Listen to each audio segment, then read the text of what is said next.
abot ang data! Defeat! GG bro! Don't worry! The Only with Smart Power All 99. Hindi bitin with 10 gig data to power your games plus only Facebook or only TikTok. Load now!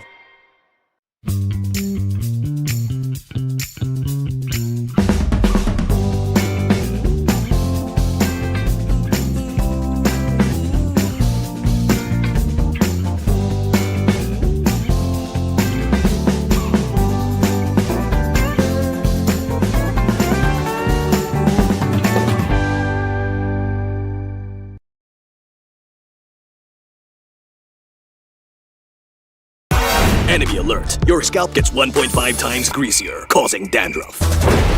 Get triple anti-dandruff power. Supercharged with Clear. Pang-marinade, Panggisa! pampasarap, Ang daming ititimpla!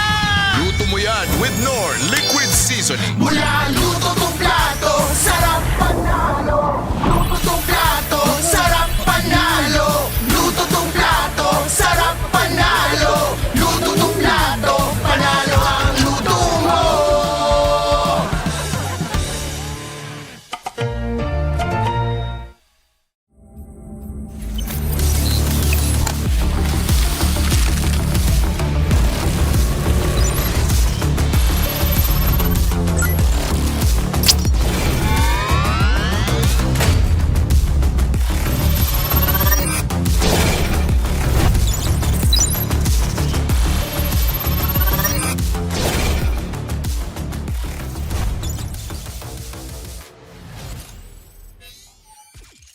Di abot ang data! Defeat!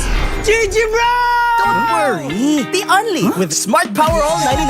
Hindi bitin with 10 gig data to power your games plus only Facebook or only TikTok. Load now!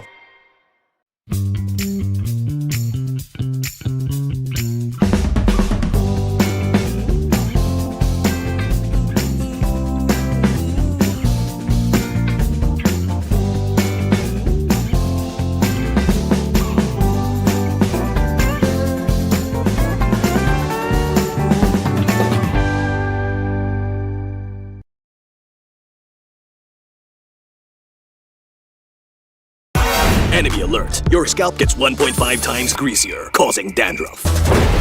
Get triple anti-dandruff power. Supercharged with Clear. pang-marinade, Panggisa! pampasarap, Ang daming ititimpla! Luto mo yan with Knorr Liquid Seasoning. Mula luto tong plato, sarap panalo. Luto tong plato, sarap panalo. Luto tong plato, sarap panalo.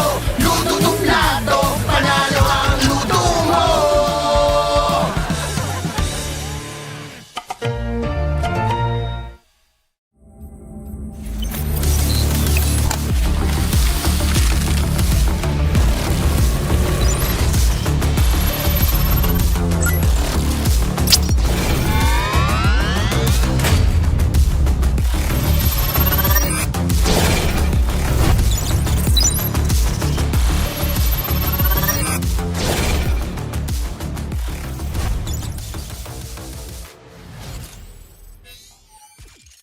Di abot ang data! Defeat!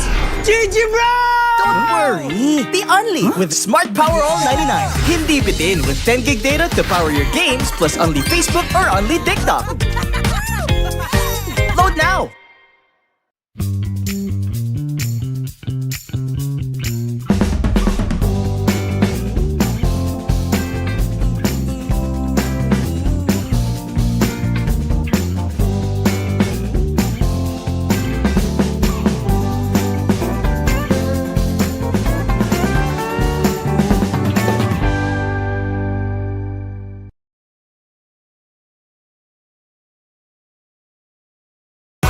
Enemy alert. Your scalp gets 1.5 times greasier, causing dandruff. Get triple anti-dandruff power. Supercharged with Clear. pang-marinade, Panggisa! pampasarap, Ang daming ititimpla! Luto mo yan with Knorr Liquid Seasoning. Mula luto tong plato, sarap panalo. Luto tong plato, sarap panalo. Luto tong plato, sarap panalo.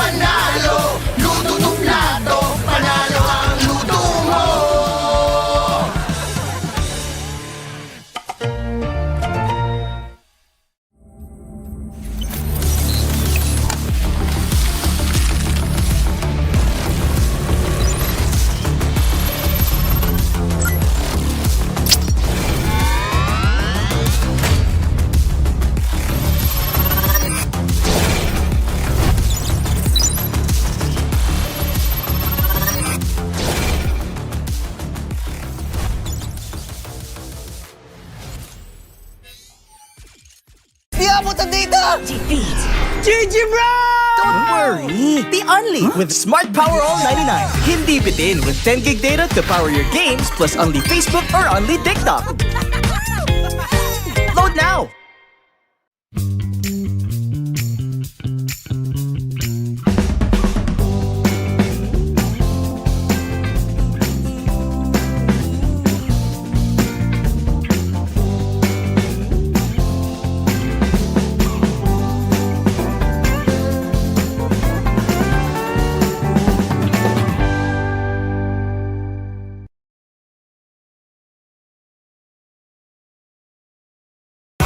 Enemy alert. Your scalp gets 1.5 times greasier, causing dandruff. Get triple anti-dandruff power.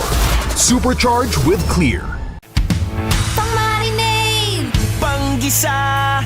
Pampasarap. Ang daming ititimpla! Luto mo yan with Knorr Liquid Seasoning. Mula luto tong plato, sarap panalo. Luto tong plato, sarap panalo. Luto tong plato, sarap panalo. Luto tong plato, panalo ang luto mo.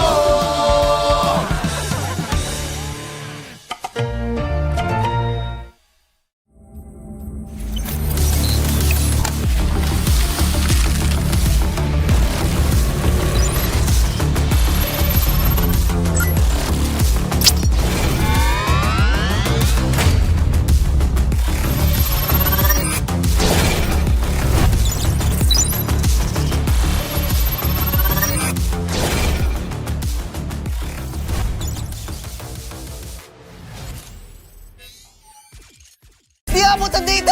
Defeat. GG bro! Don't worry! The Only with Smart Power All 99. Hindi bitin with 10 gig data to power your games plus only Facebook or only TikTok. Load now!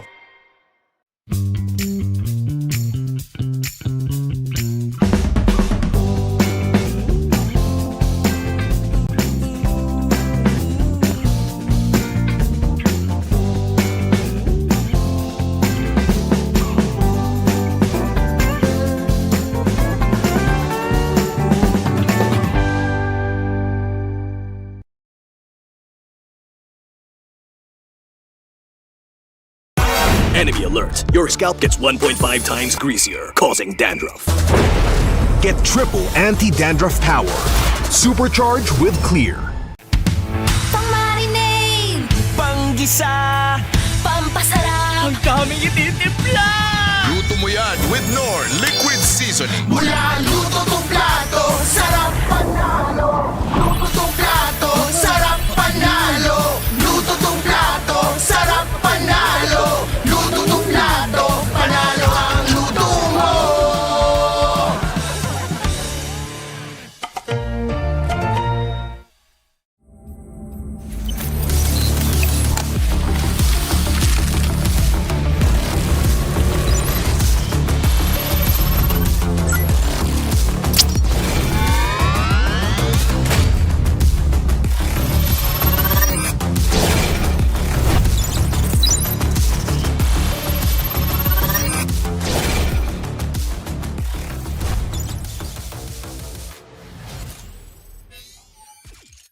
Di abutan dito! Defeat. GG bro! Don't worry! The Only with Smart Power All 99. Hindi bitin with 10 gig data to power your games plus only Facebook or only TikTok. Load now!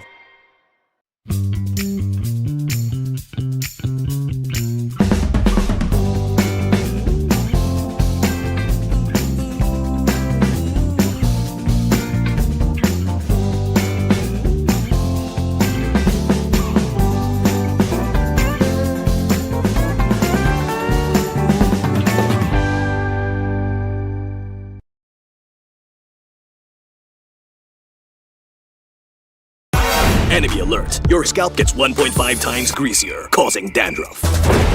Get triple anti-dandruff power. Supercharge with Clear. Pang-marinade. Panggisa! Pampasarap. Ang daming ititimpla! Luto mo yan with Knorr Liquid Seasoning. Mula luto tong plato, sarap panalo. Luto tong plato, sarap panalo. Luto tong plato, sarap panalo.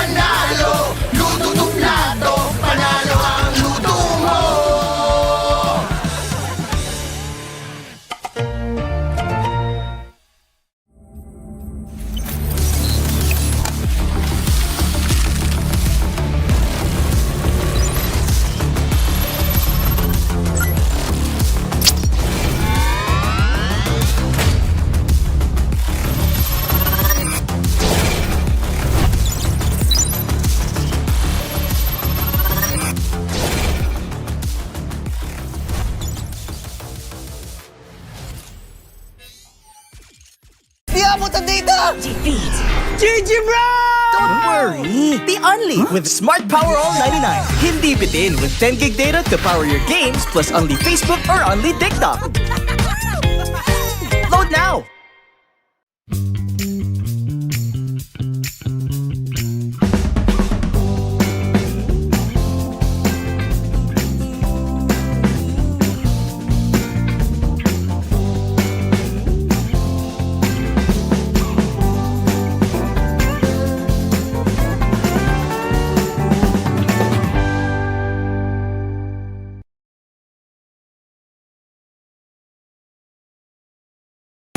Enemy alert. Your scalp gets 1.5 times greasier, causing dandruff. Get triple anti-dandruff power. Supercharge with Clear. Pang-marinade, Panggisa! pampasarap, Ang daming ititimpla! Luto mo yan with Knorr Liquid Seasoning. Mula luto tong plato, sarap panalo. Luto tong plato, sarap panalo. Luto tong plato, sarap panalo. Luto tong plato, panalo ang luto mo.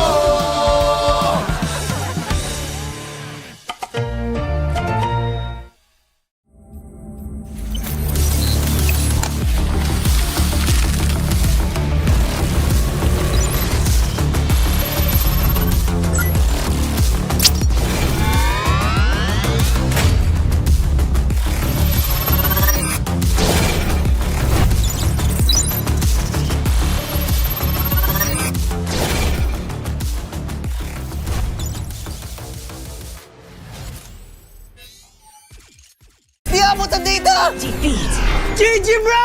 Don't worry! The Only with Smart Power All 99.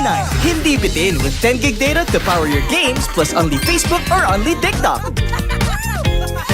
Load now!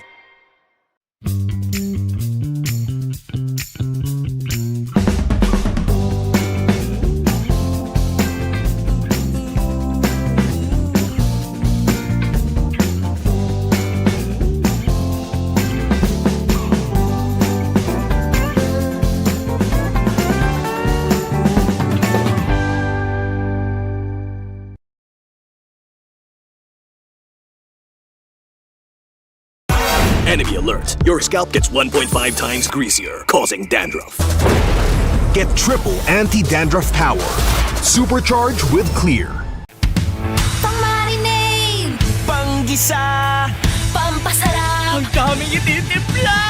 Luto mo yan with Knorr Liquid Seasoning. Mula luto tong plato, sarap panalo. Luto tong plato, sarap panalo. Luto tong plato, sarap panalo. Luto tong plato, panalo ang luto mo.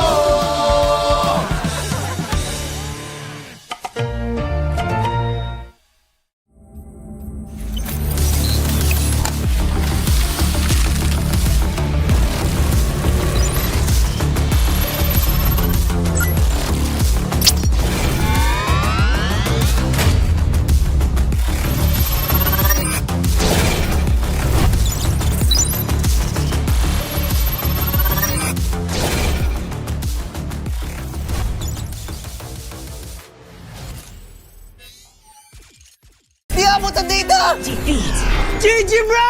Don't worry! The Only with Smart Power All 99. Hindi bitin with 10 gig data to power your games plus only Facebook or only TikTok. Load now!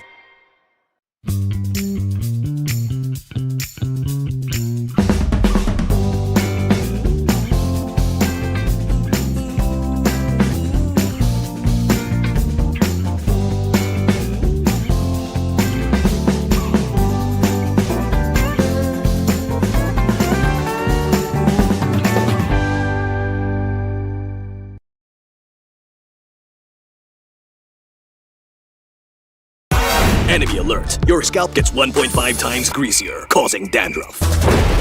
Get triple anti-dandruff power. Supercharge with Clear. pang-marinade, Panggisa! pampasarap, Ang daming ititimpla! Luto mo yan with Knorr Liquid Seasoning. Mula luto tong plato, sarap panalo. Luto tong plato, sarap panalo. Luto tong plato, sarap panalo. Luto tong plato,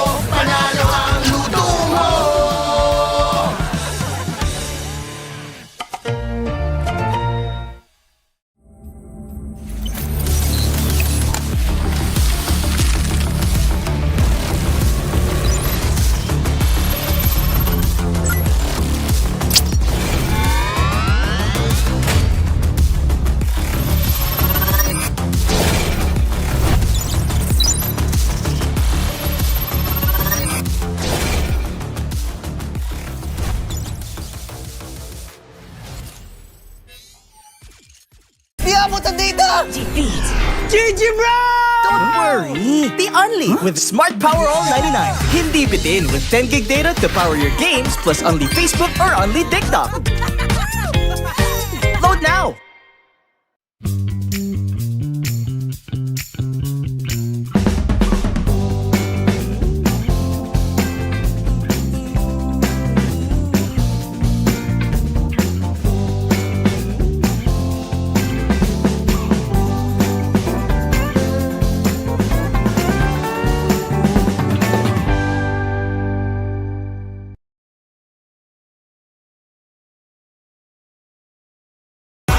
Enemy alert. Your scalp gets 1.5 times greasier, causing dandruff. Get triple anti-dandruff power. Supercharge with Clear. Pang-marinade, Panggisa! pampasarap. Ang daming ititimpla! Luto mo yan with Knorr Liquid Seasoning. Mula luto tong plato, sarap panalo. Luto tong plato, sarap panalo. Luto tong plato, sarap panalo. Luto tong plato, panalo ang luto mo.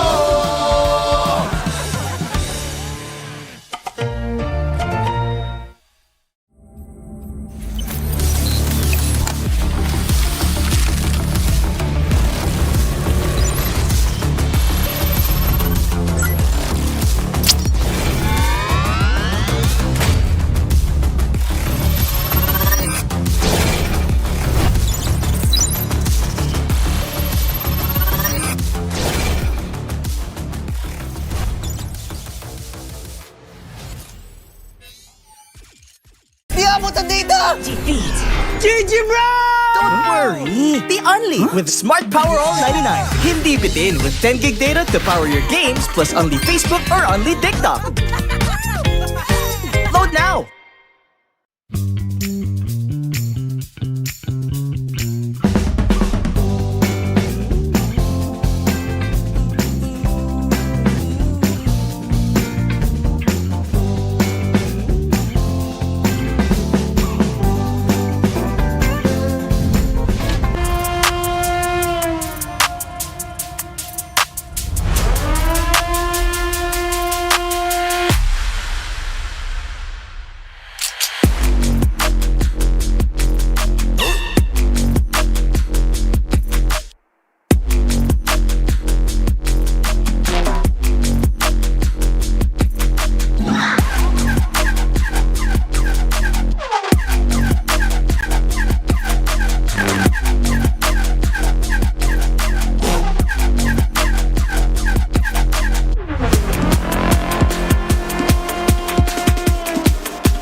Malakas, Pilipinas, malakas kahit anong lane, we become the monsters.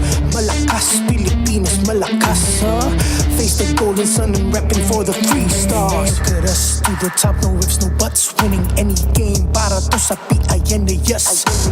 Di mo matitinag aming boses sa new level. Nasa kalye man o mobile, you know I become a legend. Listen, open fire, we unite, we winners. But with pressure, like diamonds are made of. Switching the lane na parang gera. HP Racing made a setup. Look like a tank, buhat ni Hilda. Full dome SS parang Laila. Susundan ko ang iyong wakas. Kasama pataas, tagumpay natin to. Dahil tayo'y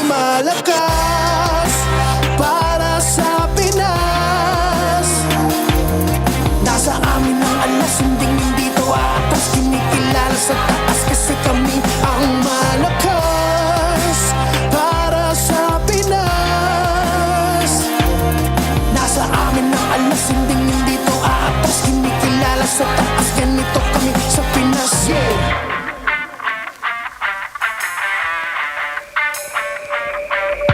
Laging MVP, no surrender, no retreat. Pag nagsama-sama, just imagine what we can achieve. Laging MVP, no surrender, no retreat. Giving 100 on my all, cause we just cannot be defeated. We are unstoppable, immune and invulnerable. Ready ang equipment, lahat frozen, mala, crowd control. Pakito on the jab, east to the southeast. Taas ang matawa, proud and loud, cause every enemy we devour. Susundan ko ang iyong bakas, kasama pataas, tagumpay natin to dahil tayo'y malakas para sa Pinas. Nasa amin ang alas, hindi dito atas, kinikilala sa taas kasi kami ang malakas para sa Pinas. Nasa amin ang alas, hindi dito atas, kinikilala sa taas, ganito kami sa Pinas, yeah. Lakas, Pinas malakas, kahit anong tumas. Malakas, Pilipinas malakas, face the golden sun and repping for the free stars.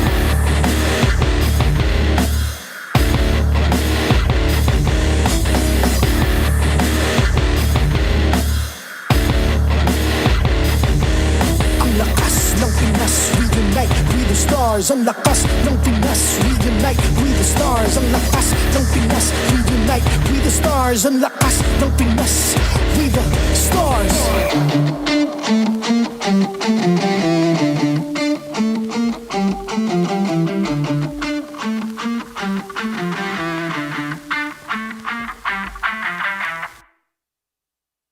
The 16th season of MPL Philippines is brought to you by the following sponsors: Infinix, the MPL official tournament phone. Infinite plays, infinite wins. Victories you can count on. Smart, the simply reliable telco partner of the MPL. BPI, the official bank partner of MPL Philippines. Mas magandang bukas, buksan sa BPI. Our partner in esports, Clear Men. Power up your dandruff-free scalp. Supercharge with Clear. And Knorr. Pang-marinade, panggisa at pampasarap, basta may Knorr liquid seasoning, kaya mong iluto yan. Don't miss any MPL action by following our official Facebook and subscribing to our YouTube channel. Follow MPLPH on TikTok for more content. Experience the lakas ng Pinas of MPLPH Season 16 action live at Green Sun Hotel. Grab your tickets now via the official MPLPH website. MPL Philippines is monitored and supervised by the Games and Amusements Board. Forward cause I make rich look richer. Save your breath, baby, I'm not going home with ya. Mini skirt on, take my body in glitter. Platform sneakers, all the boys wanna hit ya. Forward cause I make rich look richer. Save your breath, baby, I'm not going home with ya. Mini skirt on. Message ko sa Twisted Minds, good luck sa atin pareho. Good game lang. Let's go, Twisted Minds!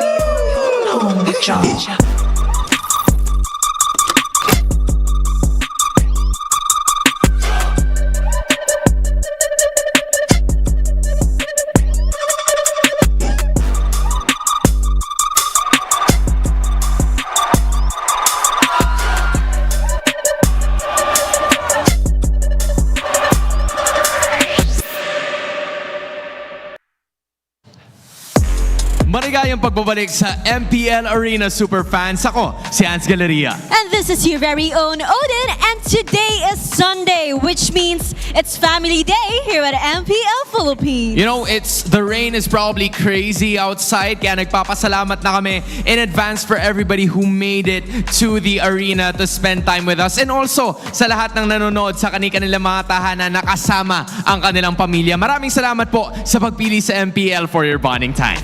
masaya kami na makita kayo dito at sa mga nanonood dyan, alam namin na nakaabang kayo ngayong week 2 dahil huling araw na rin ngayon at marami pa tayong maiinit na laban na matutunghayan ngayong araw. Alam mo, ikalawang linggo pa lang. Pero I could say that this is one of the most competitive seasons so far in MPL Philippines history dahil bawat isang kupunan ay meron ng isang panalo. And now, we are gonna uncover more about that through the help of our casters. Kaya with that being said, oras na para saksihan ng Lakas ng Pinas! Well, man, it's the last day here of week 2. We just made it. And we're happy to have you guys with us here. Now, once again, before we go ahead and introduce ourselves, hope you guys stay safe, stay dry. Team Bahay out there, we appreciate you, and people that made it out here, thank you very much. Now it's us, the Wee Bear Bros, it's me, Naisu, Leo, and Renmar. How are you guys doing? I'm glad to be indoors, and to double down on what Joseph said, stay safe in your houses or wherever you are caught out. We're glad to have you here on MPL Philippines. Yep, the weather has been quite terrible, to say the least, here in the Philippines. Lots of floods, but hopefully everyone, wherever you're watching MPLPH, you are safe and warm. And this might help you guys out there. Again, there's more data, more GG. You can experience the winning power of Smart's Unli 5G and enjoy it with the Smart Digital Prepaid eSIM. Smart, the simply reliable telco partner of the MPL. Victories you can count on. I would love an eSIM. I might have to get on that, Smart, because I don't know. I've never transitioned to the eSIM yet. You know, you would. You should. I mean, it's easy. I should. I should also transition to this. I should get me a GT, an Infinix GT30 Pro, because right now it's equipped with all-day 120 FPS systems. The next generation, it's the Infinix GT30 Pro. It's now the official tournament phone of the MPL Philippines, and it's powering us and all our players through this season. In case you bought the very same phone that our athletes are using on stage, you can use it to snap a photo of them with Snap a Pro. Snap a photo of any MPL PH player during very specific moments while inside the venue, while you're at the MPL Arena for a chance to win diamonds. So this graphic that you're seeing right now, use that as your shot list, and once you get to snap the photo, post it on your profile with the required hashtags. You have until September 8th to submit your snaps. Again, you need the hashtags. You need to be a member of the MPLPH official group, and make sure that the posts that you dish out are, just not private to yourself, because how are we going to see it? That's true. You know what? I don't know. Brigitte always mentions that you always add one thing to that, Renmar. Don't be creepy with it. Oh, yeah. No, don't. Just don't. Please. Common sense. Common sense. And again, if you guys are watching at home right now, and we'd love to experience this action here in person, you guys can still grab your tickets online right now. You can support your favorite teams. Just go to the MPL Philippines website and secure your seats now.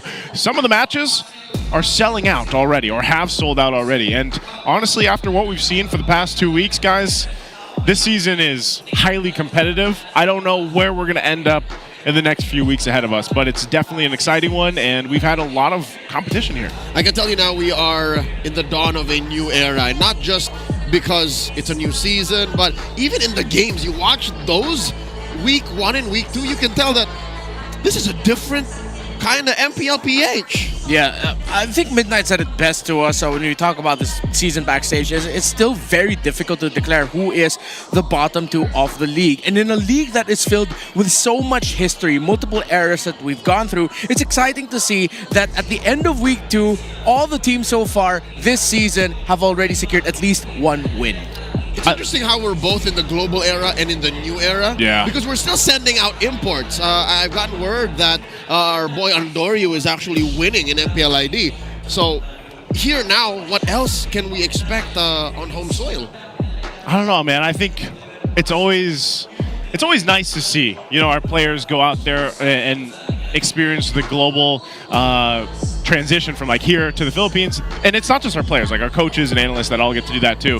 It's amazing to see, because I feel like, again, we've heard it from some of the players in the interviews, they also enjoy that homecoming, coming back here, competing in the most competitive league right now for MLBB esports. This is our standings. I honestly didn't expect some of this as we round out week 2. Twisted still at the top up there. We have Onic and Rora now sitting at 2 points each, and the rest of the team still fighting around that mid area with a 1 point. Yeah, what I appreciate about it is that Twisted Minds' plot twist showed up quick. But how deep does the plot twist go? How deep does the story for Twisted Mind go,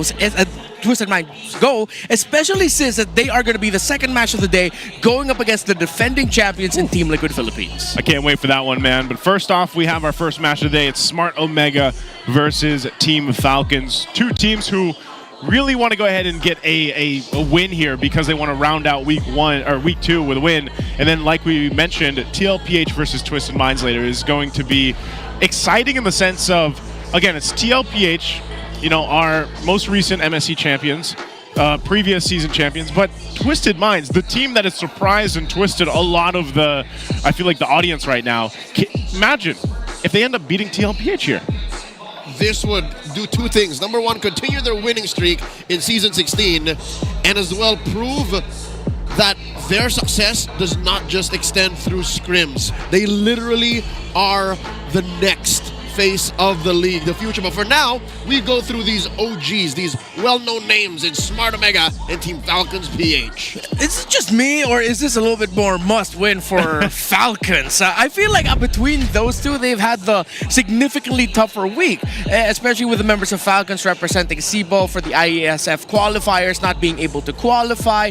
Omega, honestly, if they end this week with no series wins, they're one of the few teams in the league to tell the Twisted Minds, hey, we took a game away from you. And Omega looked very strong yesterday against Twisted. Yeah, it almost makes me a little, I don't know, I'm a little worried here for Team Falcons because, again, I feel like something hasn't been working for them. And yeah, I know. We got the Falcons guy with us here. He's even wearing the colors, by the way. That's green, right? Because I'm kind of colorblind, but like that's green, right? Yes, it is. It's some shade of green. It's some shade of green because, hey, that might be the secret here, maybe for Team Falcons. Because right now our headline for this is going to be the focus of the graduates of the Brawl era. Earlier on, you saw the graphic of the different eras that we've been through so far through the years. Now, specifically, you know, you guys, I feel like you guys were a part of this Brawl era yourselves, right? I mean, this is seasons what? Seasons 1 to 3. I know you came in, was it season 4? Season 3. Season 3. So you were there at the end of the Brawl era. You came in season... technically season 3. I was booking talents in season 3. That's right. Let's talk about the Brawl era here. Well, the thing I love about the Brawl era is that up until now, there are still people going, now this was the best because of all the mechanics that were shown. And when you look at the players on your screen right now, Carl TZ, JP, Few, and Haji, at multiple points in their career, you can attribute them to being some absolutely mechanical monsters.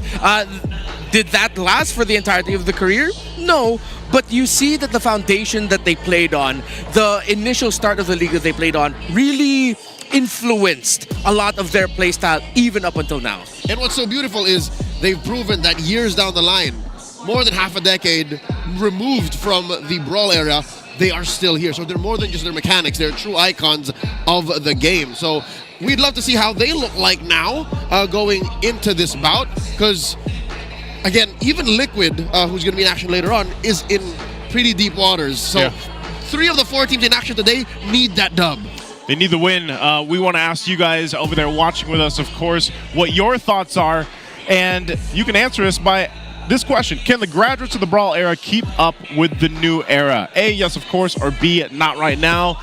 I want to say, if I had to throw my answer out there, I would say yes, of course. That veterancy of the Brawl era, these guys that have been staples throughout the seasons, they're going to bring that experience and veterancy into being able to adapt to the new era. And I think, yes, maybe it's been a little bit slower for others, but definitely they're going to be able to do so. And again, these are our best of the best here in MPL Philippines. Yeah, the new era is not solely determined by the new names and new faces that joined the league. It's also determined by the veterans, as you mentioned, Naisu, that have learned to adapt, grow, and even, especially for names such as like Carl TZ, JP, determine what it means to be someone who evolves with the league itself and evolving your game. Yeah, I define it as that. That's why I'm saying not right now, or just straight up no, because they don't have to keep up. I'm thinking they still have it in them to redefine the new era. Because Carl TZ, who knows what he's going to pick up next? Who knows what he's going to do? And thinking about Few, he's going to be in action right now. What else will Coach Treb make him play? Because at this point, I don't think Few's fingers are locking up just yet. They're not. And I also want to say, like, I am happy to see some of the the hero pool shift in the mid lane specifically. I've been wanting to see this for a while now, so hopefully again, Team Falcons has been able to take, let's just call it their learning experiences in the past couple days, even leading into the MPL Philippines Week 2, and can get it together here, because I was pretty adamant on something yesterday. Like, again, they needed to come up with something. Yes, Flap came into the lineup instead of Ferds from last week, and still they obviously were struggling in some form or another. Yeah. Maybe that's the thing where it's like, all right, part of it is, yeah, this new era that's developed. There was a time when Team Falcons were like the marquee standout for a team that is playing the meta we were in before. It was very utility-based, objective-based, and everything else. They had everything down to basically a T when it came to timing. But I feel like they've been one of the teams that have had to adjust or struggle in a way to adjust now currently. Yeah. There's a saying that goes, the road to the internationals run through Falcons. I don't know how true that is still today in the shape they're in. Well, we'll find out here, because in just a second, we're going to go ahead and welcome the teams out to the stage for the matchup. Teams trying to find redemption from yesterday's challenges, starting with James, Ryzen, Haji, Super Yoshi, and Netsuki. This is Smart Omega!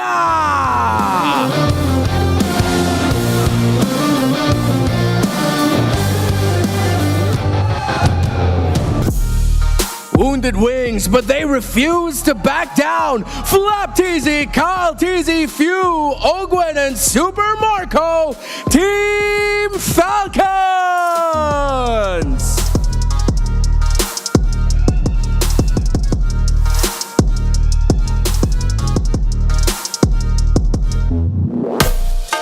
And welcome to the stage, our marshals, Joshua, Chico, Patrick, and Jeff.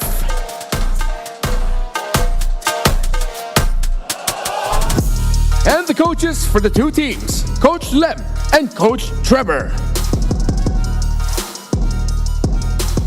MPL Arena, this is Omega versus Falcons! And there we have it. This is going to be Smart Omega taking on Team Falcons. Take us through Smart Omega here, Leo. I caught up with Smart Omega last night after their long series against Twisted Minds, and I'll tell you this, they weren't down in spirits. They were actually pretty happy. I caught a good conversation with a good bunch of them, but what I can marquee and highlight is the fact that James went up to Coach Bonchan and said, "Coach, you got us really good," and that conversation lasted for about 5 more minutes. So that means he really understood what Twisted Minds was doing. I wonder how that'll influence how they go up against Falcons tonight, because they went all the way. So that must have unlocked something in Smart Omega. I'm looking forward to if they can unleash that on Falcons here tonight. Again, going to be great to see, because Team Falcons is the team that needs to quickly adjust here. As the Falcons guy, Redmar, what do you think? Well, similar to what Mickey Rourke said in Iron Man 2, where is my bird? Where are my birds, man? Where are the Falcons that I know? Clearly, they are still heartbroken by the loss in IESF. There are members of Falcons that really need to step up. I saw some lapses in judgment yesterday in their series against TNC Pro Team, a little bit overextending, and it feels like there are still shades of them always still being used to winning every single sequence, forgetting that it's changed. There's a different era. There are times where you are losing fights and you cannot just simply walk forward and try to out-damage them. The game has changed. Falcons need to evolve. I rarely do this, but also maybe it comes down to how they make decisions with their coach, because their drafts are relatively out of this world. Yesterday they played a Uranus. In IESF they played an Esmeralda. Yep. They even played a Jungle Alice. So I don't know what the context is as to how they ended up with these choices so quickly and so surely. Maybe they should revisit these drafts and respect what their opponents could be bringing up here.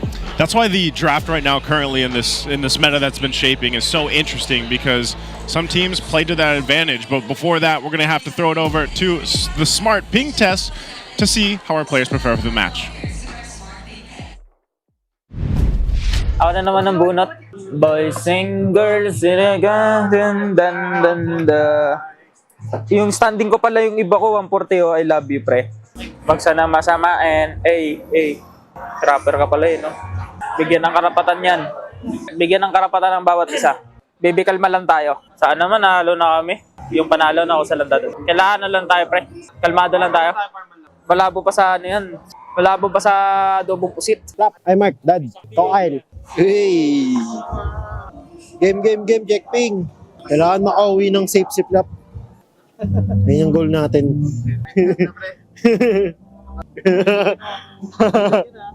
May way din doon.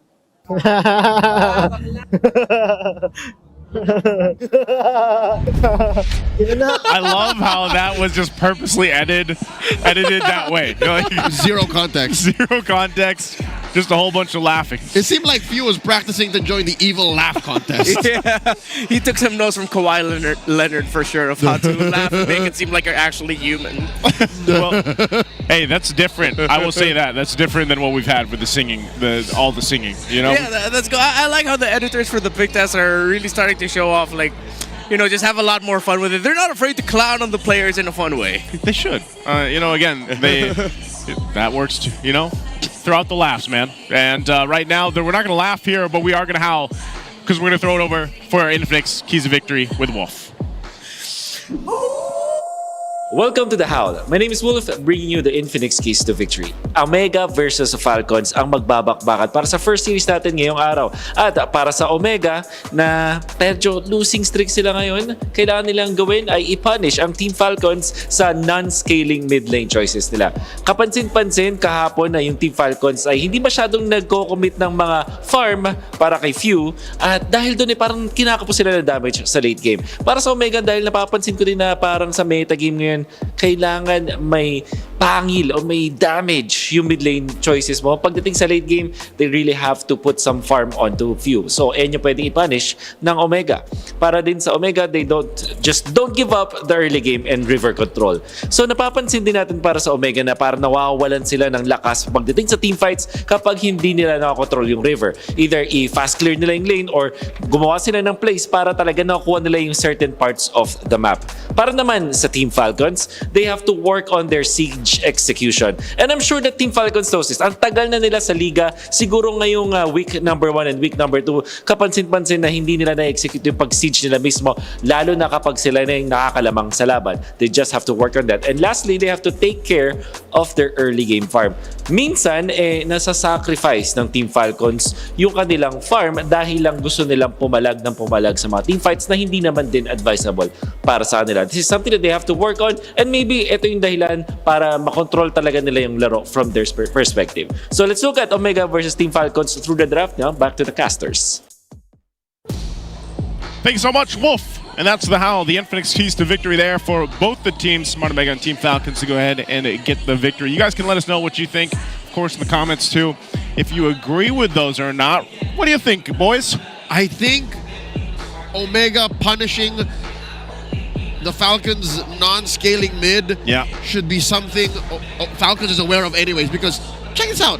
2 of the Brawl era graduates were once cores, quote unquote. You're looking at Haji, who once played in the jungle, and then Few, whatever you wanted to call that role, he once played Granger. His Selena was once played an assassin and won them single-handedly on a championship in Season 2. So they both should know how important it is to scale with damage in mid. Yeah, and if you do that for Falcons, that means that you'll have a higher chance of being able to really take care of your early game farm. So if Omega's going to be looking at the non-scaling mid lane choices of Falcons, well, Falcons, inverse of that, start looking really deeply into your scaling mid heroes, take care of that, so then that you also have a higher chance of being able to protect your farm early on, because that's been one of the struggles here for Kyle Teasy. Let's think about this, just for our viewers out there's sake. What are some examples of non-scaling mid choices here? Non-scaling? Yeah, non-scaling. Aurora. Yeah. Zushin. Yeah. You want to get heroes at even up until the late game. You're gonna be able to dish out a lot of damage. Considering that we did see Farsa and Kagura shown up for these two, those scale, and that those do scale. But then at the same time, it's not just in terms of like what you're gonna be picking. It's like, are you gonna be able to facilitate your rotations so that the Kagura and Farsa scale comes a little bit quicker, that it doesn't have to wait up until past 10 minutes so that you can actually feel them damage. That's why you're gonna keep it close. That's why you see on the side of Omega, one of their main conditions is to really take care of their river control. Because if you lose the river, then you're going to lose that scale if you're mid. Yeah, we'll see if they do. Again, the early game is in a very interesting place right now, and we have put a magnifying glass too, I feel like, on the XP laners a lot so far, which started last season and then it's carried over into now, just because again the meta itself has shifted slightly. And we'll take a look how the rest of this last band for the first phase goes. You got the Kalea and the Phoveus being taken out by Team Falcons. They're on the blue. And then for Smart Omega on the red, they take out the YSS and the Wan.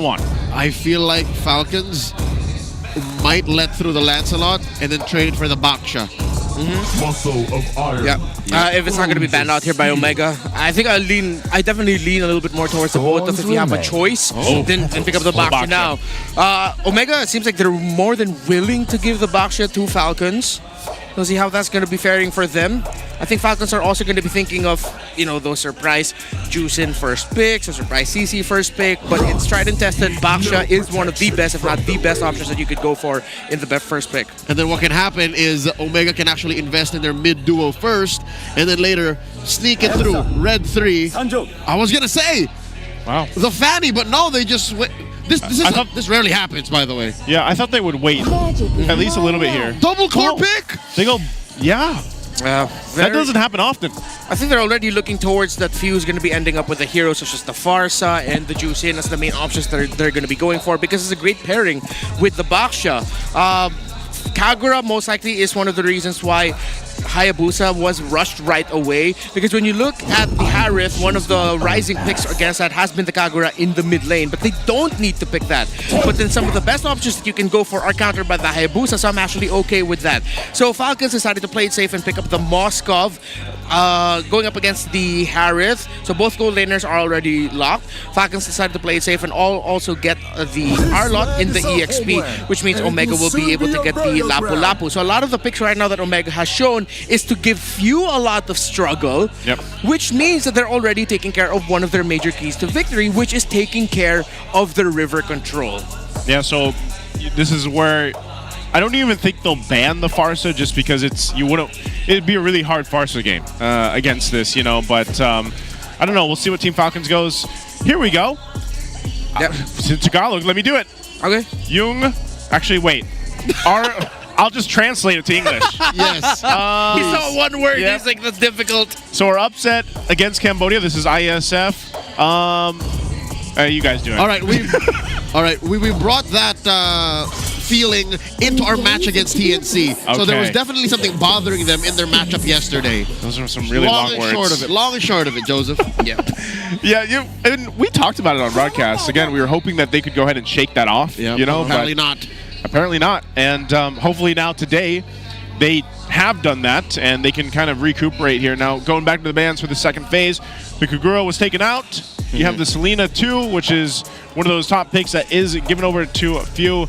Now, I'm wondering if this is going to bring up some more mid lane bans. What do you contest here? Well, for Falcons, they actually don't need to lean in towards the mid laners that will struggle up against a lineup that Omega's showing. They can double down the idea that, okay, maybe we'd want to play for a little bit more mid to the late game. Although with the Baksha there, Kimmy would actually be a perfect pairing for Ogwen and Few. That allows them to be able to bully at the center of the map, but also have a way to supplement your farm. It's not just hyper-dependent on the Moskov. So this Farsa ban by Omega actually is quite concerning to me, because we already mentioned your 3 picks. Yes, you're thinking about what the Farsa can do in the Harith and the team fights, but you have a Lapu Lapu and Hayabusa with you, man. Here's the thing. I feel like Coach Snap and Coach Lembot are limit testing the idol ng mga kids. They want to see, hey, Few, how deep does your hero pool go? Because they're taking it all the way. And they're going to get a pick on Red 4. So I think that'll go beyond just banning. Even this pick will strain Few's hero pool. Yeah, and this pick could even be the Kimmy for the side of Omega. It's going to end up becoming a very greedy lineup when you have the Harith and Hayabusa with you. And the Kimmy staring down the Baksha at the center of the map might not be the best choice. But if they really want to take away options from Few and tell Few, all right, get creative, then you're going to pick up something maybe like the Kimmy. Eve has also been a rising pick, especially with a very specific build of Enchanted Talisman, Brute Force. That's very cool down rush, and it's great to see. So what's left? Kimmy, Eve, Lilia, Vexana. Aurora. We've also seen Aurora on the rise, especially in other professional level games of MLBB esports. They're Oh, not hold on showing to it. Yeah, and they continue the idea of pressuring Few. Now they pick up the Cho even more. Even if they didn't ban the Farsa, whatever mid lane pick now is going to be a struggle for Few. I think they're going to have to go on the offensive here. Something can go Purify. I still want to see them just go for the Baksha right away. Sorry, not the Baksha, the Kimi. Right away in their mid. And then their jungle. Looking what Omega has. Don't have the Lancelot. YSS Kimi is way too farm heavy with the Moscow. YSS is banned. Lance is out. You don't think they'd flex the Baksha? Joy? Joy, I think, is their last option. Yeah. Little magic damage. Okay, so they do flex it. They get the Valentina, so they go for Baksha in the jungle. That's what I was Roam wondering, down. Now, this puts so much pressure onto the Moscow. I thought they already had a good lineup that wouldn't be so dependent on one hero to pop off, considering you have 3 potential quick scaling snowball heroes on the side of Omega. It's like Falcons low-key conceded the early game, and they're going to be turtling out with macro, split push, and farming up for Super Marco, which is too much. It's tough, man. I mean, every time I see the Valentina, sometimes it's like, I get the concept, but so far, statistically, it hasn't worked too well. But Loyi gets picking up, too, for the last pick for Smart Omega. You know what? Something tells me Smart Omega just went for this plan to bear down on Few. Yeah. And then because of the switch, because of the flex on the Baksha, they said, you know what, let's just follow through anyways. And surprise whoever they can find, these softies, which again, there's still 2 of. Smart Omega, I'm liking their draft better than Falcons, who seems to have switched their priorities mid-draft. Yeah, I'm leaning towards that boat too. If Falcons aren't careful here, what they're used to doing against other teams, playing around the low Yi, is what's going to happen to them. It has changed a little bit. Low Yis are a little bit more specific, but if you look at the lineup rating and the numbers, it just really leans towards the side of Omega, considering that they do have a significant amount of crowd control and looking solely at the damage that can balloon fast on the side of Omega. Falcons, if they're not careful, they lose this in the first 3 minutes. Well, that's right from the Falcons guy himself. So let us know in the chat what you guys think is more likely to win Game 1 here in this best of 3. It's Family Sunday. It's Smart Omega versus Team Falcons. Both teams looking for that win to finish off Week 2 in the MPL Philippines Season 16. And we have to go ahead and pay attention to this early rotation, because that's where a lot of it starts for a lot of these teams, you know? And it's so cool seeing both those skins, by the way, between the Badang and the Cho. But here's the thing. I think with this, again, Valentina is in a peculiar position where you really have to be able to utilize whatever ultimates you decide to take here. Starting to see what rotations they're going for. Flicker already. And Baksha and Hayabusa. Okay, Katizi is going to be able to get the Litho. They do have the info on where Katizi is on the map, while Ryzen's a little bit more mysterious for the side of Falcons of where he is on the map. So I think we're just going to be waiting for the first hero to show up. I want to see someone build for an advantage right away through the EXP lane, get either Flap or James low for either side. That's going to be a good early condition to check if they want good success early on. I like that you mentioned the EXP lane, because what seemed to work for Omega, especially T16, is when they go with James. And with Falcons clearly saying, yeah, we're going to hedge on the late game, this is all the more incentive for James to just keep pushing the pace. What was that saying we had? Go with James. Go with James. Needs to be on a t-shirt at this point. But yeah, that's true. And also, Lapu Lapu is just right now really good in the XP lane tier list. You know, there's something about this hero that he's just able to do so much damage, but also tank up so much damage and even pull off a couple finesse moves if he wants to. So it's one of those games where it just kind of brings it into the first objective, the first turtle. Yeah, good push and pull between the two in the EXP lane, while Q and Super Yoshi are just going to be jockeying for position in that center shrub. Ogwen gets there, but Super Yoshi reads it. So good little mini dance that we're seeing right now between the two teams in terms of getting better positioning. Look at Flap, though. This could be the X factor for Falcons. There we go. Oh, final slash. Coming in, first blood drawn on to James. He wasn't ready for that. Now James pushing out of the fight. And there we go, Flap Teasy about to get punished. All this while, Kyle Teasy secures the turtle.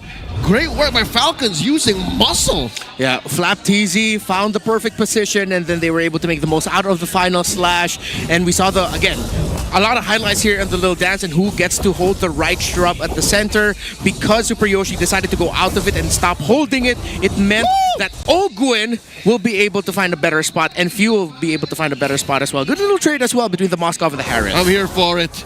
Let that 1v1 keep going, because look, neither of them wants to give up the lane. They're all staying. Yeah, that's what we've been seeing a lot with our gold laners. You know, these early kind of 1v1s, because for the longest time they know that, all right, eventually, especially towards the mid game, then that's when our time to shine, so we might as well duke it out in the lane. But it's funny because earlier I was saying that, you know, the Lapu Lapu is so good in the hands of James. Well, then Few goes and takes the bravest fighter, makes it work. This little diversion up top, though.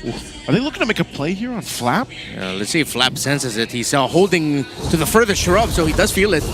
Oh, in comes Super Yoshi, finds the kick. They throw everything but the kitchen sink. Ryzen does hold back the shadow kill. Now Omega looking to rotate to mid. Stay back as much as you can, but if it's a Jeet Kune Do flicker committed by Cho and you get hit, there's no escape. Yeah, how do you... I mean, is there even a counterplay to that? Or do you just kind of accept your fate? You know, and I guess maybe if you had the flicker, that might have been the only thing. Or a Purify. Or Purify. Purify. But the counterplay of Falcons came through a little bit of macro. They were able to whittle down the shields at the center turret and get gold for themselves. Kyle looking for a fight. Yoshi pushing him back. That's Badang on Ogwin catching Yoshi. And that's a free pickoff for the Falcons. Man, Ogwin getting the 2-0 already this early on in the Badang. And what does he have? I mean, he did quite a bit of damage there, too. He just... Wow, that's just built in to the Badang. He just has concussive blast. He has his fist. That's all you need is a Rome Badang. That's why he's one of the top picks. But I like that Ogwin is stepping up significantly here. His timings alongside Few and Kyle TZ specifically were off yesterday. Yeah. Now that they're much better today, you see how well it's going for Falcons. We said if Falcons aren't careful, if someone slips early on, Omega can run away with it. But Falcons have held tight. Yes, they've suffered one loss through Flap TZ, but they are very quick about their movements and finding trades across the map. How good did this work? Now that we've seen Few basically hold on to the Lapu Lapu ult, is that the right choice the majority of the time? Yoshi gets another kick, and they throw out the shadow kill on Ogwin. Down he goes, a stolen bravest fighter. Joseph, we're gonna get the answer to your question. Top force dropped in by Netsky. Taken down Few, traded out for Haji. Now Flapteezy about to get punished here. Omega ain't done with you. Double kill for James. Well, the difficult thing about that is if you are under the ultimate of the Harith, it's really going to be difficult to fight into that. The Spirit of Destruction didn't really connect their first Super Marco, and right now, I think that was a quick heat check for Falcons, and we realized what we mentioned about the lineup of Omega. Even though if they're not 100% winning the objectives, 100% winning the fights, they just have so much damage across the board early on that Falcons need to be careful. They slip up once, and now they're starting to lose control in the map. All of that, too, is going to get them that tier 1 in the bottom, so that would be the first turret for Smart Omega. They also get themselves a little bit of a lead to work with at this point, so you'll see Netsky go ahead and transition to a different side. But, yeah, it's one of the things that if Team Falcon decides to go ahead and start a play... hold on. Final Slash does not deter Omega from coming in. Yoshi with the flicker gets the kick, and still Ogwin pops his ult, and they're stopped by the Puissance. Kyle TZ breaking the formations. In come Few, pressuring Netsky, and underneath tier 1 up top, Falcons collapse onto Omega. Flap comes in, taking down James. They're not done. Haji gets hit with the final slash, taking him out. Few gets another.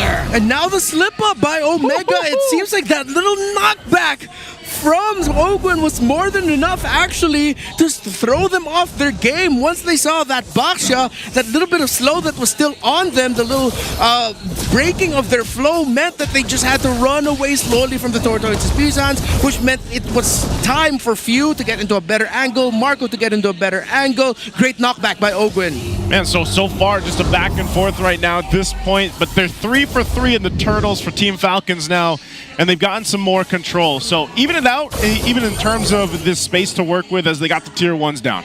You know what? Omega shan't pull that off once more because it was dangerous what they were doing. A diversion right in Falcon's face? Yeah. Falcons are going to punish you hard. Sure, they've been losing. Sure, they've been struggling the past week, but they're still one of the Titans of MLBB. You can't do that. Yeah, definitely off of that too. And you can see Super Marco's got himself nearly to that third item. He's got the Crystal Scythe and Golden Staff already here. So now things are falling into place for them.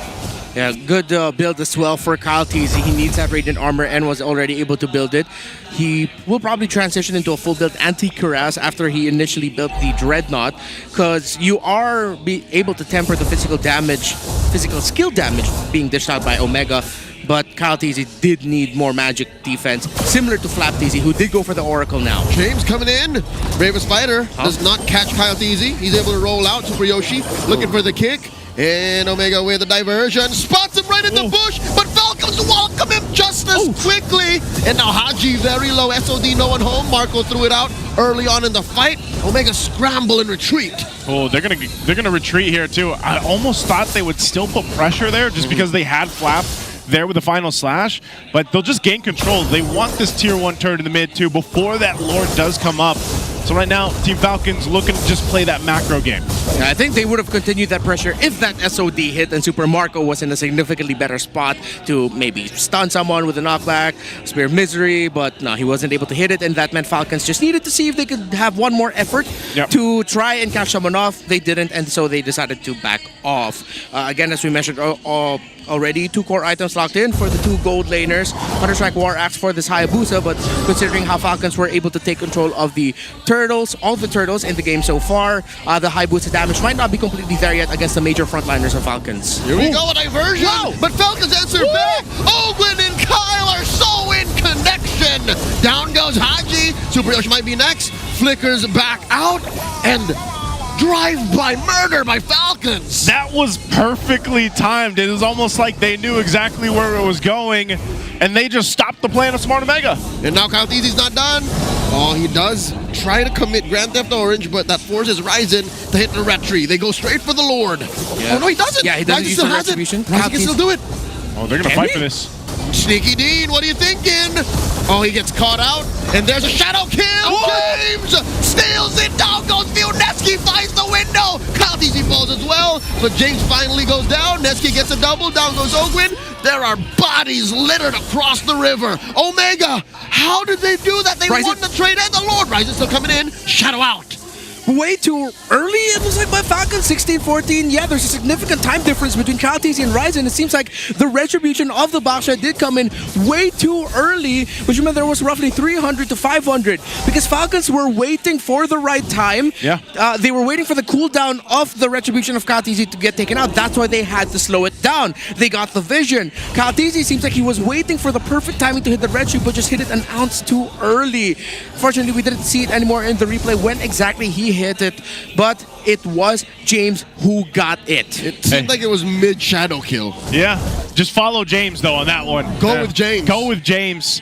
Gets themselves the Lord now. So Smart Omega, and notice, it hasn't been one of those games. A lot of the matches we've seen where you have these kind of gold leads balloon up. This one for game 1 has not been the case. The most it's gotten is 1.5 for Team Falcons. And now the focus is, what can Smart Omega do with this Lord push? They are going to get that tier 2 up top with the push from Ryzen. And now the next focus, this one will charge in to the tier 2 on bottom. So Smart Omega has gotten a lot that they've wanted. I don't know if Kyle TZ wants to actually go for this. He does pop the Puissance, runs into Super Yoshi, but that should be a clear sign to not force anything. They lose their tier 2 in top and bottom. That's permanent damage dealt to Falcons' side of the map. It looked like there was a clear difference in opinion as to whether or not Falcons should have gone for that. Kyle TZ clearly wanted to, but it seems like it was a team call for him to back off. This is significantly better for Omega now because one of the reasons why they have been losing is because, well, Netsky does have no death under his name, but because of how much control Falcons had earlier, especially in the key shrubs leading up to the fights, Netsky just couldn't find a comfortable position to fight very well. Now that it's Omega setting the tempo and getting into the aggressive shrubs in the map, that means Netsky can be happy and say, okay, it's my time to shine. Ryzen hasn't died yet as well, so now Falcons, how they've been playing the game so far, needs to change, because even a well-timed shadow kill by Ryzen can whittle down Kyle TZ and Ogwin faster than you can say, let's fight this. This is where we see Team Falcons go for the adjustment. You know, they played their game in the early portion where they secured themselves 3 for 3 in the Turtles. They lost that last Lord, unfortunate to them, by James securing it. So now I feel like they're kind of recalibrating. Like, how do we approach this next objective coming up in about 15 seconds? We got to secure our buffs. You can also see, too, he's changed it up a little bit, right? He's not going to hold on to the Bravest Fighter, at least for now. I'm not sure if he changes it before the fight breaks out, but he's holding on to the Cho ultimate, that Way of the Dragon. So maybe one of the ideas here, the concepts for Team Falcon, is to maybe go for a pick-off, or it's just to peel. The big thing that we mentioned with the Badang too is that it does mess up the flow of the team fight for Smart Omega. And if you miss that mark, if you miss that setup or that interruption, that's where things seem to take the back door on this, or the back front of this. So again, for Team Falcons, they're going to spot this out. They know they can contest this here. I wonder if they're going to blitz. Kyle TZ goes in for the roll. Flap TZ comes in. Flicker, final slash. Lord still sitting at a third of his health, down force by Netsky. They force it out. James flickering back. And the puissance by Kyle TZ. Lord at a 10th of its health. That's a flicker spent once more. And look at the damage. Oh my! Haji secures the Lord. A kick plus a combo from Omega. They're wiping out the Falcons, clipping them wing by wing. And it's just Ogwin left. Omega from out of nowhere! It was a disaster for Team Falcons. It looked like they got their wings clipped in that one. It already looks so good, but they could not check the low Yi. Haji got the damage and Omega might end it. And they're already inside the base. Ogwin falls. It's a wipeout with 1 minion. Smart Omega takes game 1. In one team fight after another, Smart Omega comes out with a win over Team Falcons. 2 Lords were actually, I had to revisit it, both junglers got cold feet. In the first Lord, it was both Ryzen and Kyle TZ hitting their retributions too early. This time around, Kyle TZ was early.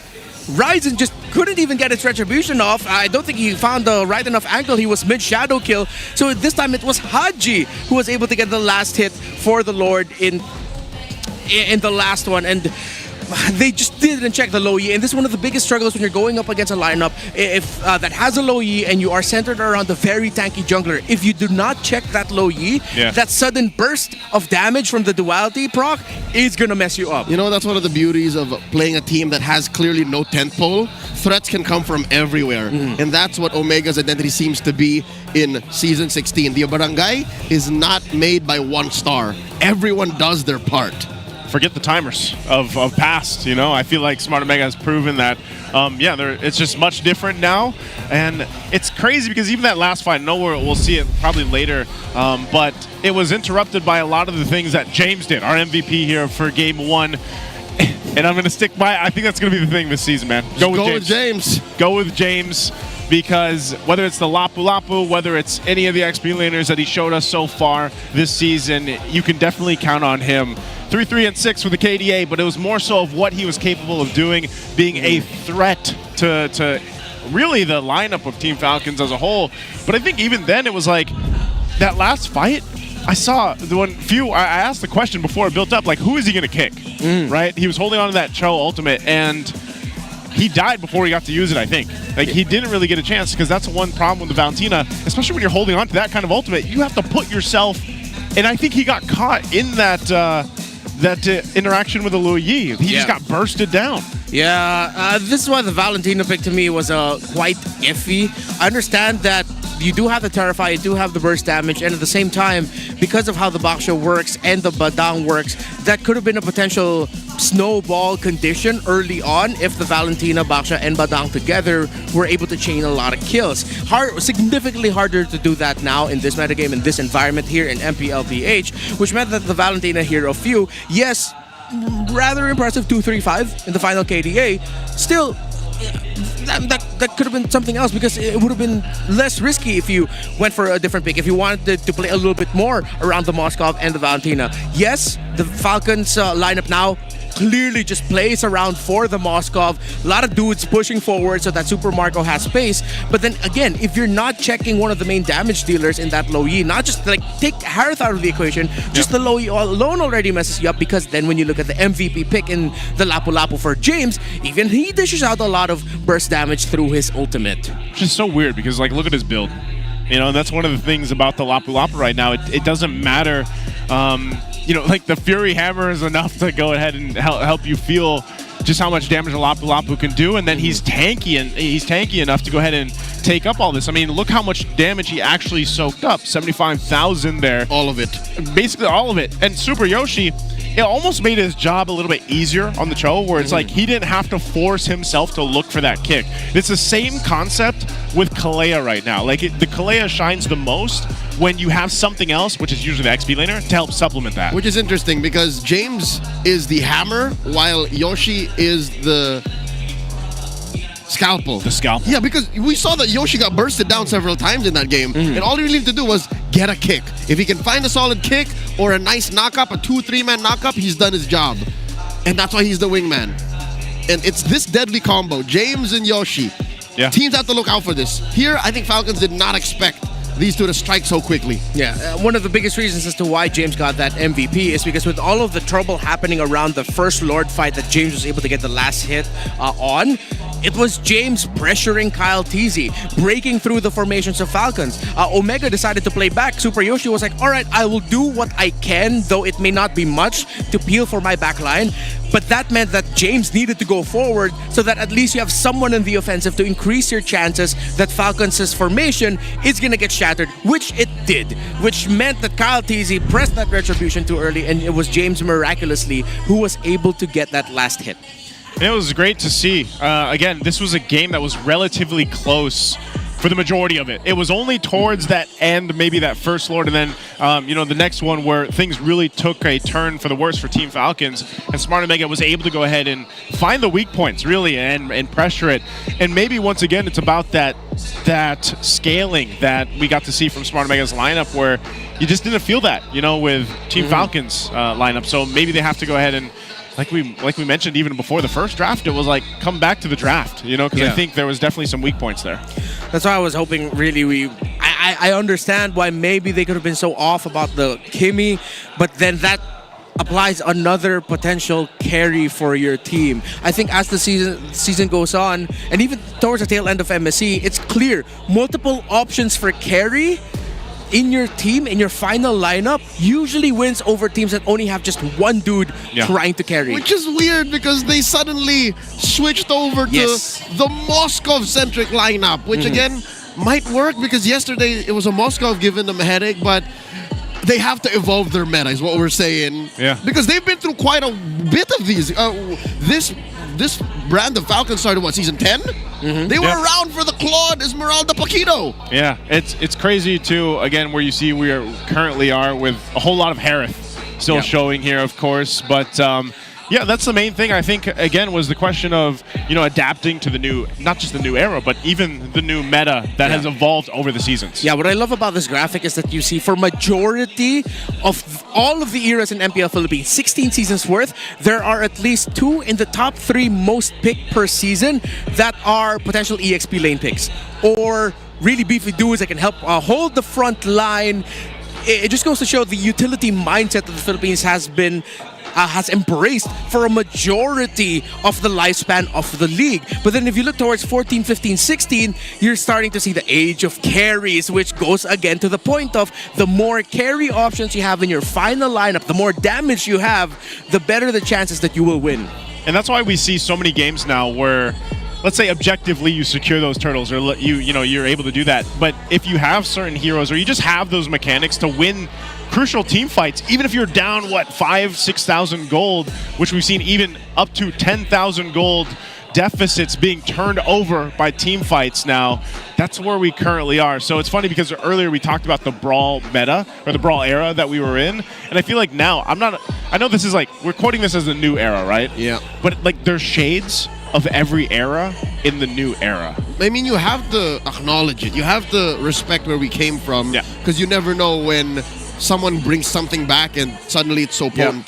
Which brings me back to Falcons draft. I think one stroke of genius, or one great pick that came out of that draft, despite the whole weird, or maybe some would say unnecessary switch to over the hyper single funnel into the Moskov, the Arlet. I think the Arlet was one of the main parts of that lineup that was doing work. Yeah. So maybe keep that aspect of your draft. Again, you mentioned the utility, the crowd control.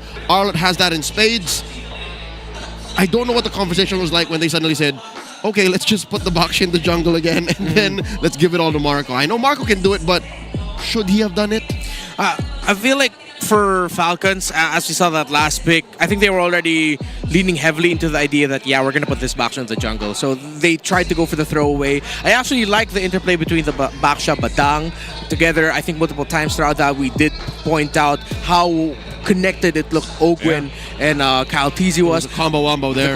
Combo wombo. But then again, with all of those four pieces outside of the Moskov, how they could have interplayed, plopping that Moskov in there. Yes, I know they picked that in the first portion of the draft, but then suddenly shifting it and saying, okay, all the focus is on that one singular pick just throws me off right now. Because in MSC, we saw that one of the reasons why Team Liquid eventually won it all is because they embraced, as you mentioned, the multiple metas that we've had. Yeah. Carl Teasy went Fredrin, he went Hayabusa, went Assassin Tank, and then you see surprise picks across the board. The fact that it seems like they doubled down yet again into something that we saw more of last season, even in season 14, was quite perplexing to me.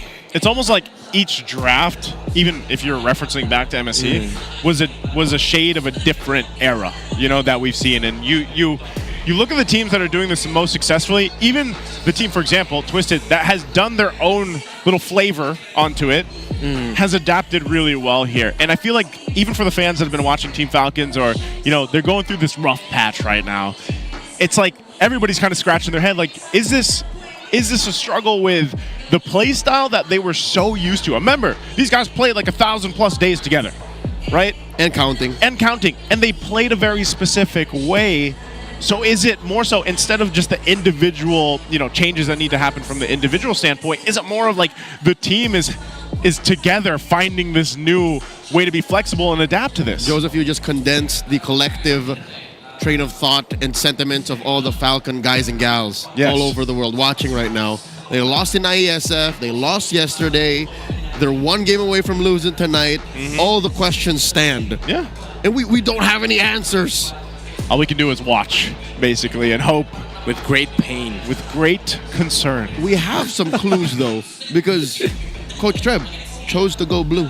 Stay blue at that. Not just go blue, but stay blue. So what is that? What would be the reasoning behind that? Is it just simply for, contesting priority again in the jungle? Maybe this time they want the YSS or the Lancelot? Is that why teams would opt for blue side if they can? Well, with the Lancelot and YSS banned by Omega, I think Falcons PH are just gonna try to refine again. I mean, the Baksha, Arlot, Moskov, Badang, Valentina, if they're gonna stick to the Baksha and Arlot, okay, maybe they'll switch out to Moskov. Maybe then they'll also switch out the Valentina. I actually liked the Badang earlier. Badang and Baksha together, the more I see it, I feel like that's a low-key, terrifying combo you're gonna have to worry about, especially if you are an Assassin jungle. I'd hate to be nitpicky, but I think the Valentina was a little too 300 IQ for what was needed in that moment. Yeah. At that point, we are getting to the era of just like go unga boonga when you can, man. Like, I get it. All right, if you get the Valentina, it has Terrify. You can get the kick of the Cho. You have multiple options for peel. Perfect. What about damage? What about damage? Reliable damage. Reliable damage. Yeah. If you have the kid, you just go, it's good. You get it.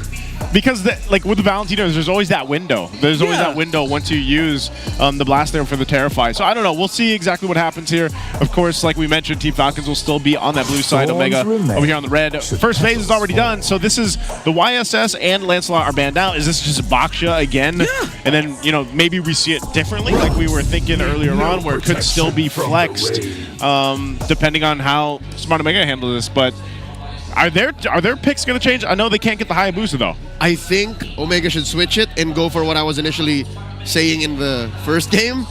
Keep Sneaky Dean's pick in red 3. Sneaky Dean.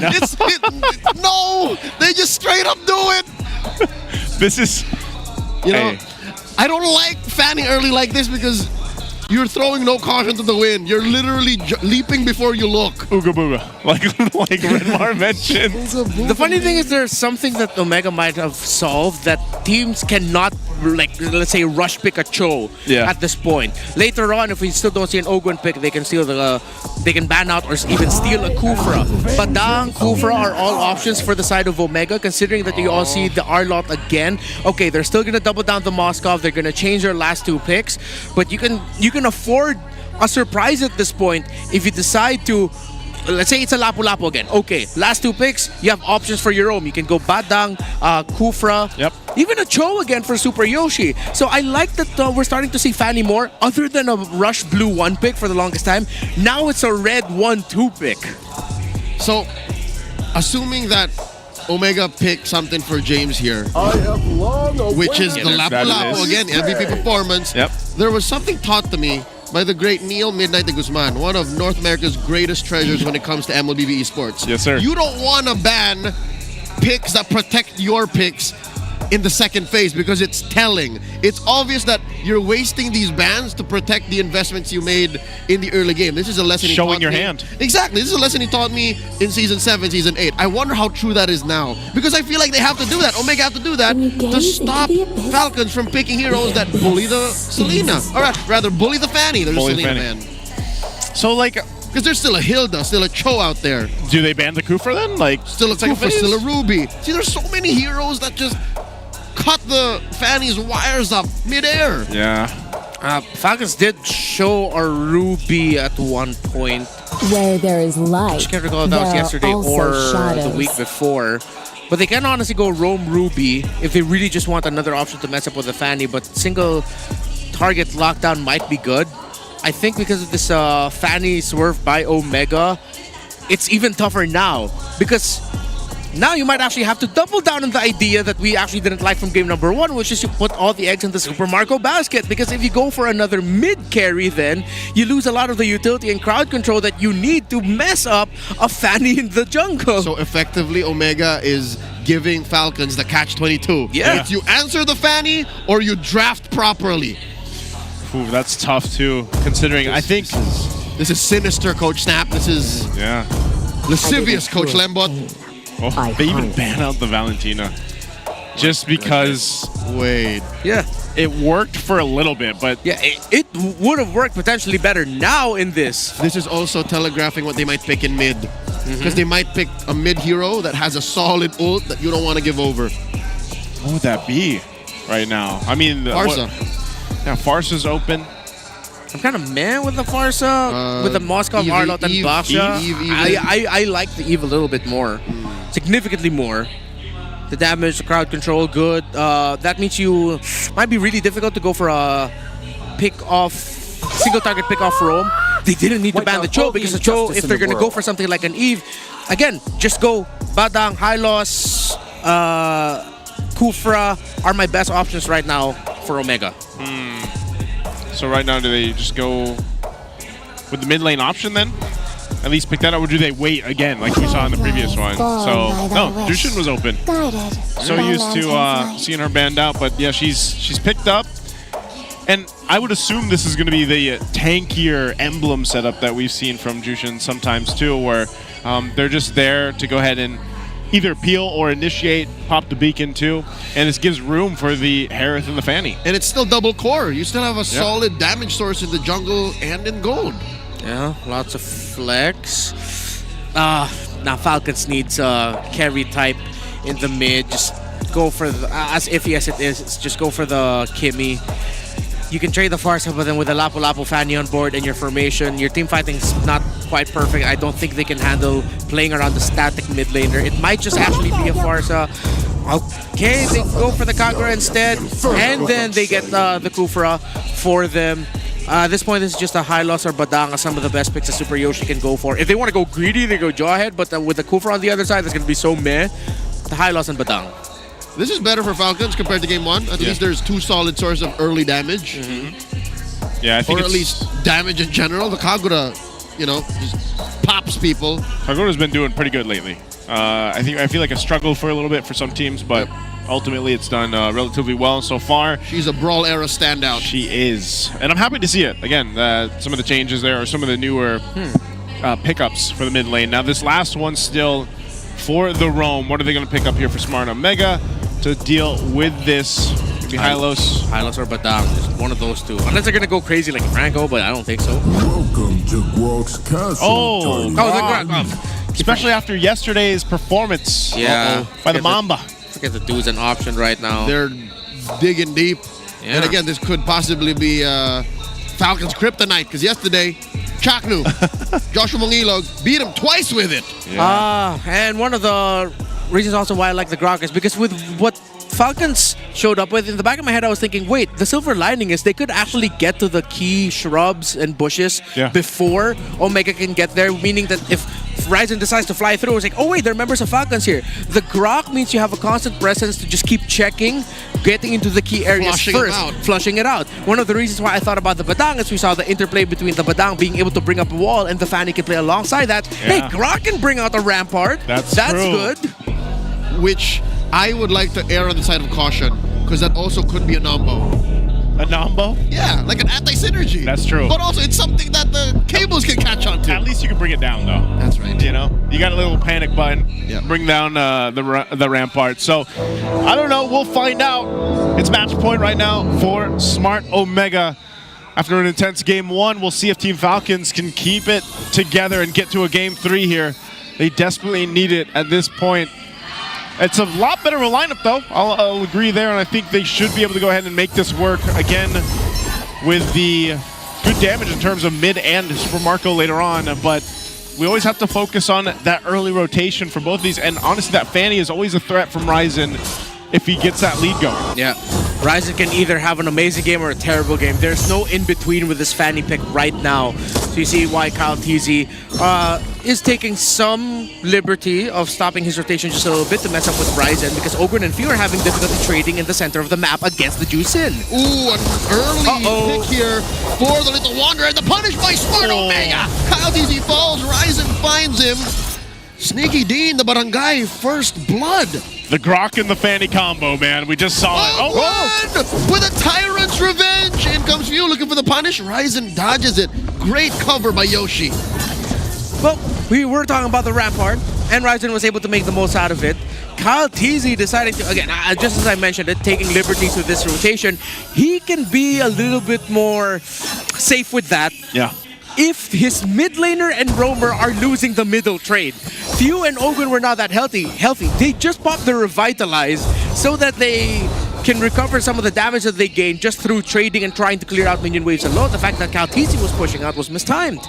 Yeah, it's kind of crazy too when you think about it. The Grok plus the Jushin, you're not going to be able to do too much in the lane itself in mid, just because who are you going to be able to pick off, you know? And the Grok provides such a good base to work around for the Jushin, so, you know, you can just continue to do this as we see with the Lantern and everything else. But the fight for the Turtle, this Team Falcons is just going to go ahead and take this. That's a blitz for Falcons. They score the first major objective. And Smart Omega, again, not sure if it's because of Falcons' placement, they missed out on their level 4s. And they're still missing out on level 4s. Yeah, Few was also able to throw out a good yin-yang overturn as members of Omega were getting the drops. Finds Netsky, but Netsky pops the Purify. He's fine. He's fine. He's got the Purify.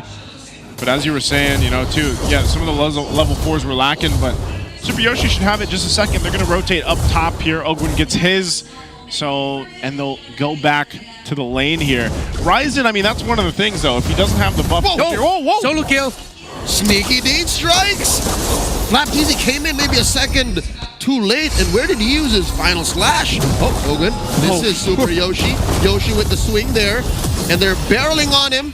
Gets that stun, the final slash. Uses the tech charge for immunity. Oh, and he just stands there menacingly. Yeah, great micro by Super Yoshi, maximizing when he would get the CC immune and even using the tech charge perfectly. So all of the crowd control that Falcons threw at him were immune. Omega's turn, in comes Danes and Ryzen. They pick off the Filipino cannon. And here comes Kyle Teasy and Few looking for sweet revenge. Ryzen, not gonna get cornered here.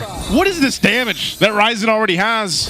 You know, 3-0. I knew that we'd see him get off to a good start if he could get an early kill. Now look at this. I mean, he's just basically got a couple items. He didn't even have his first yet. Yeah, that's an HDF. That's a highly efficient Fanny. He's maximizing all of the adrenaline he gets through the cables, and he just shows up like, cable, damage, I'm out of here. Yeah. It's not like the Fanny like before, we can just continuously swing. But again, we were talking about it. The vision the Super Yoshi provides alongside Haji, the crowd control, sets up for Ryzen to just show up when he's needed, deal the damage, and then get out of there. Yeah, and that's why I think, too, even for Haji picking up this Jushin, it allows him to just kind of hold down that side. It's not like he has to do too much burst or anything else. Super Yoshi's the one that's providing all this information. So it looks like the idea for Smart Omega is give up these early turtles. We don't really need to contest them. They're going to go for another kill here. They don't get it, though. Uh-oh. Bad positioning. They're caught out, and they're forced to retreat, reposition. Now it's Super Yoshi versus 3. Hits the tech charge onto them, but now he's gonna get smothered by Falcons. Pops that rocket. Here comes the rest of the new guy. 3-man choke, left easy fools, and Ryzen finds Oakland. 2 for 1 the trade. Almost 2,000 gold up. Smart Omega. I thought the Super Yoshi using the tech charge there was a bit of a waste, but it seems like it just bought the right amount of time. Again, that we mentioned the strategy. Get vision for Ryzen, get vision for the team, and just let the Fanny clean up. This is an evolution to the Fanny that I did not expect. I thought Fanny was dead in the water because it's like, okay, she can't do what she used to do, but now she changed. She's a little bit more precise with her entries. Okay, James will just go ahead and zone out Team Falcons from this Tier 1 push from Netsky. So Smart Omega will get another turret under the board here. Mid lane going to be the next focus. That's the problem now, too, as we've seen it. Just keep an eye on Super Yoshi where he goes. It's so funny because the previous game it's really been follow James or go with James, and now Super Yoshi's the one being a lot more proactive. And once it gets down to those fights, the objectives later on, because eventually Smart Omega won't be ignoring the turtles, for example. They'll be joining those fights. And the Grok has been such a good synergy with the Fanny. Even earlier on in that fight in the mid lane, just the Rampart alone gives that opportunity to still go ahead and cable on through. So I'm not sure how Team Falcons is going to go in and play against that when it comes to the objectives. That extra wall seems to be so good for Ryzen. So easier for him. So much easier for him to dish out the combo. Oh, Flap? That's a 3-man coalition. It's not enough. They pop Netsky from out of nowhere. Tech charge, full combo. James takes down Flap. Here comes Kyle and Ryzen jumping in. But Kyle Easy ain't gonna budge. They are too chunky.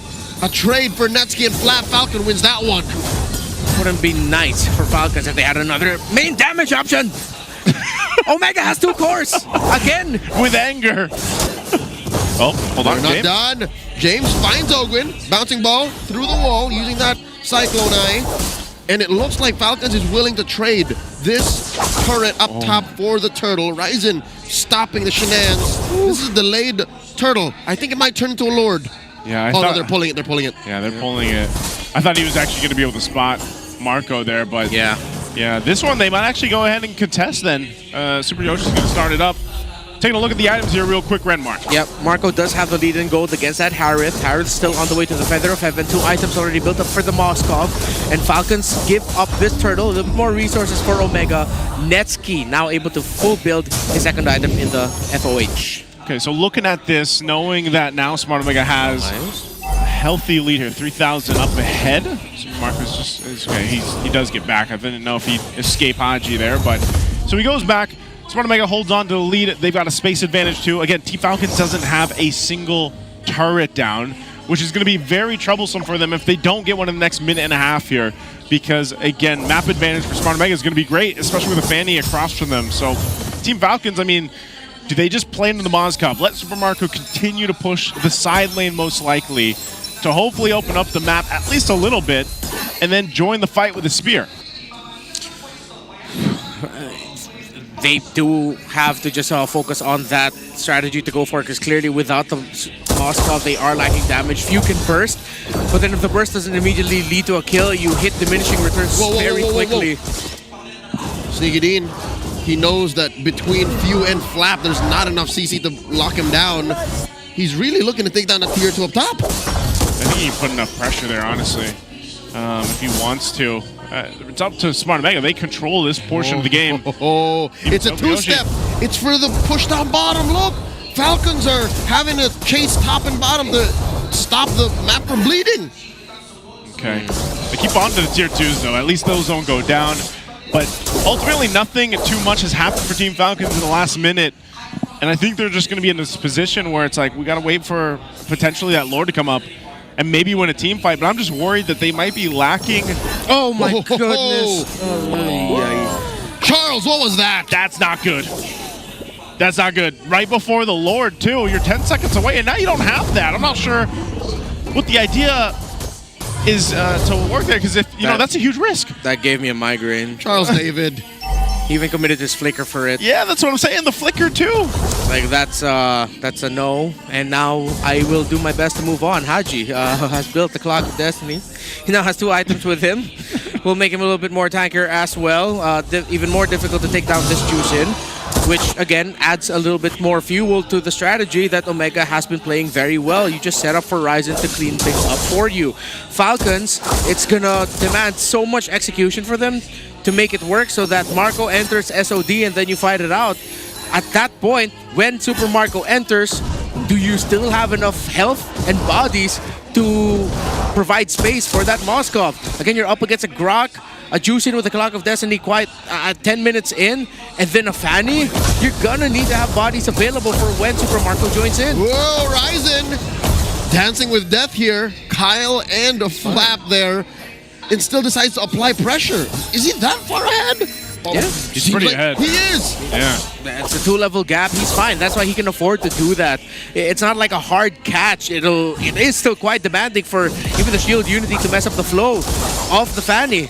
He can afford to just keep doing that because they know that they can't do much to him. In comes James and Yoshi. A flicker committed by the Super One, and it's all for that tier 2. So long lane setup already for Omega. This Lord is looking better for him. It's a lot of little steps that I feel like Smart Omega has taken in the past 2 minutes to go ahead and finally get that tier 2 in the bottom. Nearly there, tier 2 on the top.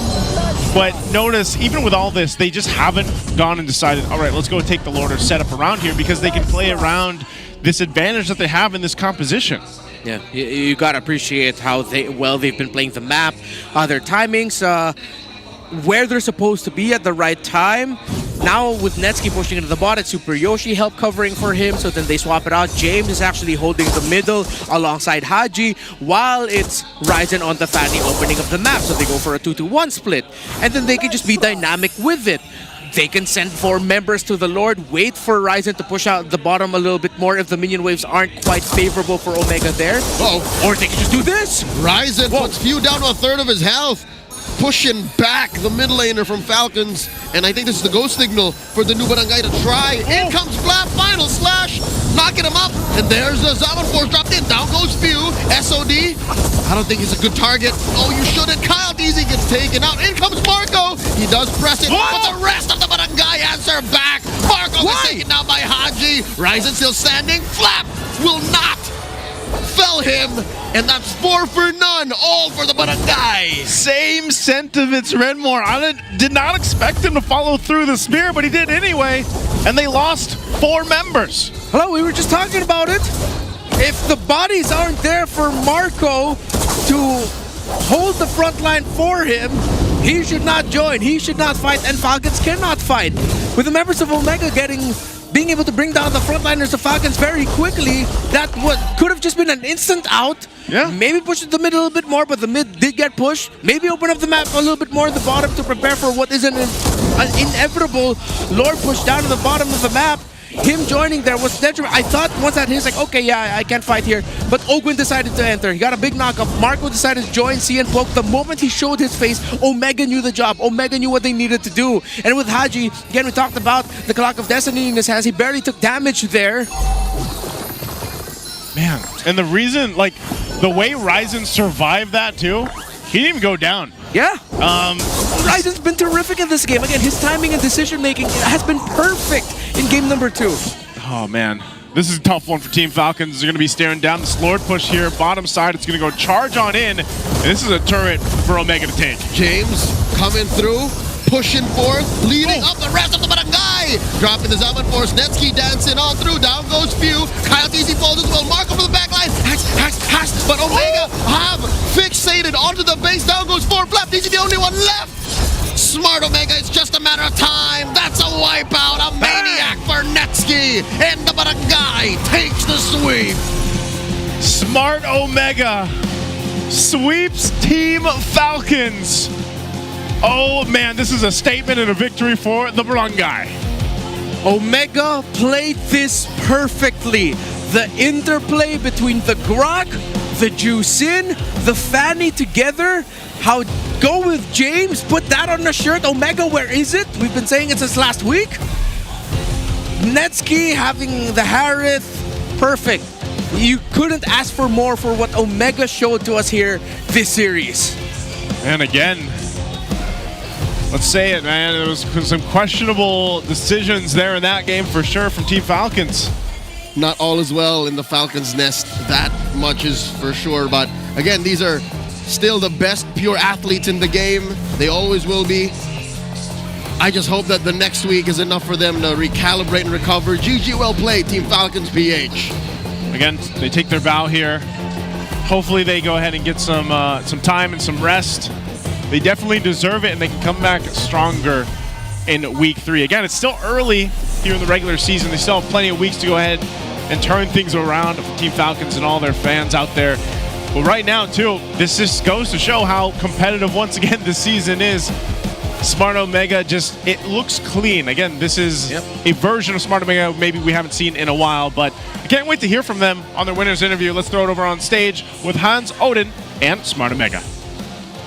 Now this is a way to end week 2. Once again, your winners, Smart Omega!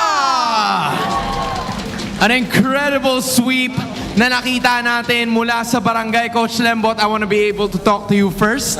So I'll give this to you. Kanina kasi, noong game number 1, I was watching at the audience. Nakikita ko kayo sa player area.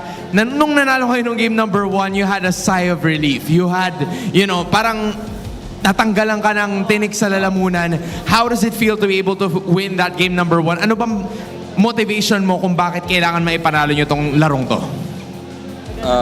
Motivation, syempre yung family.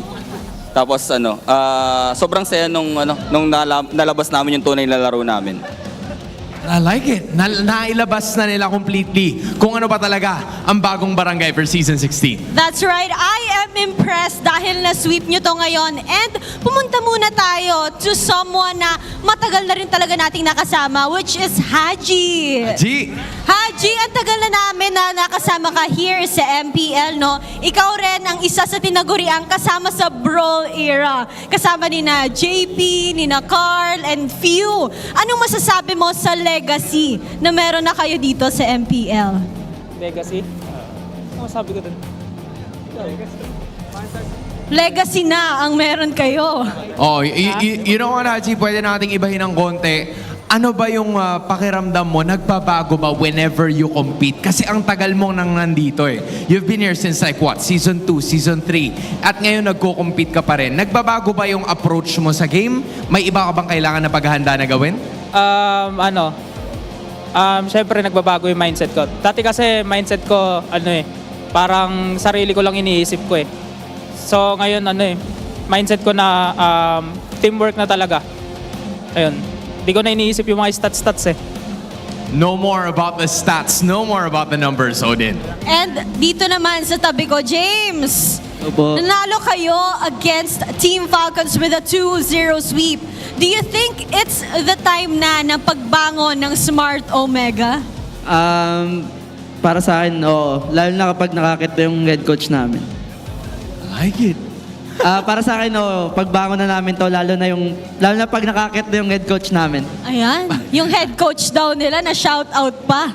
Pag shoutout. Pero James, parang ibang aura mo ngayon ha. Wala lang, napapansin ko lang ha. Iba Kasi yung ibang ngiti niya mo this ngayon. season. Oo. Ano bang meron sa mga kasama mo ba in general? Ano bang meron sa Smart Omega ngayon?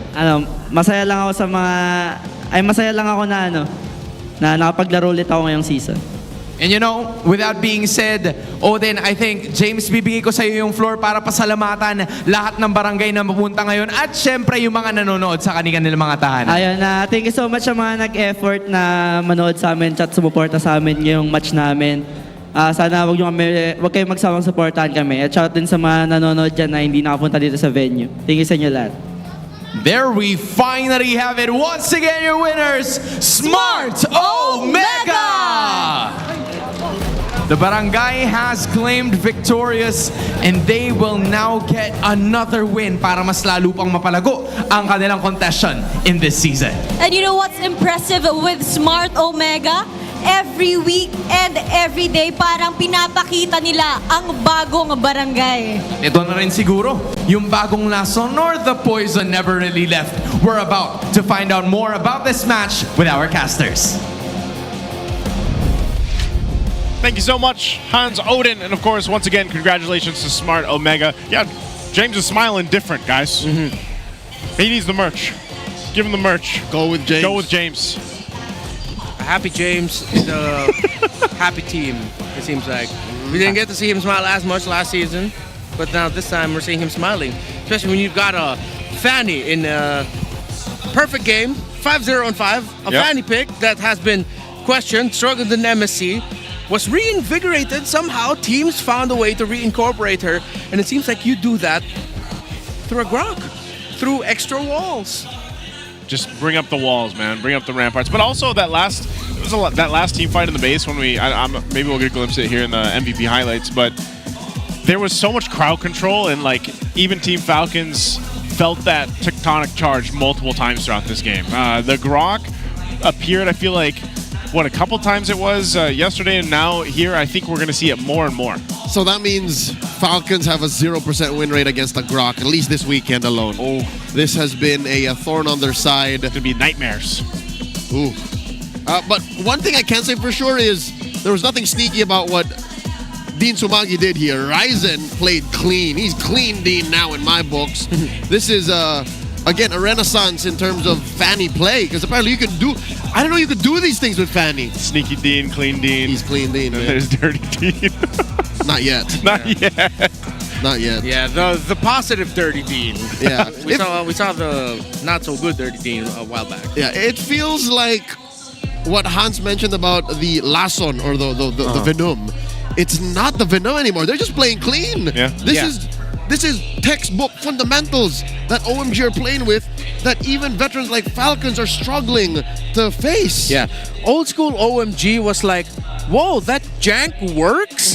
How does it work? It's like putting duct tape on something. Yeah, and then it works. And it works out. It seems okay. I see the vision here for Omega this time around. No, there are just some things you really got. Like, I remember our interviews that we used to have with Coach Snap on what used to be the Infinix game Tambayan, where he would just really explain, oh no, it's because with this hero and this hero together, you get this, it works out, the good synergy. And that's exactly what we see with a Grok, Juicin, and a Fanny together in the center of the map. It's smart tech. Yeah, it's smart What's tech. working for Omega now, and it feels like their strats and their execution is 3D printed. It's just so clean. It's that's simple. I didn't know you could do that. And apparently they're doing that now. I feel like they needed this though, man. It's been a rough couple like past seasons for Smart Omega, but especially for this, like you go ahead and you just have this. It's in a way, it's like this hope for Smart Omega that they can continue to even make this better. Again, when they get wins like this, that's obviously going to have a morale effect, I feel like, on them. But I think that's the main part. We've seen a couple of different variations of their draft, but they execute it really well, like whatever they end up drafting. Now, for Team Falcons, on the other hand, I feel like, we mentioned that with this draft, it's like they have good damage from both the Kagura and the Moskov, but I guess they got kind of thrown up in the air too much. There was too much happening to try to keep up with what Smart Omega was throwing at them. They have good damage, but they do not have great damage. Omega has great damage just through the Harith, just through your side lanes alone. Even if you cover your mid lane picks, Lapu-Lapu and Harith already provide great damage. Yeah. You saw there right in the end, even though Marco had a lead over the Harith, it felt like he didn't have a lead over the Harith. It felt like he didn't get to the key items before him. Yes, naturally, the Harith does just have the pure raw damage advantage against the Moskov, but the way that you cover that is you help facilitate the Moskov with damage in other parts of the map, so it isn't just the Moskov dealing the damage. And I think that's what put Falcons in this specific position. Their decision-making suffered because of the whole paradox of, so we need to do this so that Marco can do this, and then when it's Marco's turn to make these big-ticket calls, it doesn't happen. No, that last fight happened where he jumped in where he shouldn't have. It's it's tough to see. You know, again, Team Falcons, a team that a lot of people they're still the Titans.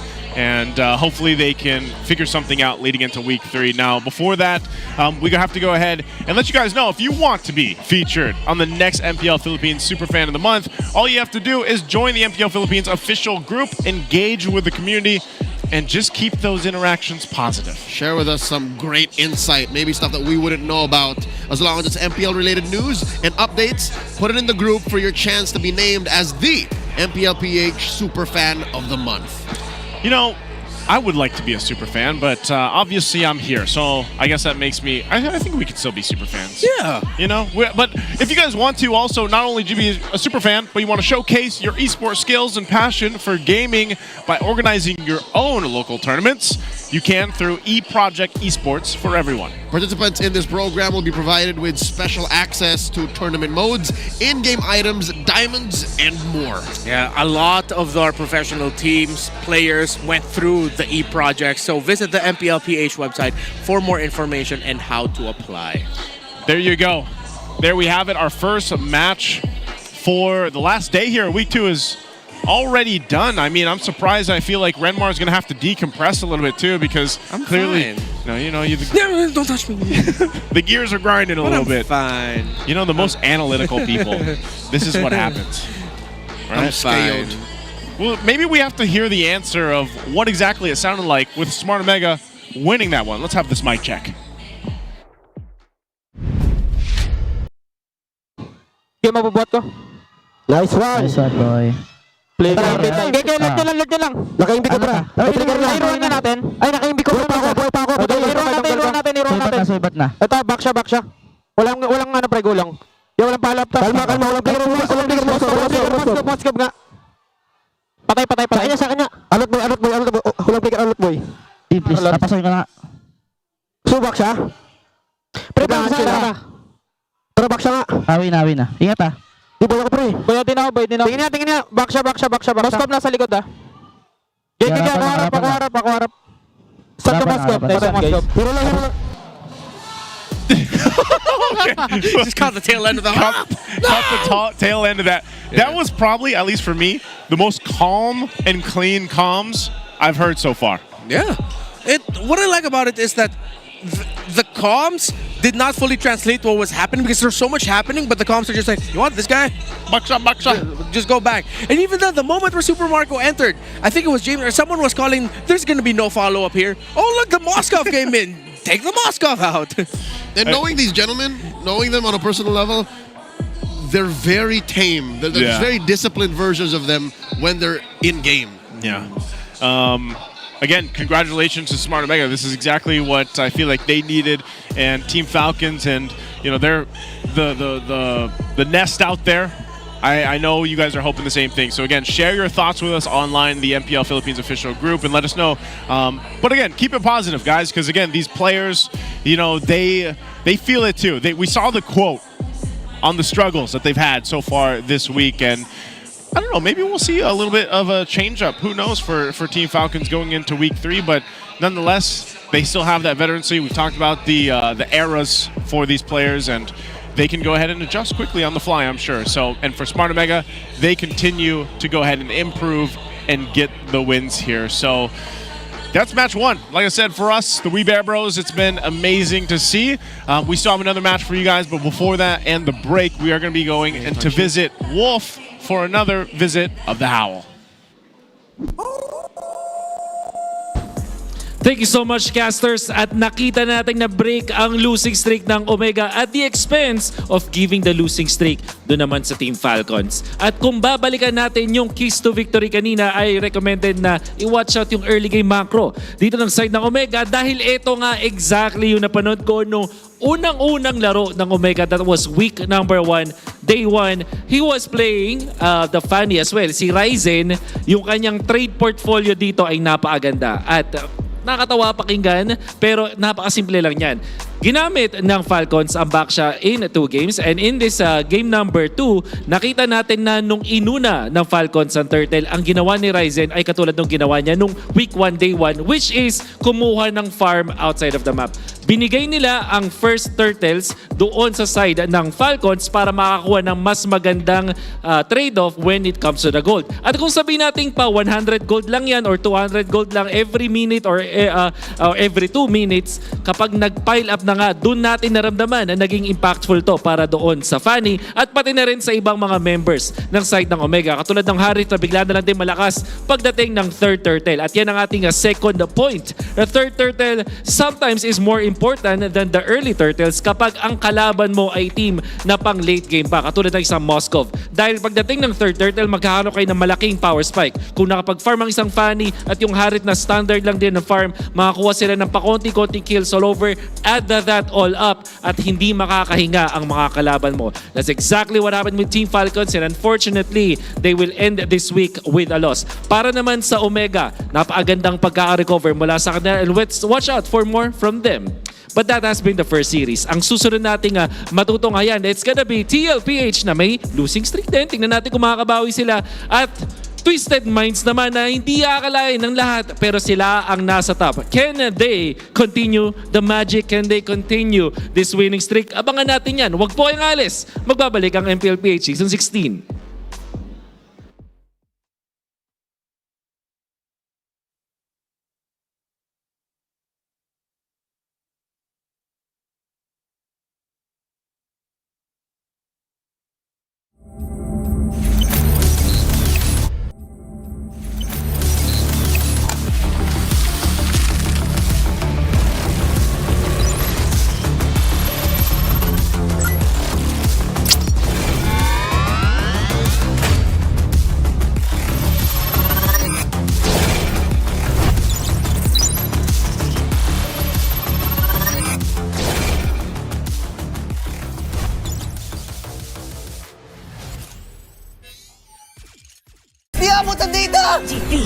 GG bro!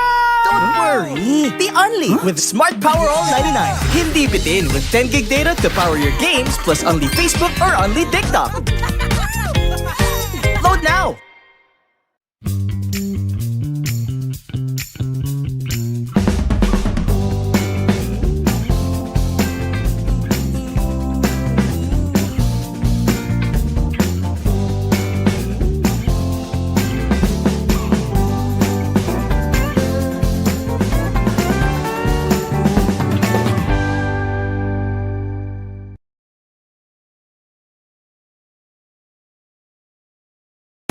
Enemy alert. Your scalp gets 1.5 times greasier, causing dandruff. Get triple anti-dandruff power. Supercharge with Clear. Pang-marinade, Panggisa! pampasarap, Ang daming ititimpla! Luto mo yan with Knorr Liquid Seasoning. mula luto tong plato, sarap panalo. Luto tong plato, sarap panalo. Luto tong plato, sarap panalo. Luto tong plato, panalo ang luto mo.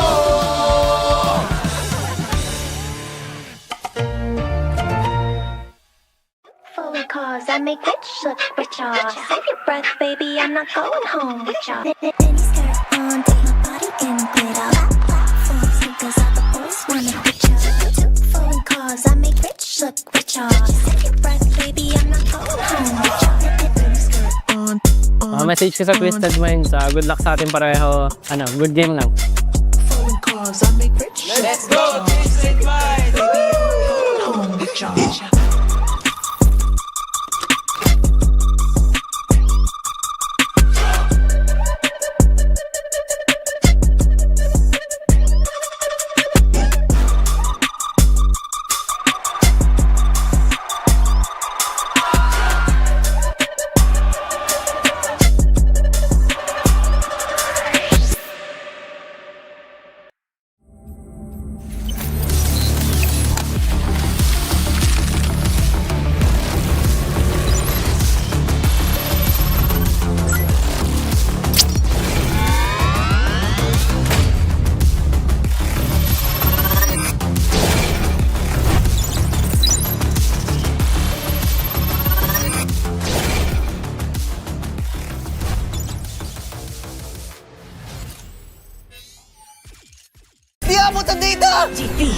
GG bro! Don't worry! Be only with Smart Power All 99. Hindi bitin with 10 gig data to power your games plus only Facebook or only TikTok. Load now!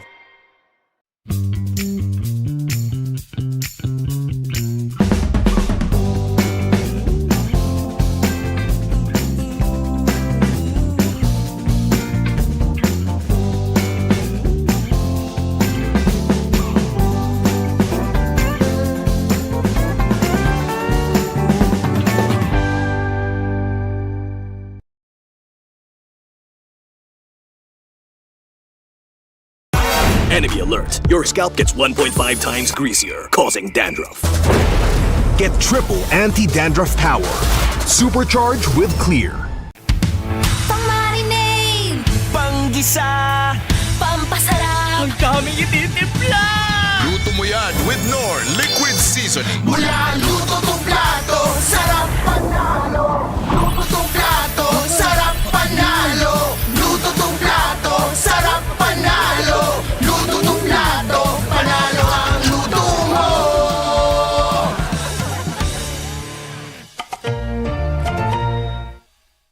Phone calls, I make rich look richer. Save your breath, baby, I'm not going home with ya. Mini skirt on, take my body in glitter.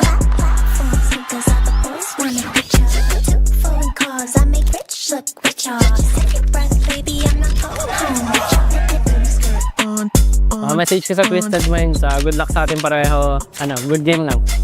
Phone calls, I make rich. Let's go, Twisted Minds. Home with ya.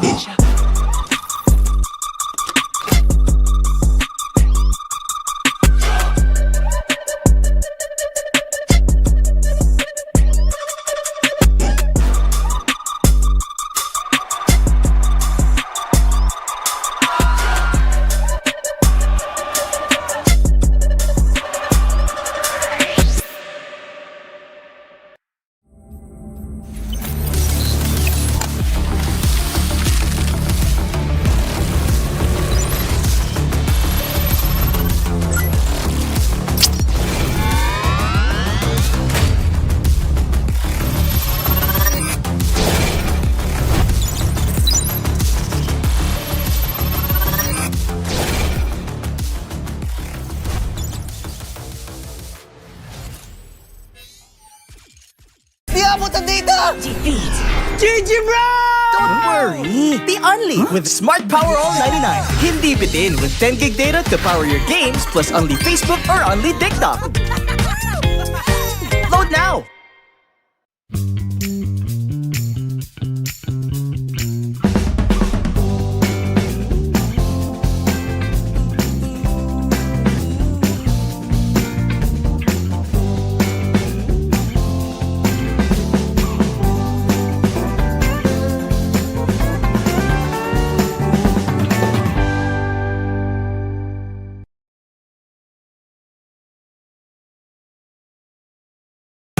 Enemy alert. Your scalp gets 1.5 times greasier, causing dandruff. Get triple anti-dandruff power. Supercharged with Clear. Pang-marinade, Panggisa, pampasarap, ang daming ititimpla! Luto mo yan with Knorr Liquid Seasoning. mula luto tong plato, sarap panalo. Luto tong plato, sarap panalo. Luto tong plato, sarap panalo. Luto tong plato, panalo ang luto mo.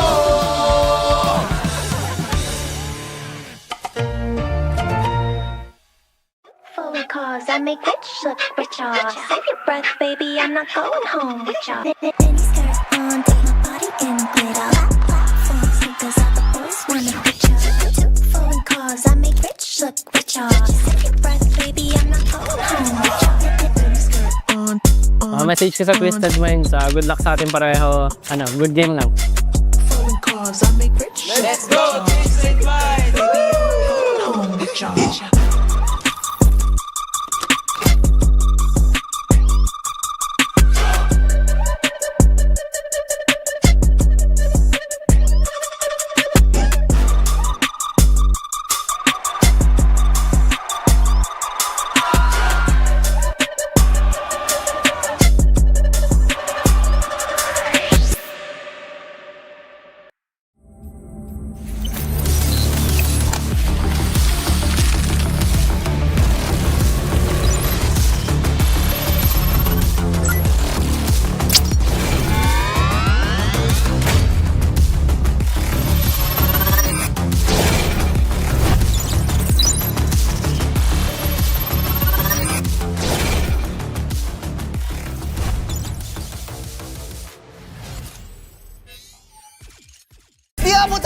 GG bro! Don't worry! Be only with Smart Power All 99. Hindi bitin with 10 gig data to power your games plus only Facebook or only TikTok. Load now!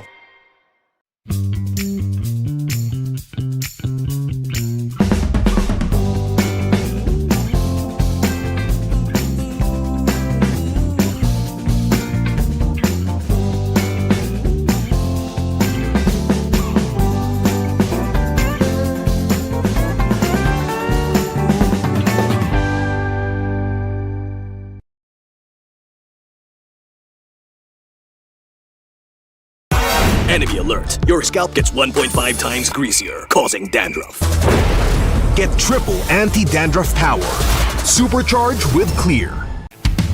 Pang-marinade, Panggisa, pampasarap, ang daming ititimpla.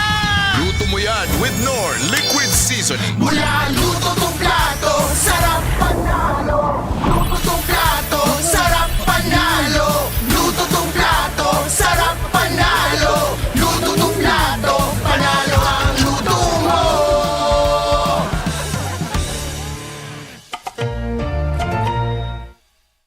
Phone calls, I make rich look richer. Save your breath, baby, I'm not going home with ya. Mini skirt on, take my body in glitter. Platforms, sneakers, all the boys wanna picture. Two phone calls, I make rich look richer. Save your breath, baby, I'm not going home with ya. Mini skirt on. Message ko sa Twisted Minds. Good luck sa atin pareho. Good game lang. Phone calls, I make rich. Let's go, Twisted Minds. Home with ya.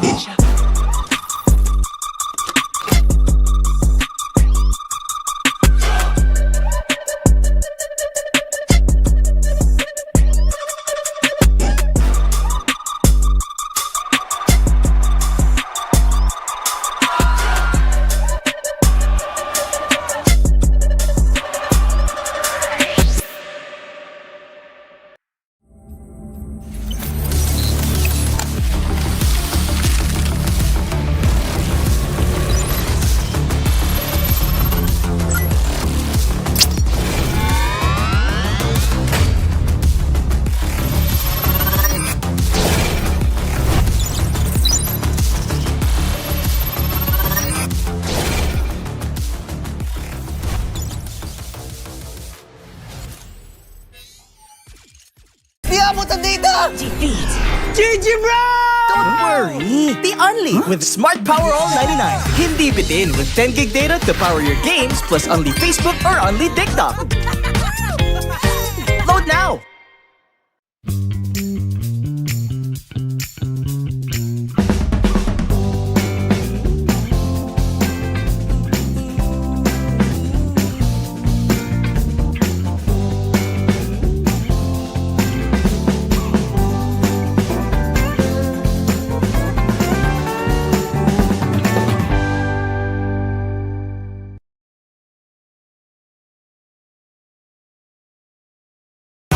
Enemy alert. Your scalp gets 1.5 times greasier, causing dandruff. Get triple anti-dandruff power. Supercharge with Clear. Pang-marinade, Panggisa, pampasarap, ang daming ititimpla. Luto mo yan with Knorr Liquid Seasoning. mula luto tong plato, sarap panalo. Luto tong plato, sarap panalo. Luto tong plato, sarap panalo. Luto tong plato, panalo ang luto mo.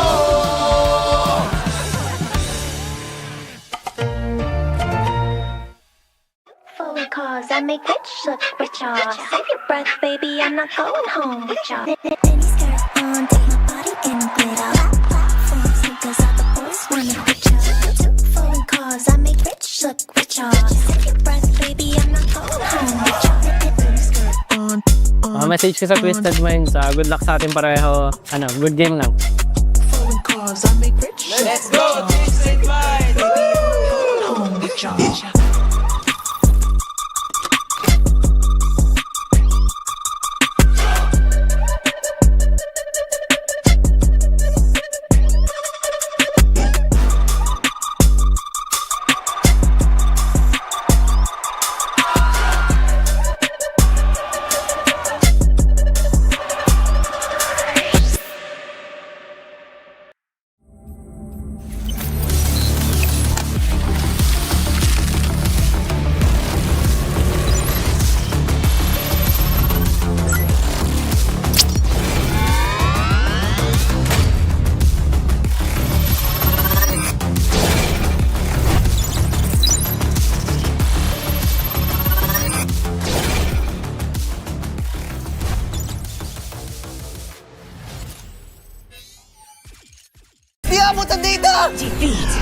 GG bro!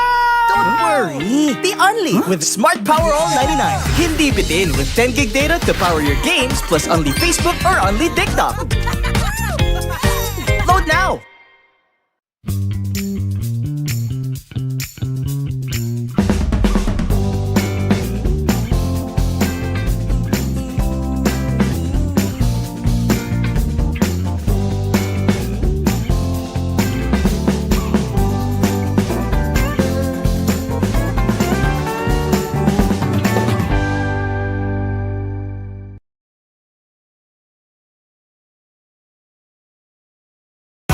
Enemy alert. Your scalp gets 1.5 times greasier, causing dandruff.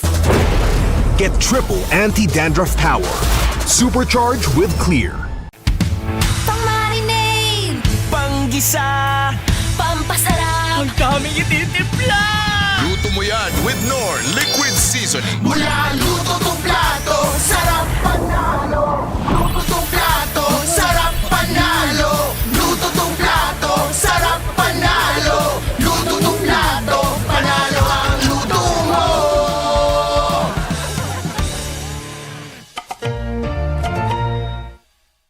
Phone calls, I make rich look richer. Save your breath, baby, I'm not going home with ya. Mini skirt on, take my body in glitter.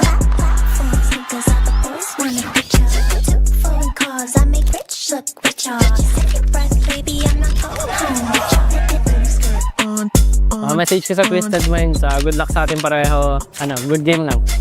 Phone calls, I make rich. Let's go, Twisted Minds. Home with ya.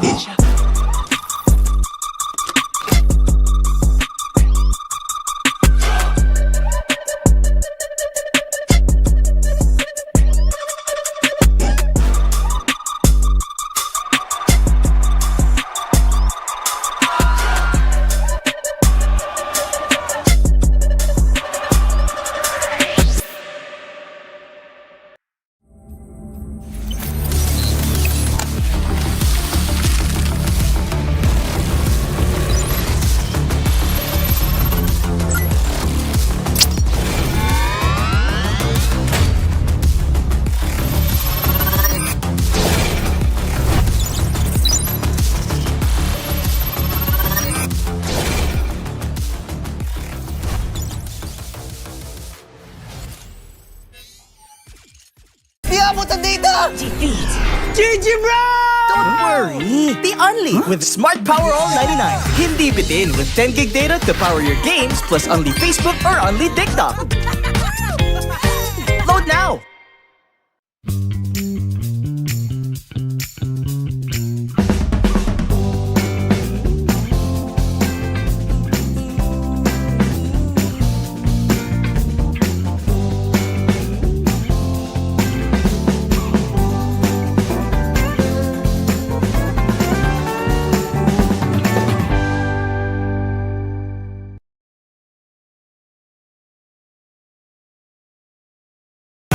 Enemy alert. Your scalp gets 1.5 times greasier, causing dandruff.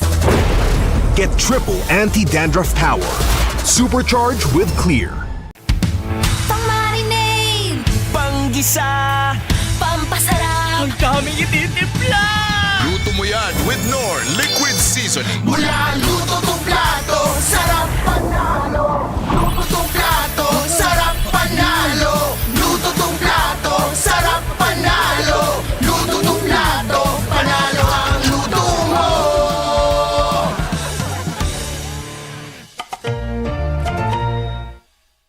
Phone calls, I make rich look richer. Save your breath, baby, I'm not going home with ya. Mini skirt on, take my body in glitter. Platform sneakers, all the boys wanna picture. Two phone calls, I make rich look richer. Save your breath, baby, I'm not going home with ya. Mini skirt on. Message ko sa Twisted Minds, good luck sa ating pareho. Good game lang. Phone calls, I make rich. Let's go, Twisted Minds. Home with ya.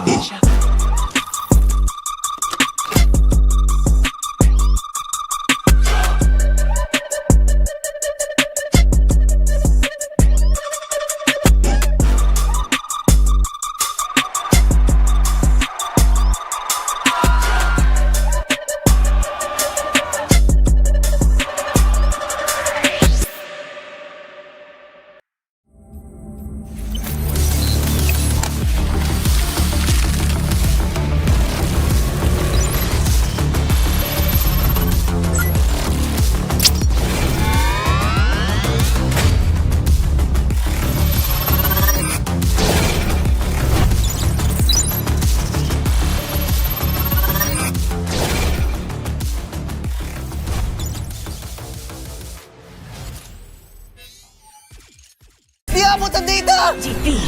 GG bro! Don't worry, be only with Smart Power All 99. Hindi bitin with 10 gig data to power your games plus only Facebook or only TikTok. Load now!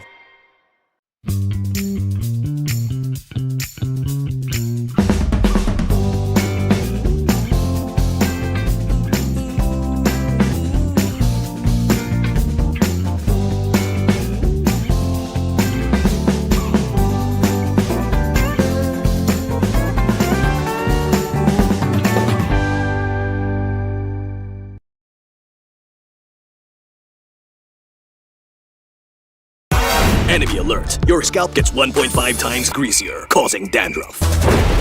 Get triple anti-dandruff power. Supercharge with Clear. Pang-marinade! Panggisa! Pampasarap! Ang daming ititimpla! Luto mo yan with Knorr Liquid Seasoning. Mula luto tong plato, sarap panalo! Luto tong plato, sarap panalo! Luto tong plato, sarap panalo! Luto tong plato, panalo ang luto mo!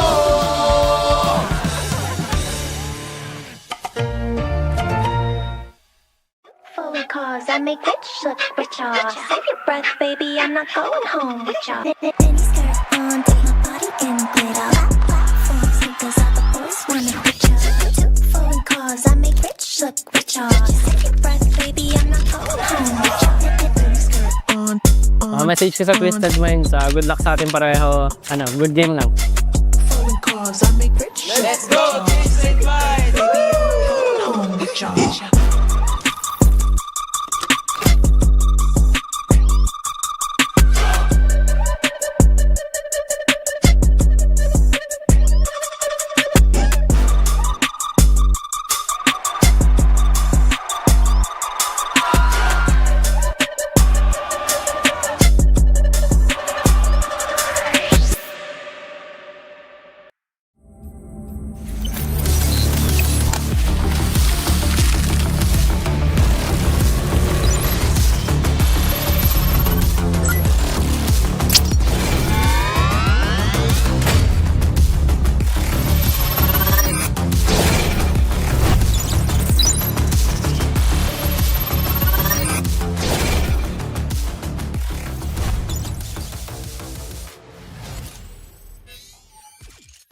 Di abutan dito!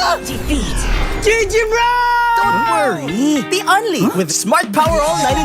Hindi bitin with 10 gig data to power your games plus only Facebook or only TikTok. Load now!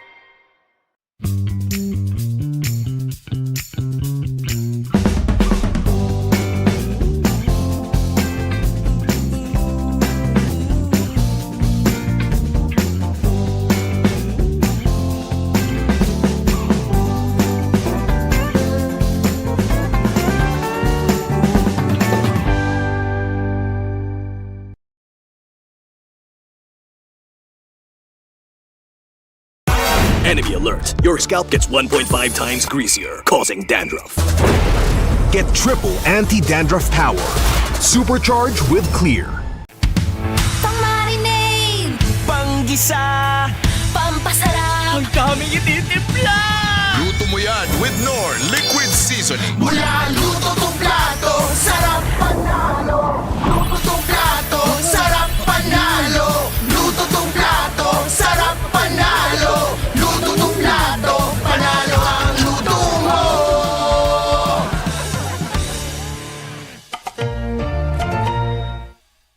Fully cause I make rich look richer. Save your breath, baby, I'm not going home with ya. Mini skirt on, take my body in glitter. Platform sneakers, all the boys wanna hit ya. Fully cause I make rich look richer. Save your breath, baby, I'm not going home with ya. Mini skirt on. Message ko sa Twisted Minds, good luck sa atin pareho. Good game lang. Fully cause I make rich. Let's go, Twisted Minds! Baby, I'm not going home with ya.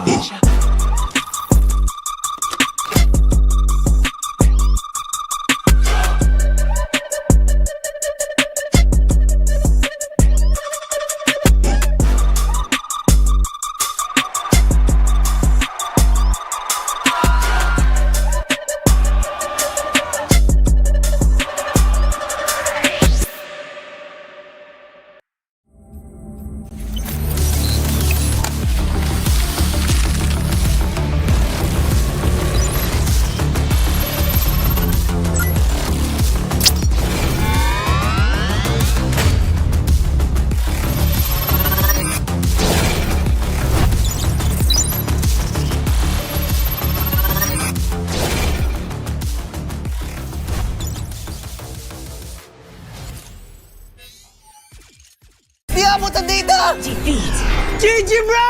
Don't worry! Be unleashed with Smart Power All 99. Hindi bitin with 10 gig data to power your games plus only Facebook or only TikTok. Load now!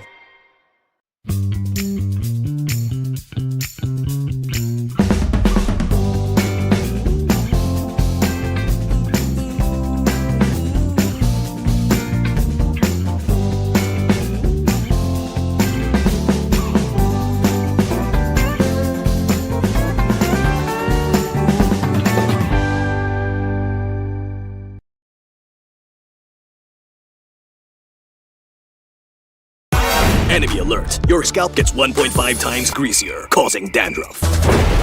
Get triple anti-dandruff power. Supercharge with Clear. Pang-marinade, Panggisa, pampasarap, ang daming ititimpla! Luto mo yan with Knorr Liquid Seasoning. mula luto tong plato, sarap panalo. Luto tong plato, sarap panalo. Luto tong plato, sarap panalo. Luto tong plato, panalo ang luto mo.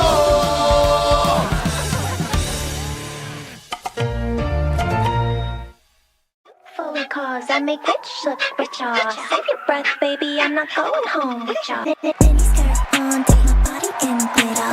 Platform sneakers, all the boys wanna picture. Fully cause I make rich look richer. Save your breath, baby, I'm not going home with ya. Mini skirt on. Message ko sa Twisted Minds, good luck sa atin pareho. Good game lang.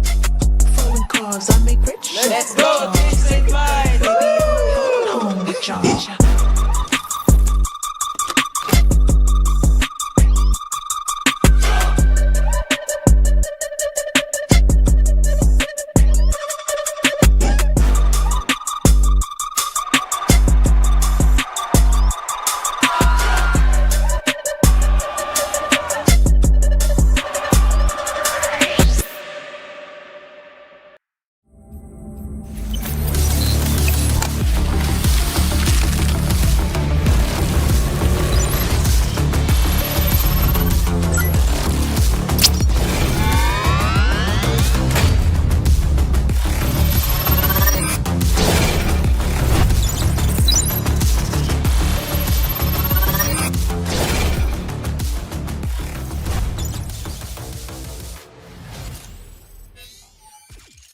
Di abot ang data! GG bro! Don't worry! Be unleashed with Smart Power All 99. Hindi bitin with 10 gig data to power your games plus only Facebook or only TikTok. Load now!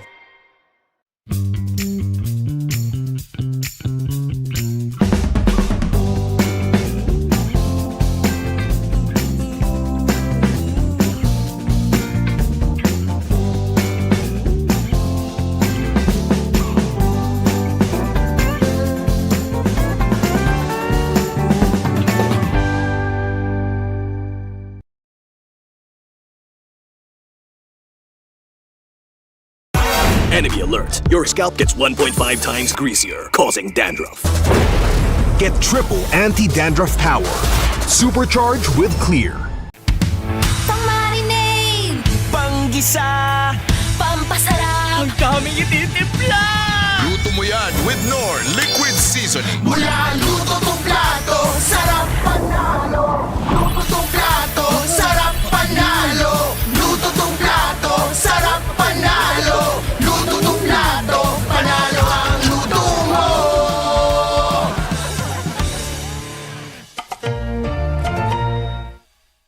Fully cause I make rich look richer. Save your breath, baby, I'm not going home with ya. Mini skirt on, take my body in glitter. Platform sneakers, all the boys wanna picture. Fully cause I make rich look richer. Save your breath, baby, I'm not going home with ya. Mini skirt on. Message ko sa Twisted Minds, good luck sa atin pareho. Good game lang. Fully cause I make rich. Let's go, Twisted Minds. Home with ya.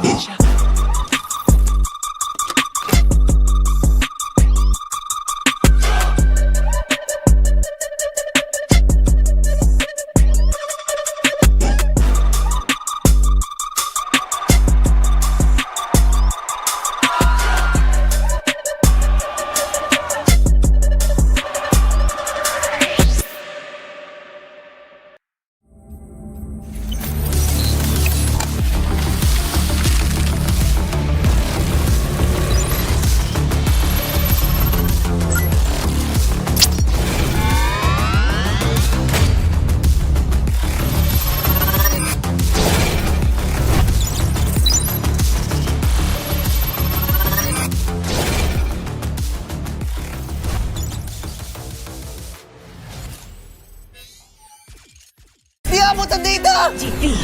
GG bro! Don't worry! The Unli with Smart Power All 99. Hindi bitin with 10 gig data to power your games plus Unli Facebook or Unli TikTok. Load now!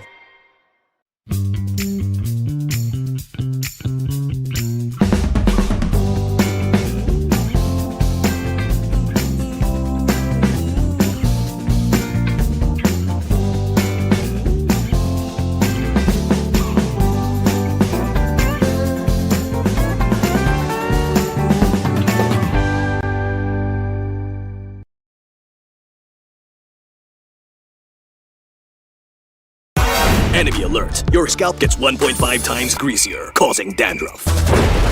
Get triple anti-dandruff power. Supercharge with Clear. Pang-marinade! Panggisa! Pampasarap! Ang daming ititimpla! Luto mo yan with Knorr Liquid Seasoning. Mula luto tong plato, sarap panalo!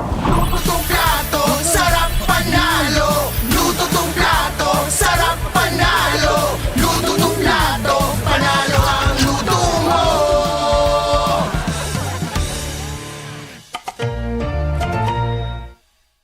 Phone calls, I make rich look richer. Save your breath, baby, I'm not going home with ya. Mini skirt on, take my body in glitter. Platforms, because all the boys wanna picture. Two phone calls, I make rich look richer. Save your breath, baby, I'm not going home with ya. Mini skirt on. Message ko sa Twisted Minds, good luck sa atin pareho. Good game lang. Phone calls, I make rich. Let's go, Twisted Minds!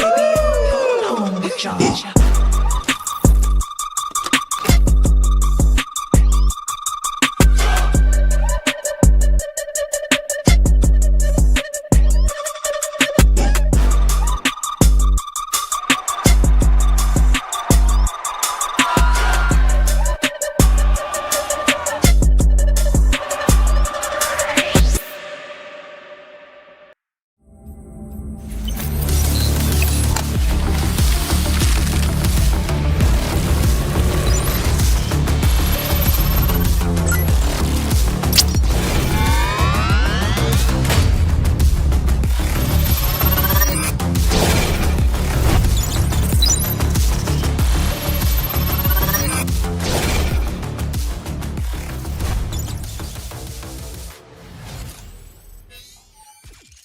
Di abutan dito! GG bro! Don't worry! The Unli with Smart Power All 99. Hindi bitin with 10 gig data to power your games plus Unli Facebook or Unli TikTok. Load now!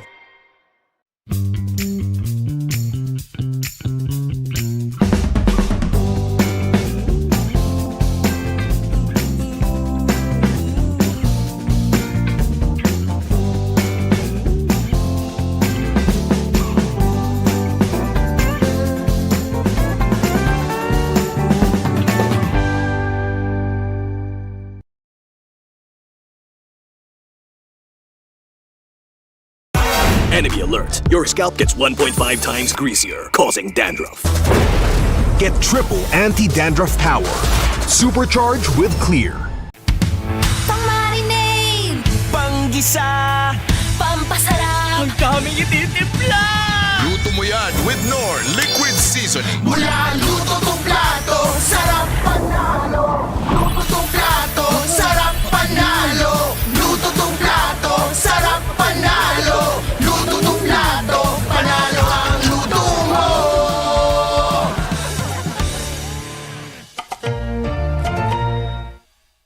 Phone calls, I make rich look richer. Save your breath, baby, I'm not going home with ya. Mini skirt on, take my body in glitter. Platforms, because all the boys wanna picture. Two phone calls, I make rich look richer. Save your breath, baby, I'm not going home with ya. Mini skirt on.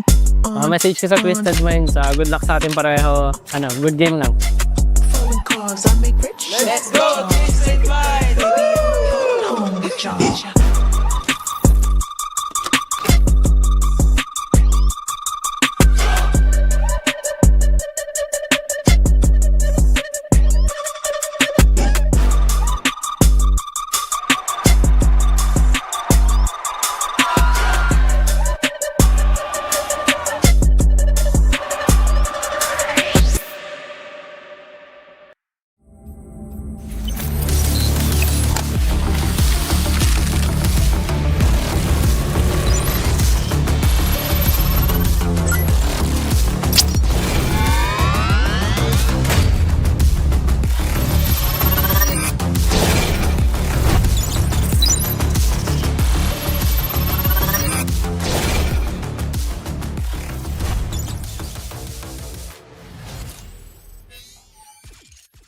abutan dito!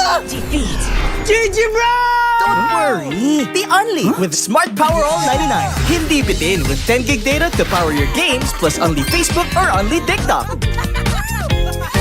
Load now!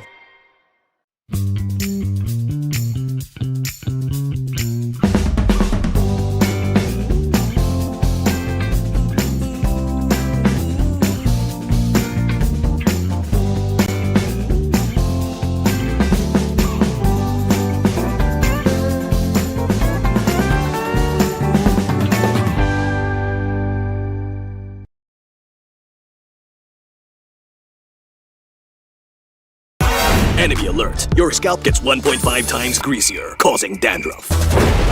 Get triple anti-dandruff power. Supercharged with Clear. Pang-marinade! Panggisa! Pampasarap! Ang daming ititimpla! Luto mo yan with Knorr Liquid Seasoning. Mula luto tong plato, sarap panalo! Luto tong plato, sarap panalo! Luto tong plato, sarap panalo! Luto tong plato, panalo ang luto mo!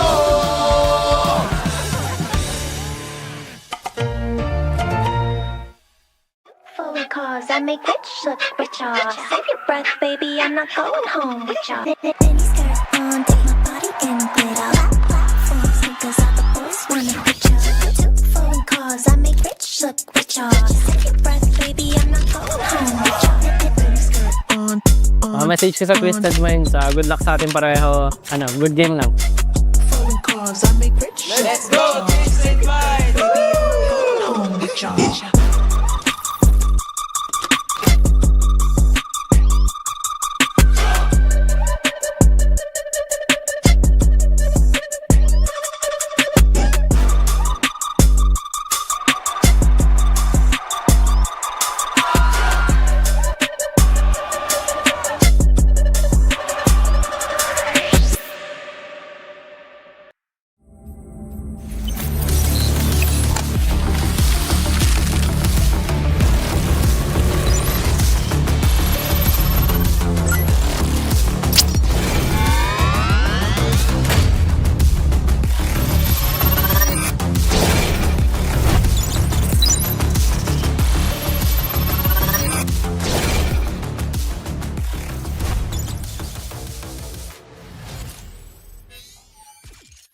Di abutan dito! GG bro! Don't worry! Be only with Smart Power All 99. Hindi bitin with 10 gig data to power your games plus only Facebook or only TikTok. Load now!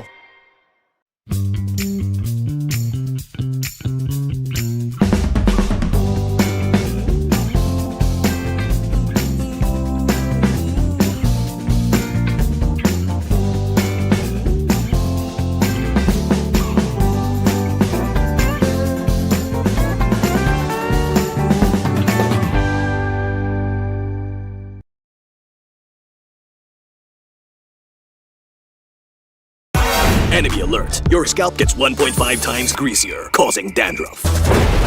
Get triple anti-dandruff power. Supercharged with Clear. Pang-marinade! Panggisa! Pampasarap! Ang daming ititimpla!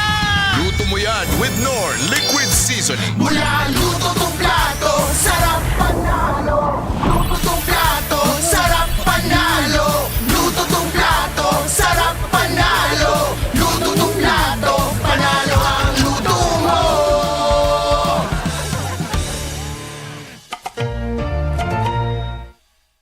Forward cause I make rich look richer. Save your breath, baby, I'm not going home with ya. Mini skirt on, take my body in glitter. Platform sneakers, all the boys wanna picture.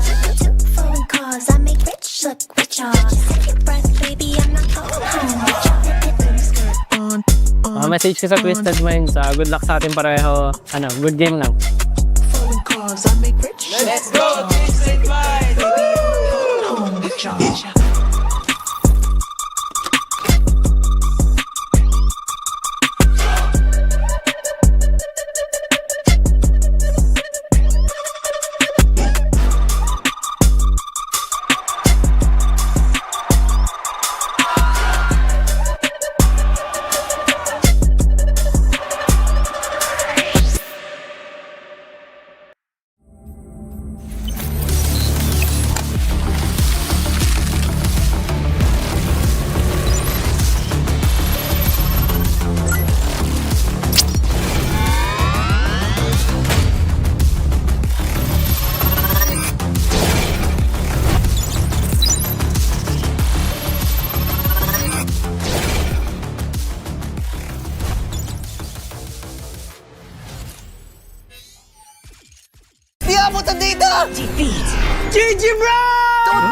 worry, be only with Smart Power All 99. Hindi bitin with 10 gig data to power your games plus only Facebook or only TikTok. Load now!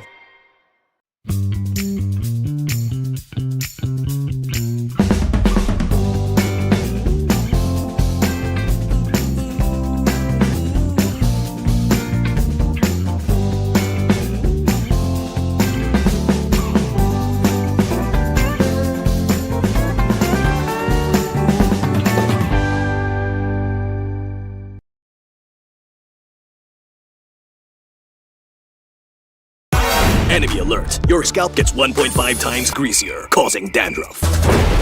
Get triple anti-dandruff power. Supercharged with Clear. Pang-marinade! Panggisa! Pampasarap! Ang daming ititimpla! Luto mo yan with Knorr Liquid Seasoning. Mula luto tong plato, sarap panalo. Luto tong plato, sarap panalo. Luto tong plato, sarap panalo. Luto tong plato, panalo ang luto mo.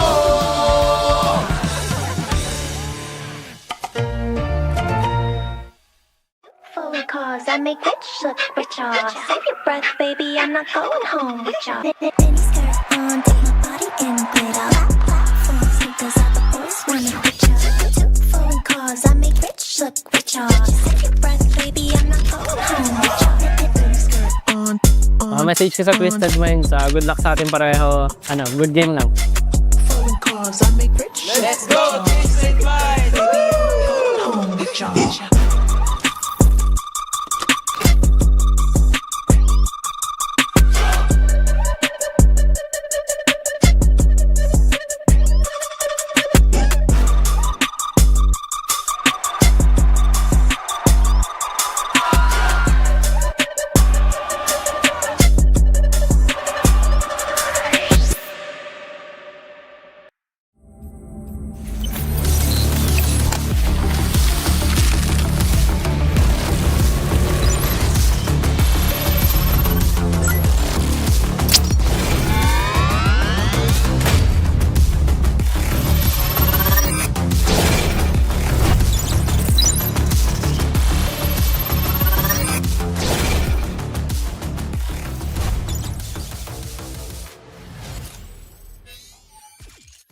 Di abutan dito!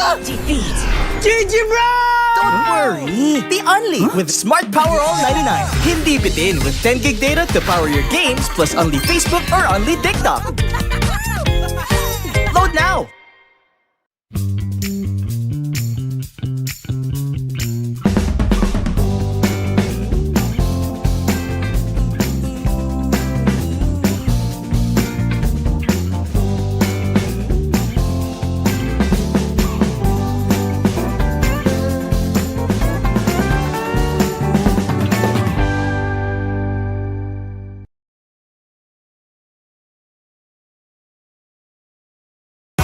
Enemy alert. Your scalp gets 1.5 times greasier, causing dandruff. Get triple anti-dandruff power. Supercharged with Clear. Pang-marinade! Panggisa! Pampasarap! Ang daming ititimpla! Luto mo yan with Knorr Liquid Seasoning. Mula luto tong plato, sarap panalo. Luto tong plato, sarap panalo. Luto tong plato, sarap panalo. Luto tong plato, panalo ang luto mo.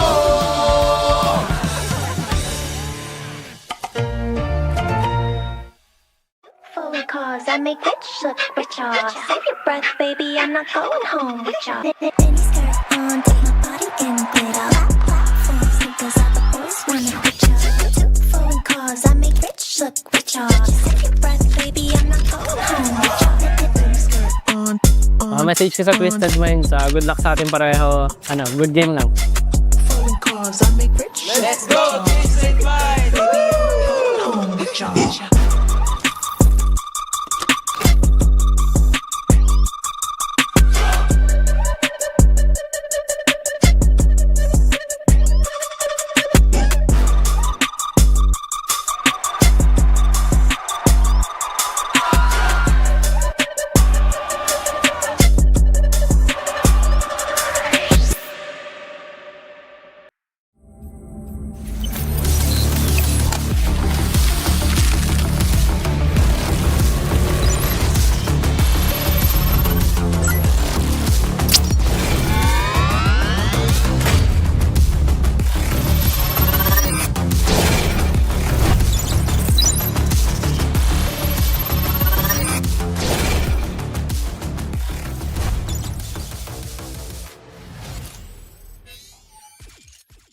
abot na dito!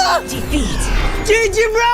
Don't worry, be only with Smart Power All 99. Hindi bitin with 10 gig data to power your games plus only Facebook or only TikTok. Load now!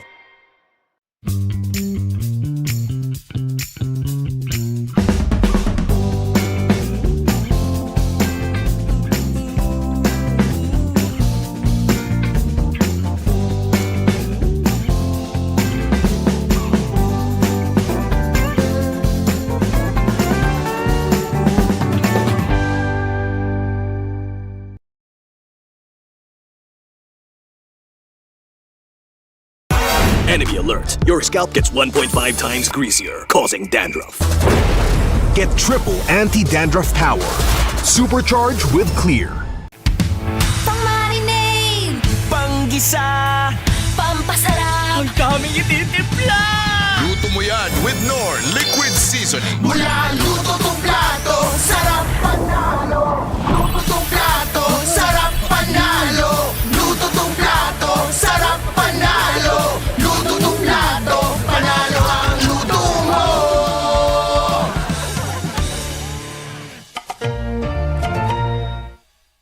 Fully cause I make rich look richer. Save your breath, baby, I'm not going home with ya. Mini skirt on, take my body in glitter. Platform sneakers, all the boys wanna picture. Fully cause I make rich look richer. Save your breath, baby, I'm not going home with ya. Mini skirt on. Message ko sa Twisted Minds, good luck sa atin pareho. Good game lang. Fully cause I make rich. Let's go, Twisted Minds! Baby, I'm not going home with ya.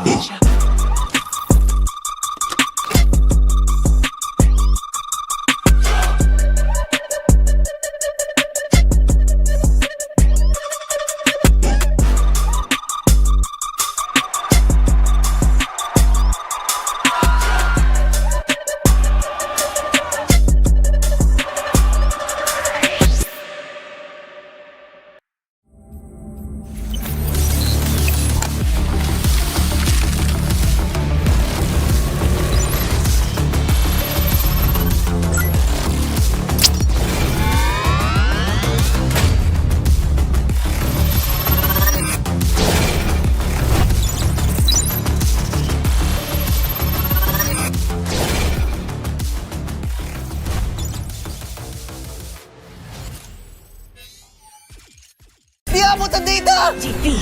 GG bro! Don't worry, be only with Smart Power All 99. Hindi bitin with 10 gig data to power your games plus only Facebook or only TikTok. Load now!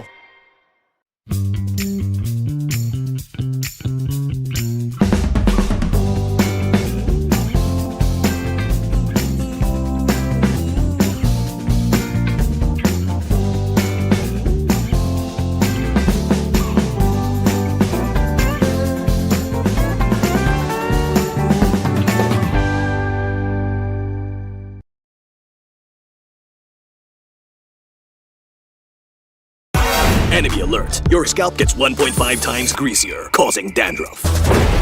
Get triple anti-dandruff power. Supercharge with Clear. Pang-marinade! Panggisa!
Lakas ng Pinas, malakas Pilipinas, malakas kahit anong lane we become the monsters.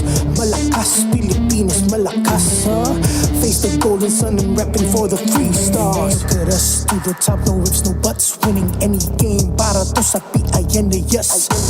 Di mo matitinag aming bosses sa new level. Nasa kalye man o mobile, you know I become a legend. Listen, open fire, we cannot be winners, but with pressure like diamonds are made of. Switching the lane na parang gera, HP racing made a setup. Look like a tank, buhat ni Hilda, full dome SS parang Laila.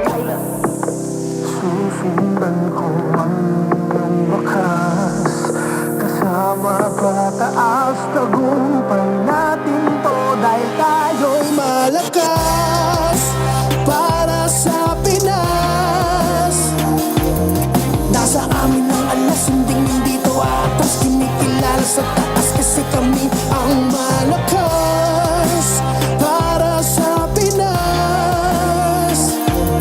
Nasa amin ang alas, hindi to atas, kinikilala sa taas, ganito kami sa Pinas, yeah.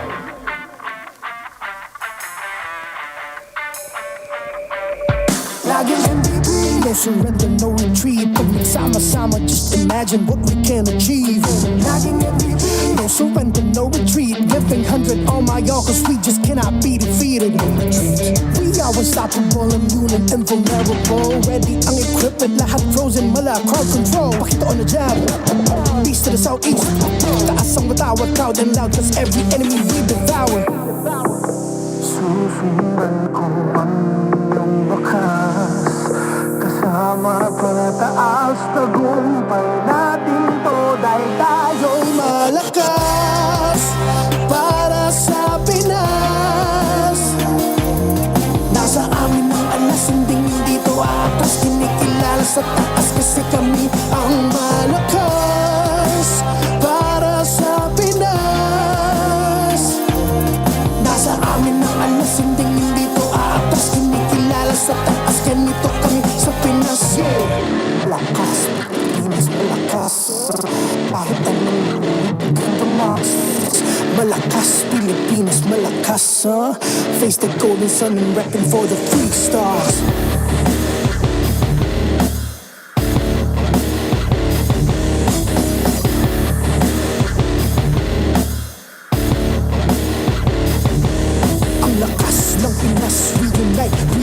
Ang lakas ng Pinas, we unite with the stars. Ang lakas ng Pinas, we unite with the stars. Ang lakas ng Pinas, with the stars.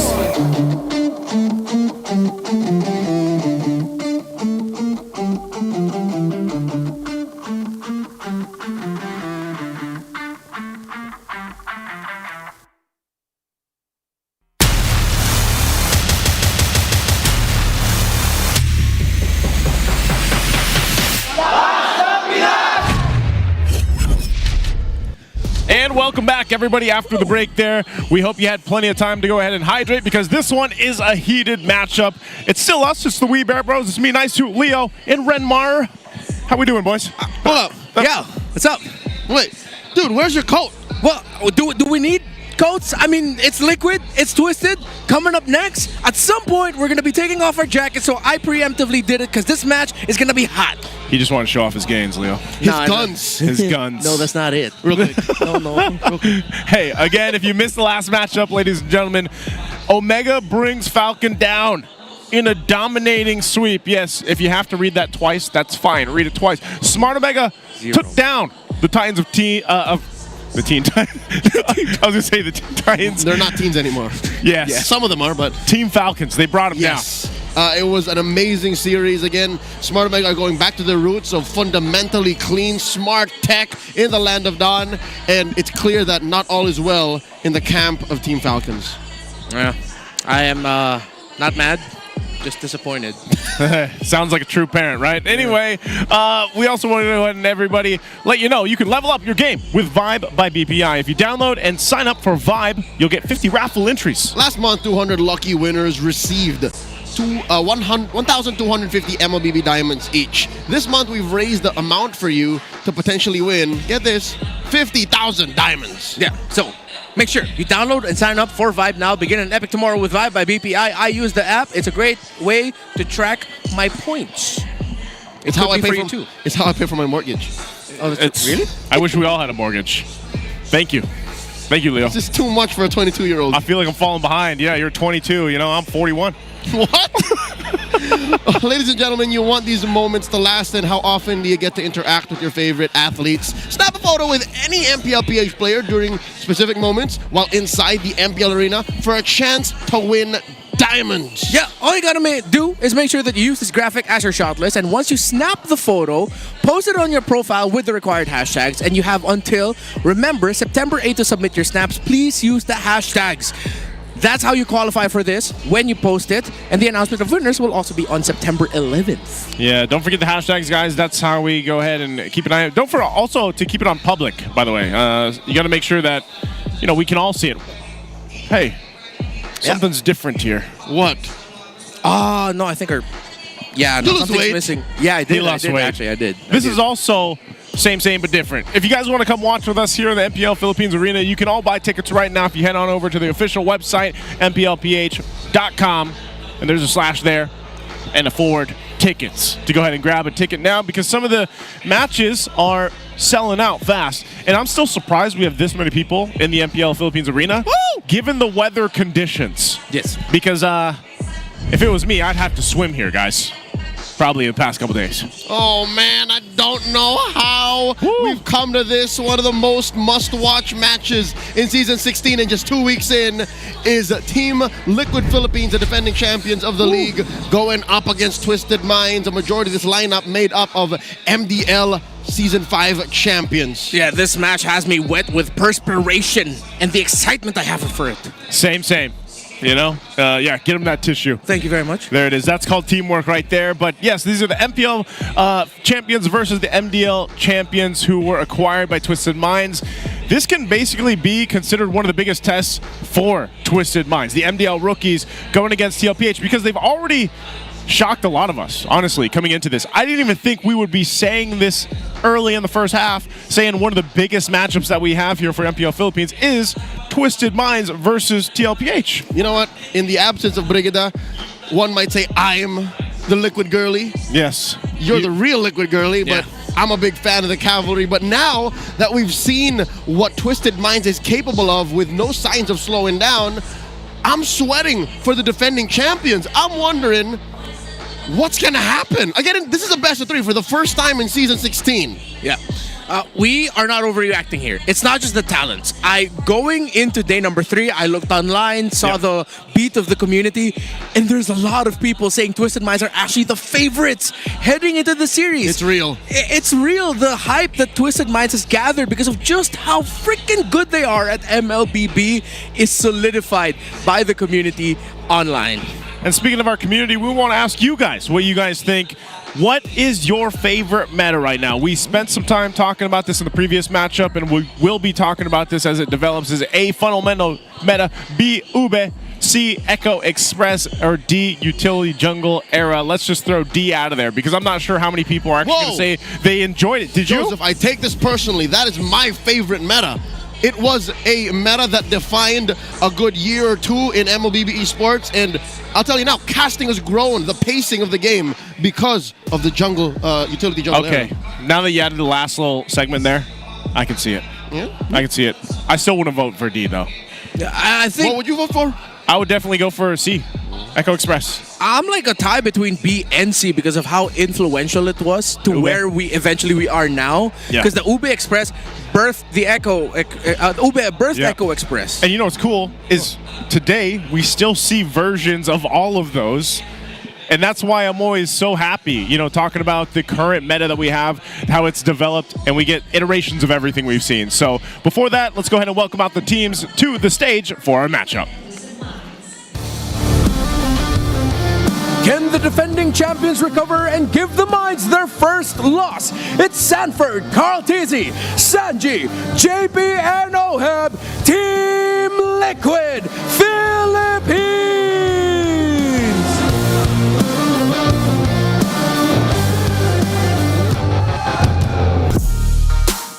In their way, is a team that stands undefeated so far.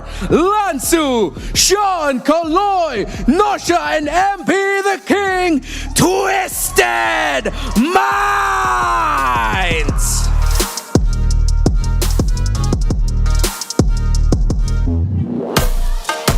To oversee and uphold the tournament's integrity, our marshals, Joshua, JJ, Patrick, and Jeff.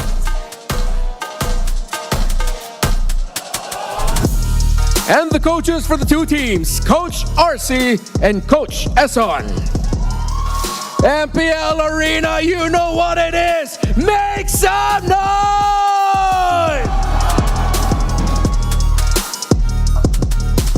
Here we go, the drums are out, and as the Liquid Girly, as you explained yourself, Leo, take us through the lineup here.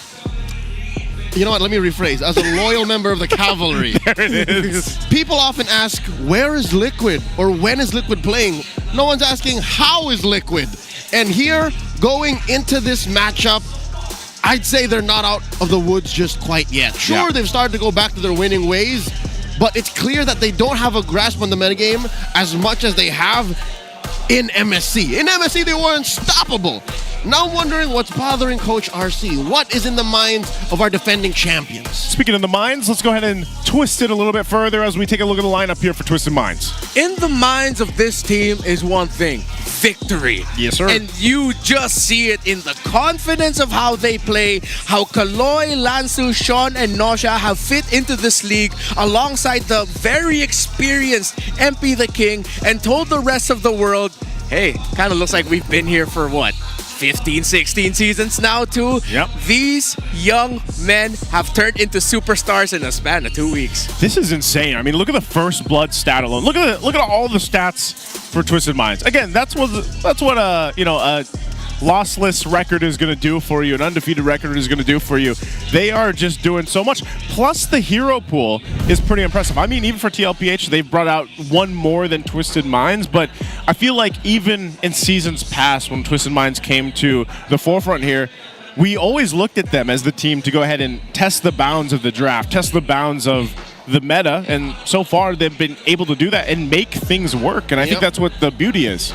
It's the perfect storm. You give Coach Esson and Coach Bonchan tabula rasa, just 4 rookies who have infinite mechanics and game IQ, not to mention a connection, and then you put MP the King in the middle of that masterpiece, and you've got a magnum opus in the works. You've got that, and it's proved to work really well for them now. Again, after this, we're going to continue to see it, because this could be a huge thing for Twisted Minds moving forward if they're able to get the win here. But before that, we're going to go ahead and throw it over to our smart ping test to see how our players prepare for the match. Ingat pre mga pre undefeated. Basta pre, wag lang natin maliitin. Wag natin maliitin ang mga to pre, MPL Champs to pre. Fokusan. Hello guys! Ready na ba yung mic check natin dyan guys? Papasok na dito yung buong pamilya ko guys. Kasi it's TLPH time na guys ang pinakabangan na. Motivation lang pre. Feel ko kaya naman manalo kasi manonood yung buong motivation guys. Hello? Ay, naka-checkpoint pala ako guys. Sorry, di ako masyado nagsasalita.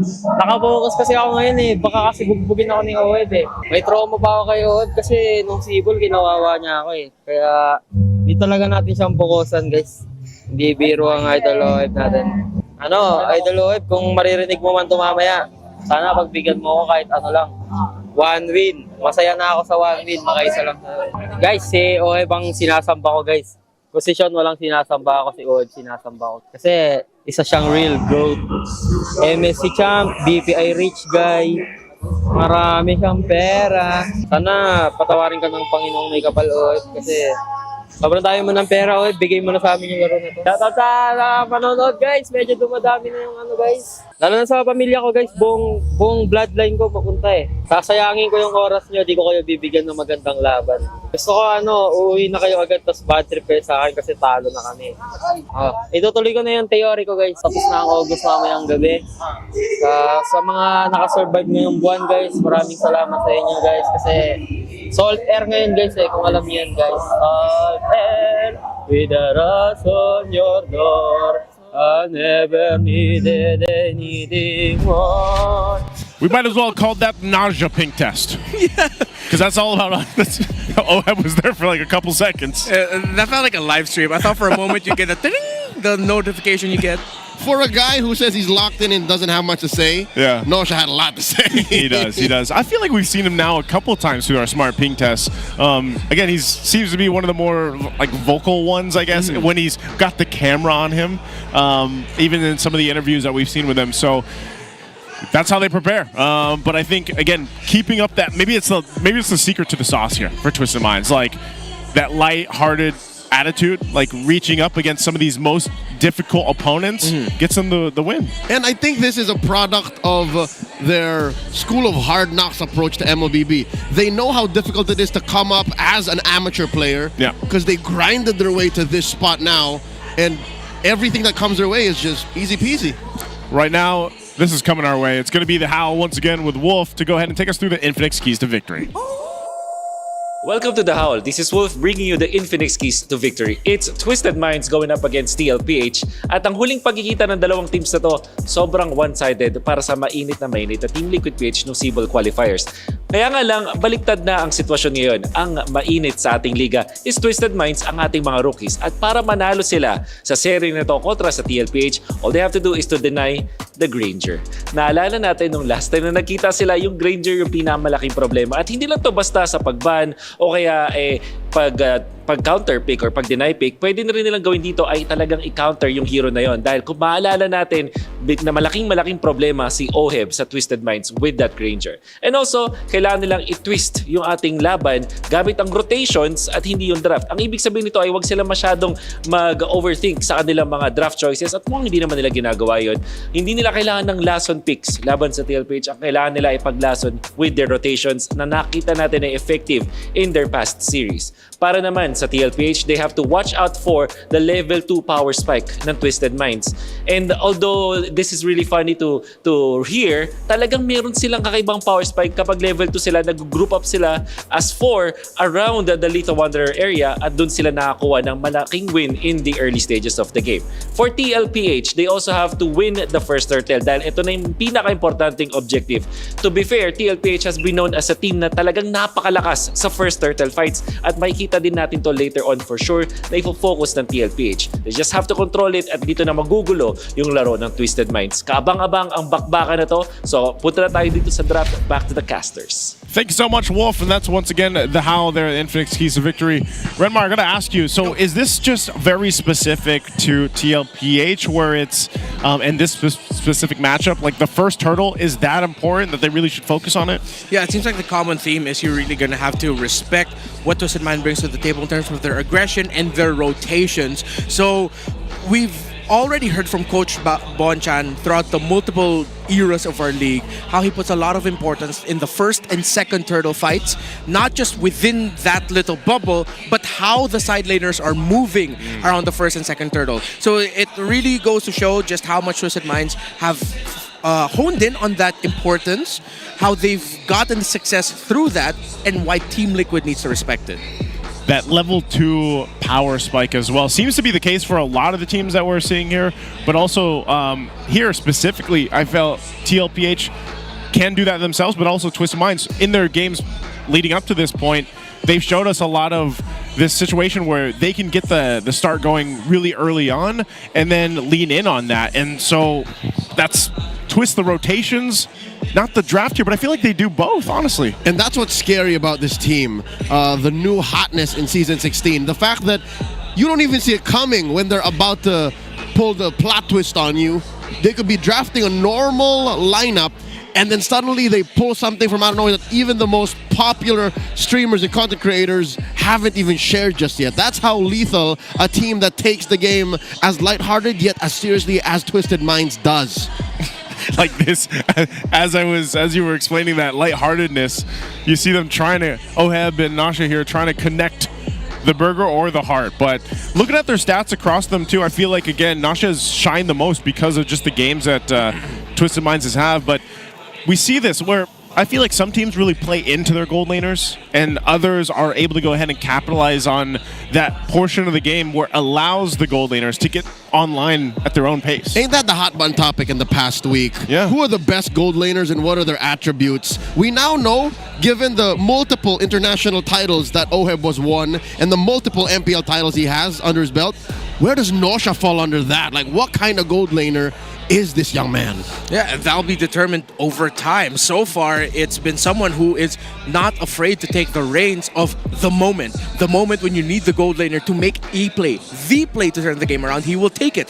The last time we really got to see a player like that shine under Coach Bonchan was in Season 7 when he got a young gold laner by the name of Oheb in Blacklist International. Yep. So the fact that Twisted Minds, what I love about hearing from their answers in interviews, they always put a lot of that importance of reminding each other what their roles are and reminding each other to check your head, be level-headed, don't get too hyped. Their interviews always go around that theme in terms of what Coach Bonchan and Coach Eson teach these young men. And then if a majority of you are 3 dudes making their MPL debut, one hungry to make a name for himself again, this time a much better name in Lansu, the fact that they're so open to that is just very telling of where this team could potentially head towards. And it's refreshing. Yeah. It's nice that a team that, again, did not really have to prove themselves are checking everyone and saying, look, this is how we play. Yeah. And we're in the lead. We have a streak. You're the champions. Do something about it. This is my biggest twist so far here for Season 16 was seeing how good they've been. And you can see it. Like, even when you get the little bit of camera works for Twisted Minds, like, you can tell that they are, having some fun with it. But also, when it comes time to the game, they're really locked in here. So, jumping in the draft for Game 1 in this best of 3 between TLPH and Twisted. We got TLPH on that blue side, and you saw they've got a 25% win rate right now on the blue side. Still going with that way, and Twisted over here on the red. The bans are done for the first phase. The YSS is open. Let's see if Team Liquid will be locking that right away. They go for the Jushin instead. It's a priority for Sanji. They're willing to give one of the MP the King's most successful picks so far this season in the YSS. Undefeated, 2-0 is his record. So Twisted Minds will most likely be getting that and then getting a strong presence that could potentially help hold the front line. Maybe a Rome EXP Flex as one of their first 2 picks. Okay. Rome XP. Again, it's funny because even do they pick up their mid laner too here, or do they just wait for the red 3? Well, there's a Rome EXP Flex, maybe a Harith also to pair alongside with it. Now they go for the Kimi instead, so these are 2 heroes who actually have, as we mentioned earlier, a strong level 2. Once they both have that, it's difficult to trade with them against the center of the map. So Liquid look for stability in the EXP, stability in the mid, and stability in the jungle. Liquid's being a little bit more conservative here, while Twisted Minds with one of their best picks for Lansu, actually this Uranus gets respect banned by teams this season. They end up picking it up. That's an MVP performance, Uranus. So Liquid knows what they're walking into by not banning it and by Lansu picking it this early in the draft. Oh, we have in our presence here the ladies of Team Liquid who competed at MWI. Oh, they're here. Yeah. I missed it. I missed it on the screen. It's good to see them back in the arena. They made it. Yeah, and they actually spent a lot of time last season also coming to MPL PH to watch live, so it's good to see the ladies here as well. Yeah, good to see everybody here that made it out, of course, again, for our final day for week 2 here. Last couple bands coming out. There goes the Granger, the Gatakacha. Again, gold lane for Oheb. What are we thinking in his hands? The Mozkov still up unless Twisted Minds takes it. Or is willing to go for the trade. Okay, they get the Moskov because most likely Twisted Minds will end up with a Joy in the jungle. Liquid get the Harith away from the hands of Nosha, but Nosha, I think at this point, is building a name for himself as a Moskov in the gold lane. They bring back an old favorite in the chip, so now you're gonna think twice about picking a Joy in this scenario. That's a Daddy JP special right there. He's re-debuting. Yeah, re-debuting it. This is looking like shades of the utility meta we were just talking about with our community poll here. Now, last pick, they still need a XP. No, they still need a jungle. That's right. Joy, man. Don't knock the fact that maybe the Uranus is the jungle. Right. All right, Well, never mind. I was there with you, Leo. You know. Yep. I wouldn't say it's the first time because we've seen James Banks of AP Brent try, but here we are. This is a much sounder pick in the jungle. The joy in the hands of MP the King. Yeah. So Team Liquid Philippines, I think they're looking at this from a very 5-man, at the same time macro focus, to see if they can overwhelm the young men of Twisted Minds through that. And at the same time, because of the draft that they have, one of the main proponents as to why Twisted Minds do so well, MP the King, now he can't just do what he's done for majority of the season so far, which is let me just do what I want whenever I want, because I can count on the rest of Twisted Minds to be okay with me. And the stats show it, the early to mid-game potential, the survival potential, and crowd control favor Team Liquid so much that the overall score in the lineup is almost double that of Twisted Minds, which goes to show how demanding the Twisted Minds draft is for game number 1. Well, here we go. Before we jump into the Land of Dawn, you guys can let us know in the chat which team you think is going to grab Game 1 based off the draft here. Will it be Team Liquid Philippines or will it be Twisted Minds to surprise everybody a little bit further here? It's our last match for Week 2. We're jumping in to find out. Now, leading into the early rotations, one of the discussions that we had too earlier on about Twisted Minds was Sean's performance. The discussion of putting him up there with the S-tier mages. And I think he's done a relatively good job, but even this is a test now for him to go against, toe-to-toe with Sanji here. Oh, Daddy JP tried to bother MP, but he wasn't having any of it, crossing the jungle a little too soon, and they're still going for the counter invade. Here comes Carl TZ to answer back. This is a big fight waiting to happen. Sanji forced the flicker out. That was almost a 4-man collision. Yeah, it looked like Sanji was having difficulty getting that last proc up onto Sean and MP the King. That's why he ended up there. He tried to lift them up into the air and reposition them, but it just took too long. Hence why he had to burn that flicker out. And so that's one of the level 2 power spikes we're talking about with Twisted Minds at the center of the map. Once they hit those level 2s and MP the King gets his first buff, they usually go for a jungle invade. Yeah, so the power spike difference here between okay, he burned the flicker. So he's got a sucker punch on the way out. I was gonna say he's just like throws the spear, and but yeah, the power spikes for both these lineups are a little bit on a different timing, I'd say, aren't they, Renmar? Yeah. The thing with the Team Liquid Philippines power spike now, though, is that if they can get an early kill, that's why they're so aggressive right now. Their power spike is going to feel so fast if they win Turtle 1 alongside getting an early kill. While for Twisted Minds, you know it's going to be there. They're playing around a Joy, a Kimmy, and a Moskov.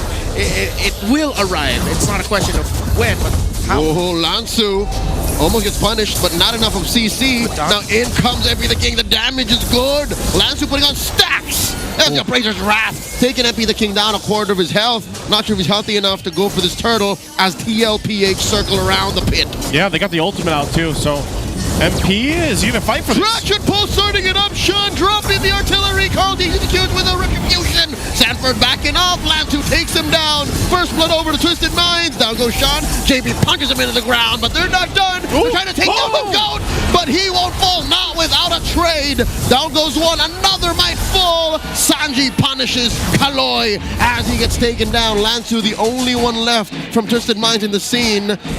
Happy with what they got. Liquid scores. Yeah, they were pretty sure they would have been significantly happier if Carl TZ didn't fall there, but the fact that they got significantly more kills over Twisted Minds, well, they're going to be definitely happy with that. First turtle, MP the King spots JP. MP wants to take down JP. Sanji disincentivizes him. Noasha throws out the SOD.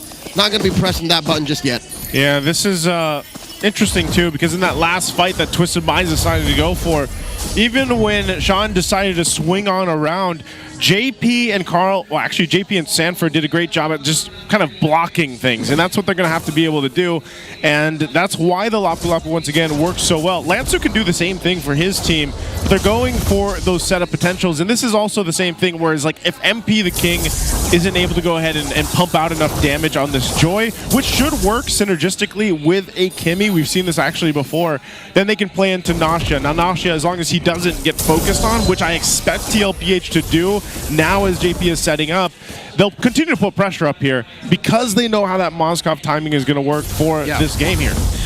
Team Liquid Philippines, you really need to acknowledge the Uranus-shaped elephant in the room, which is, well, Lansu. As much as you want to apply pressure onto Nasha, again, that power spike will arrive. But if you do not answer this Uranus early on, if he goes into minute 10, 3-0, 4-0, that Uranus can hold on and you'll be surprised. Wait, how come they're surviving so long despite us barely receiving any damage? Because you didn't get to answer the Uranus in the early to mid game. Oh, here they go. Lansu looking to sandwich TLPH. He gets caught by 3. The choke here by Sanji. Sean raining down the damage. Sanford pressing the bravest fighter. Kaloy answers back with the greatest glorious pathway, and now the SOD thrown out.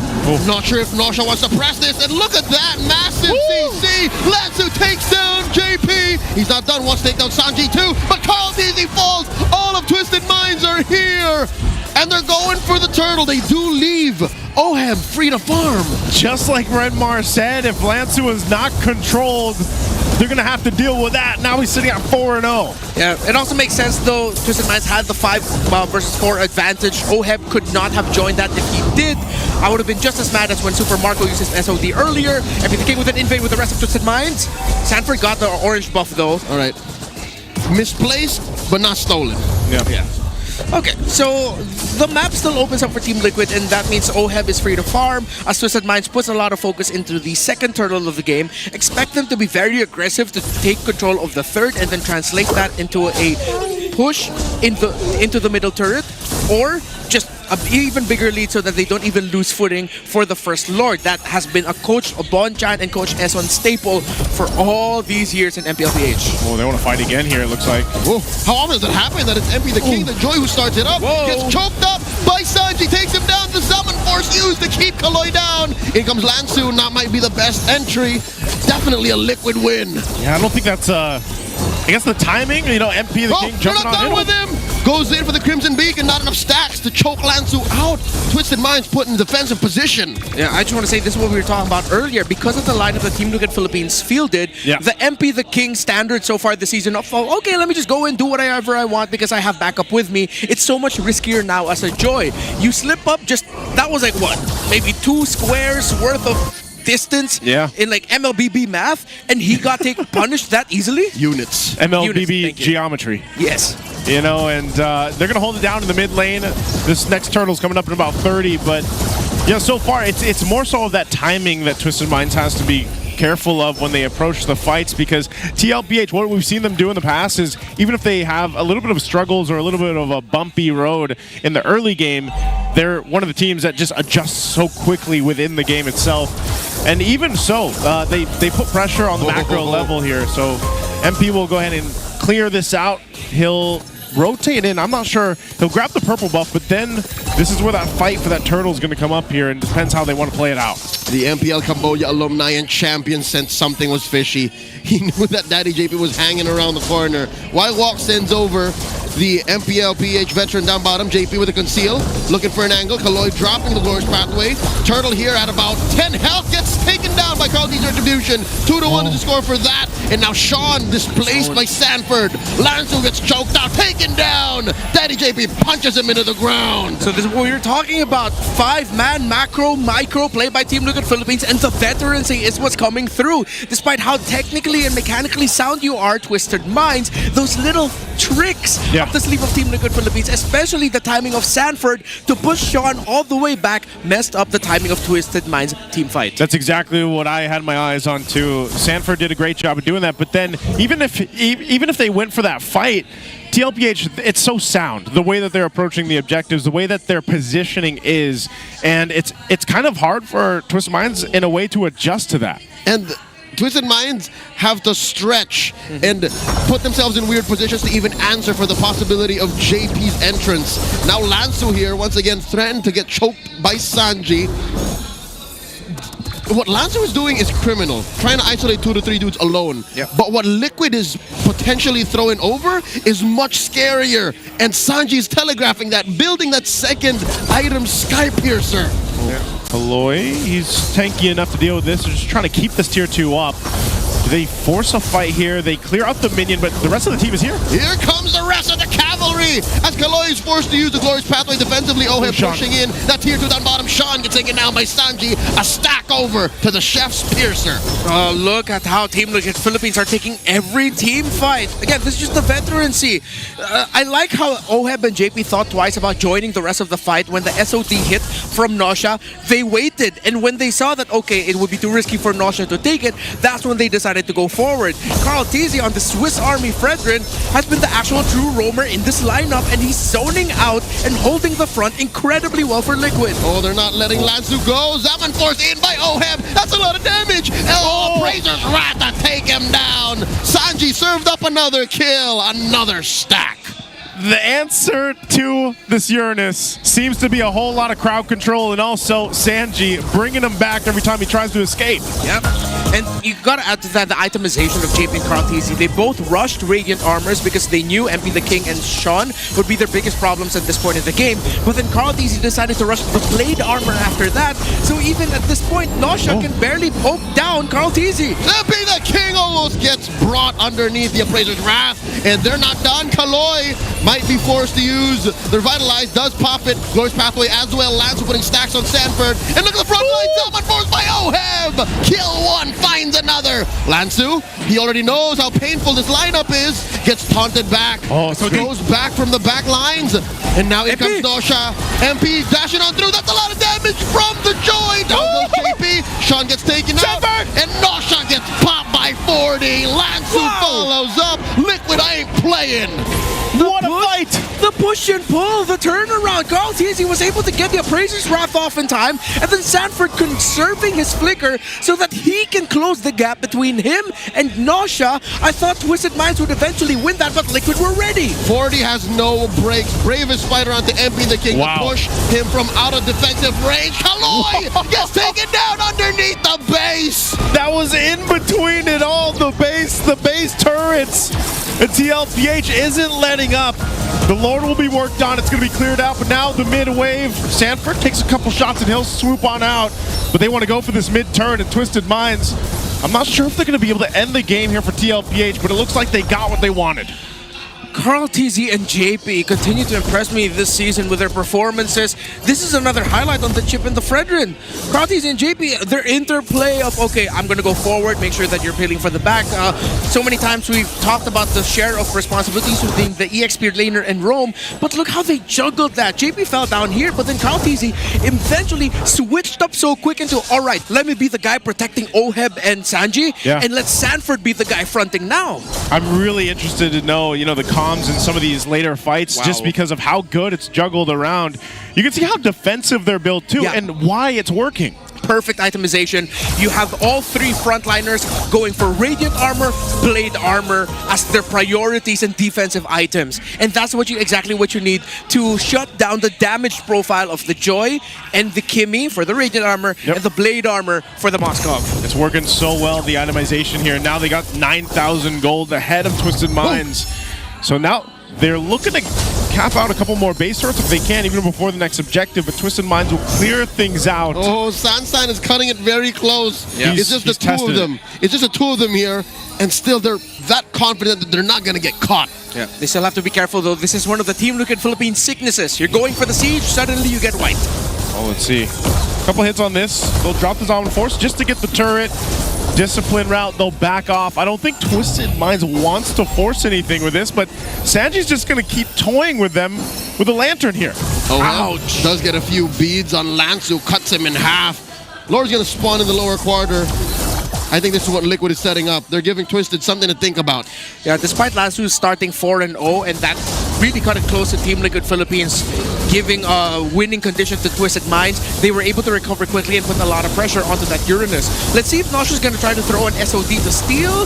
They're not even going to try it. They're just going to wait as Carl TZ and Team Liquid will be marching with the Lord. That's effectively what Sanji was avoiding. You see how he put himself right around the purple buff? Yep. Because he's trying to catch stray bullets. Yeah. Impressive. You basically can too. It's happened too often. Yeah, it's happened many times. So they're going to go ahead and get ready to march in with this Lord. They still have that one base turret to get through for Twisted Minds, and this will be a difficult defense to pull off. This definitely is in tune of a game-winning push. There's the conceal though. TLPH in the base. Daddy JP's got a flicker. Watch out for where he places that shortcut.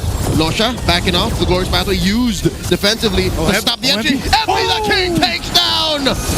Gets taken down one, and Lansu falls. Oheb even without the Zaman Force. Losha falls. Kaloi might follow up a shortcut just to make sure.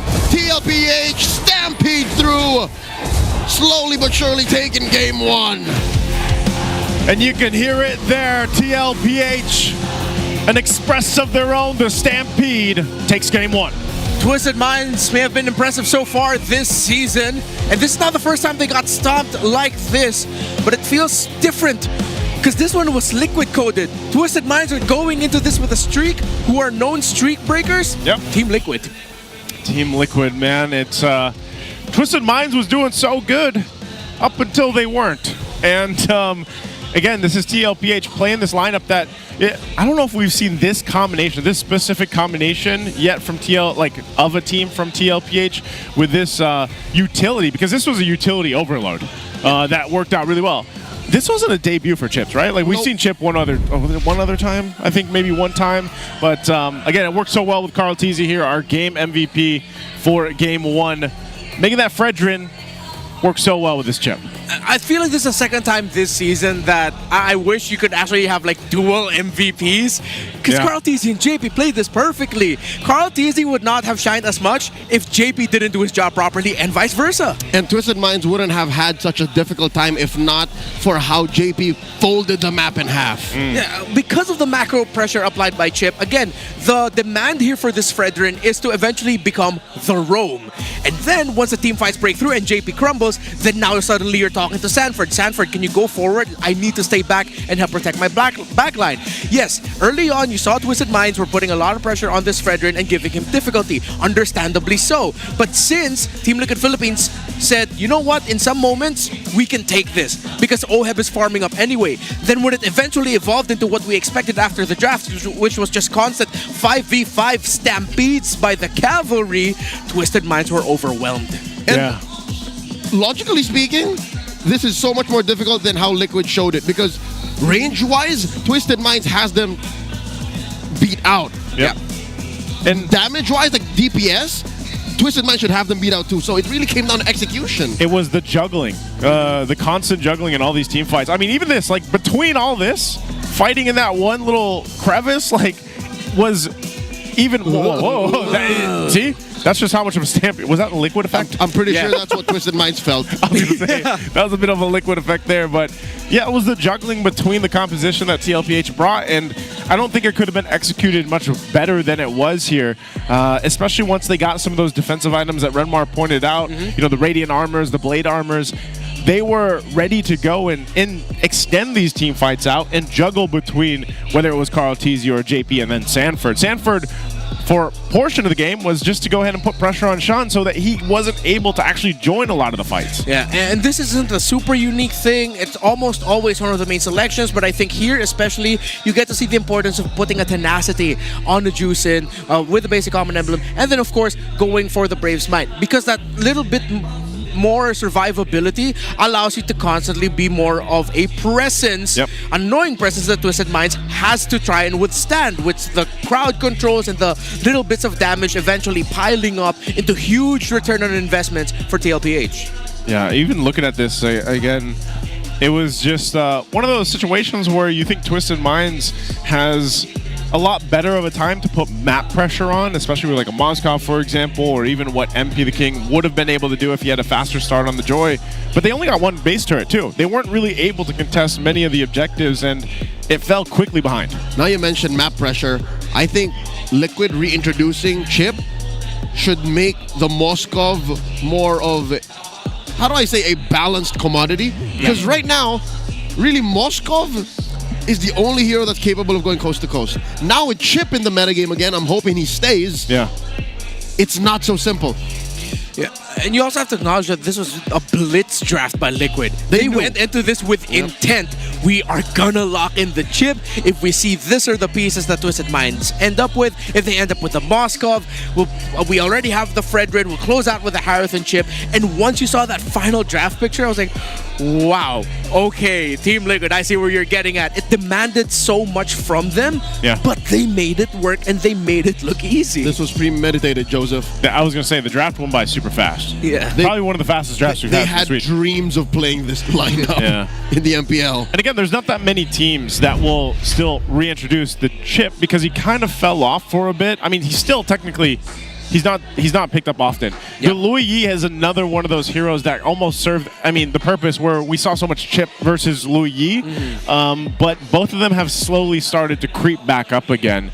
And maybe they're answers to a lot of that, what we see with the Moskov and everything else. So again, it was great execution, and we know that JP himself, Daddy JP, loves that hero. He's probably missed playing it a little bit.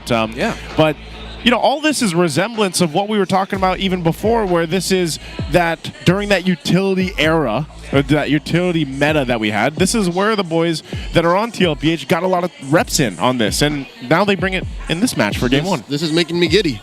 Yeah. The fact that this is possible in 2025 just as much as it was in early 2022.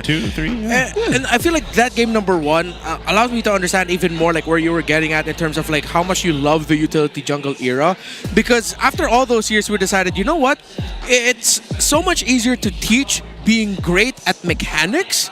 It's so much more difficult to really hone and own the whole utility-focused, macro-focused playstyle that the Philippines was known for so long. Yeah, this was very interesting to just watch unfold. Again, the execution here that was needed for TLPH to make this work is little bits and pieces of all the metas that they've experienced throughout the course of the seasons and the eras itself, and it was on display here. And even in a sense, like if you looked at Twisted Minds, they had the same concept themselves, where it was like this is apparent of what the game plan was for them. They just weren't able to execute it. I think even said with the Uranus, like as Lansu started off really great, but there was immediate answer from TLPH. So before we move on to game number 2, we got to go ahead and throw it over to Odin for an interview with one of our guests out there. The Cavalry mag-ingay! 1-0 na para sa TLPH, and right here with me is Jess Julian. Hello, welcome to MPL Arena. Ano nararamdaman mo ngayon na naka 1-0 na sila? Sobrang happy po. Manifesting 2-0. Manifesting sa resultang yan. And bilang isang fan, nakita kasi namin na meron kang ginawang artwork daw for OHEB. So, ano ba yung inspiration mo? Bakit si OHEB yung ginawan mo ng artwork? Hindi lang siya bilang gift sana. Actually, gift ko yun kay OHEB nung birthday niya. Hindi ko lang nabigay. And then, tribute na rin kasi bilang champion sa pagiging MPL last season and then nung M6. Ang ganda ng gawa mo. Kamukhang-kamukha talaga siya ni OHEB, no? And nung nabigay mo siya kay OHEB, ano na pag-usapan niya? Ano reaction niya sa iyong artwork? Ayun, kahapon, sobrang happy naman niya. Ayun, okay. Sobrang happy daw ni OHEB. Ayan, nakikita mo si OHEB. Habang hindi pa siya naka-headphones, anong gusto mong sabihin kay OHEB? Asa na yung video grid ko? Ayan, siningil ka ng video grid. OHEB mamaya daw, siningil ng video grid. Aabangan namin yan, OHEB ha. And matanong ko lang, Jess, no, gaano ka na ba katagal na fan ni OHEB? Nung Blacklist International pa siya naging player. So, matagal ka na talagang fan ng MPL. Yes po. So, kumusta naman experience mo dito sa MPL Arena? Sobrang happy po. Grabe yung unexpected yung fulfillment ng nararamdaman ko ngayon. Sana naman nag-enjoy ka with the Cavalry, Mima. Sobra po. Oh, nag-enjoy ka ba kasama si Mima? Nag-enjoy ka kasama si Mima? Oo naman. Kilala mo ba ito, Mima? Ano pangalan? Jel. Wow! Ang galing talaga ng leader ng TLPH community. Kilala. Oo, kilala. And speaking of Guhit Jess, sabi ni Mima, meron ka pa bang mga ilalabas na artworks for our players? Actually, sa playoff ko na po ibibigay sa lahat ng players. O yan, aabangan namin yan, Jess, ha? And where can we see more of your artworks? Sa Facebook or TikTok na lang po. Ano yung username mo para ma-follow namin? Sa TikTok, ang username ko doon is _Batalya. Ayan. So, i-type nyo na yan, i-follow nyo na si Jess. excited kami kung sino-sino pa yung mga muka na makikita namin as your artwork. And ano naman gusto mo sabihin sa The Cavalry? Kasi mag-isa ka ba ngayon? So ano gusto mo sabihin sa kanila? Kasi sila yung makakasama mo probably when you watch MPL Live. Ayun, todo lang natin yung support natin sa TLPH. Yan! May gusto ko pa sabihin, Mima. Let's go, Liquid! Ganun! Let's go, Liquid! Let's go, Liquid! I love the energy na meron tayo dito sa The Cavalry. And ano pa ang gusto mong sabihin sa mga nasa bahay nila? Invite mo naman sila manood dito sa MPL Arena. So yun, sa mga gustong manood ng MPL PH, lalo na sa mga team Cavalry, halina kayo dito sa bili na kayo ticket. Maraming salamat, Jess, and maraming salamat, TLPH The Cavalry. We are excited to see kung ano pa nga bang may papakita at may papalag din ng Twisted Minds against TLPH. And with that, balik na muna tayo sa ating mga casters. Thank you so much there, Odin, and that is some amazing art. I would love to maybe ask him or commission if we can have one of us three. What was his name, Joseph? Jazz. I knew it was like jazz, but I was trying to listen, but I was listening to me. That's what Mima Dar said. Yeah, I was listening to Mima. That was your best Channing Tatum impression ever. Why Channing Tatum? My name is Jazz. My name is Jazz. That was the whole point. Okay. Comedic genius. Comedic genius. I'm so glad. Comedic genius. Joseph Charles will make a resume. Hey, don't dox me. What? I'm not doxing you. People know you're Guffy. It's actually funny anyways because my name has been on all the lower thirds on other casts. And it's a full name. Anyway. Not the Omega part, but now it is. Now it is. And what's next is Game 2. Yeah. Let's talk about Game 2. The problem is, it's not even like a draft thing for Twisted Minds. You can't blame them, but then how Liquid have prepared for this is crazy. They have done their homework. They have respected Twisted Minds and what they bring to the table. And it seems like that game number 1 was a premeditated draft prepared 4 weeks ago, even before the season started. That's how it feels like. It's like they just knew. It's like they just knew exactly. The fact that, okay, here's the thing. If the casters are calling drafts so well, that means the pro teams are already a step ahead of that.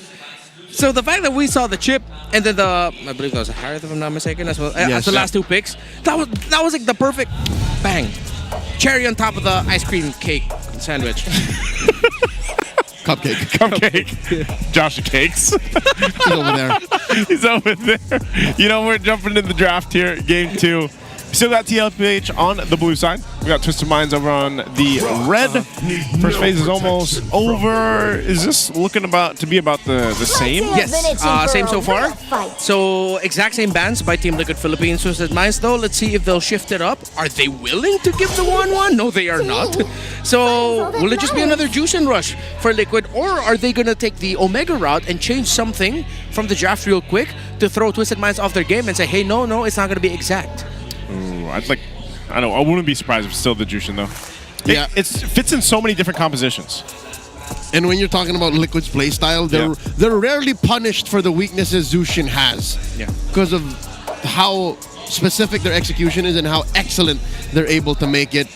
But they're taking their time with this. They're really giving Twisted Minds a run for the money, but nope. Instead, here it is. Something I think Twisted Minds might do is they might ride hard on Yusen Shin this time around. It's weird that... Never mind. Yusen Shin got banned in the second phase last game. Now Liquid has no reason otherwise... Oh my gosh. to change either. Dude, Liquid are just like... What do you mean? Same. What do you mean adjust? We're not adjusting, we're picking the exact same draft. They're forcing Twisted Minds, okay, your turn to show different pieces. You do something. So they changed out the high loss, made it the Hayabusa, and then just kept the Uranus and Kimi. But they changed the joy. Yeah, the joy. Instead of the joy, it's the Hayabusa, and I feel like it's still sort of the same. He's just physical. although it does change the item prioritization, Yeah, it does. makes them go harder into the anti-kiras, but they still have to build the Radiant armor. I guess that's the biggest difference. They'll ban the chip. Now what? Now what, Daddy JP? I think Twisted Minds still needs to respect the possibility of Hilda Roam for Team Liquid. And if they don't do that and they're not ready for it to show up, then they're just going to get checked. So it's important what they're going to end up with here in the gold lane, especially. It cannot be magic. It's most likely going to be physical.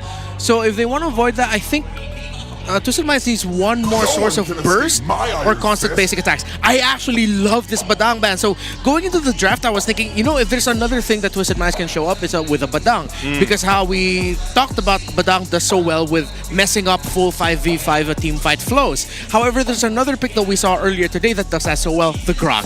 And I think Team Liquid Philippines will have to keep that in their minds. What if they want it? What do you mean? What if Team Liquid wanted the Grok? I'm assuming the Twisted Minds are just going to pick it as the fourth pick. The fourth pick. But if Team Liquid Philippines rush the Grok, then Twisted Minds may have missed out on picking what could be a perfect pick for them. To protect lives. Yeah, I'll double down on that because Kaloy's high loss in game 1 really did feel like much. About 80% of the time, he was using Glorious Pathway defensively. Yeah. It's one of those cases where, and it's funny because like they're going to be the ones that ban it out. But yeah, the Hylos is always in that situation. I feel like it works in some cases, and then others, it's almost like the Gatakacha. Like if you're usually using your ultimate defensively, you use a ton of value. You're kind of just like a revitalize guy, you know. You're just there for the revitalize. So last ban is going to be the gold lane Harith. So what's left on the table? The Grangers are still up there too. Yep. And the Moskov. Yep. Yeah, those are all going to be solid picks. However, if it's high boost and Kimi together, maybe something that scales a little bit quicker. I'd like to see more AoE. I'd want to see their options if it open for a Beatrix. They're probably going to go for something like the carry or something. But okay, so they go for the Gatakacha. We're not going to get the Grok. So they're going to be adjusting their gold pick. I'm still leaning towards the ones that I mentioned. They take away a strong pick for JP, and you actually turn off the idea of them going for a Hilda Roam. So they might have gotten checkmated here because are they just going to end up with a Minotaur so they have heal? Because you're going to need to balance out the fact that this Gatakacha will have Revitalize. Yeah, if Baksha wasn't banned, then that's what you wanted, but nope. What about Matilda? Yeah, Fred, Matilda. Fred, Matilda, then Granger. Strong mid trio. Yeah, Fred, Matilda, Granger. Yeah. I think that's what they could do. Matilda, Granger. Yeah, that'll be solid. Or they can even go Matilda, Bruno. They can afford to. Yeah, there's Matilda. There it is! Let's go, boys!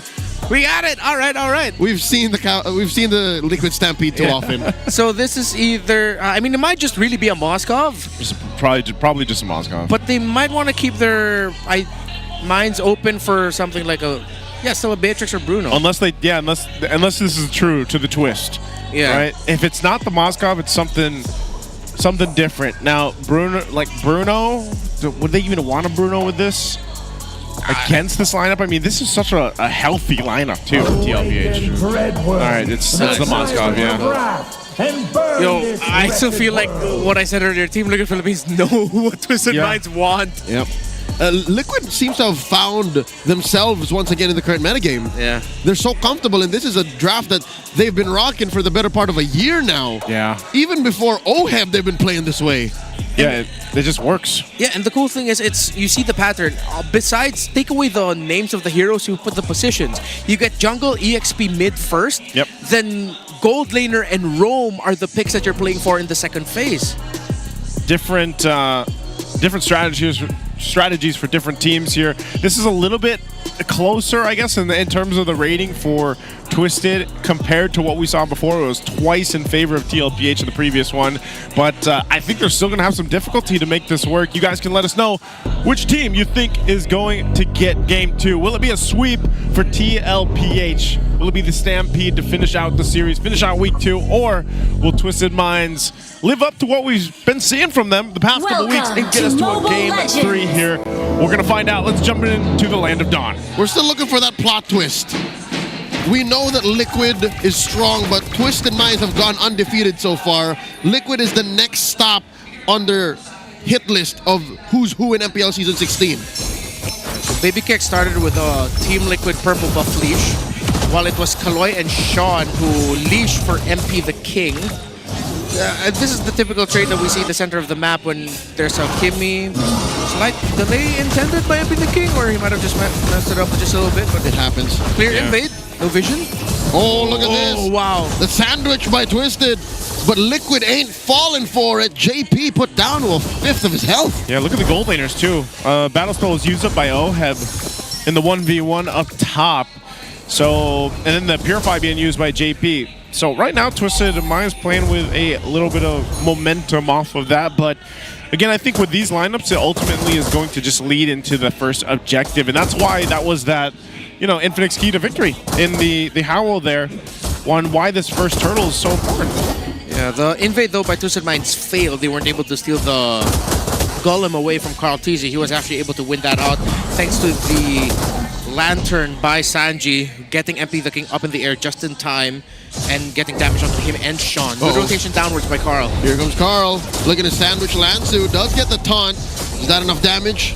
Puts the ears about half health. Yep, TLPH ain't forcing nothing.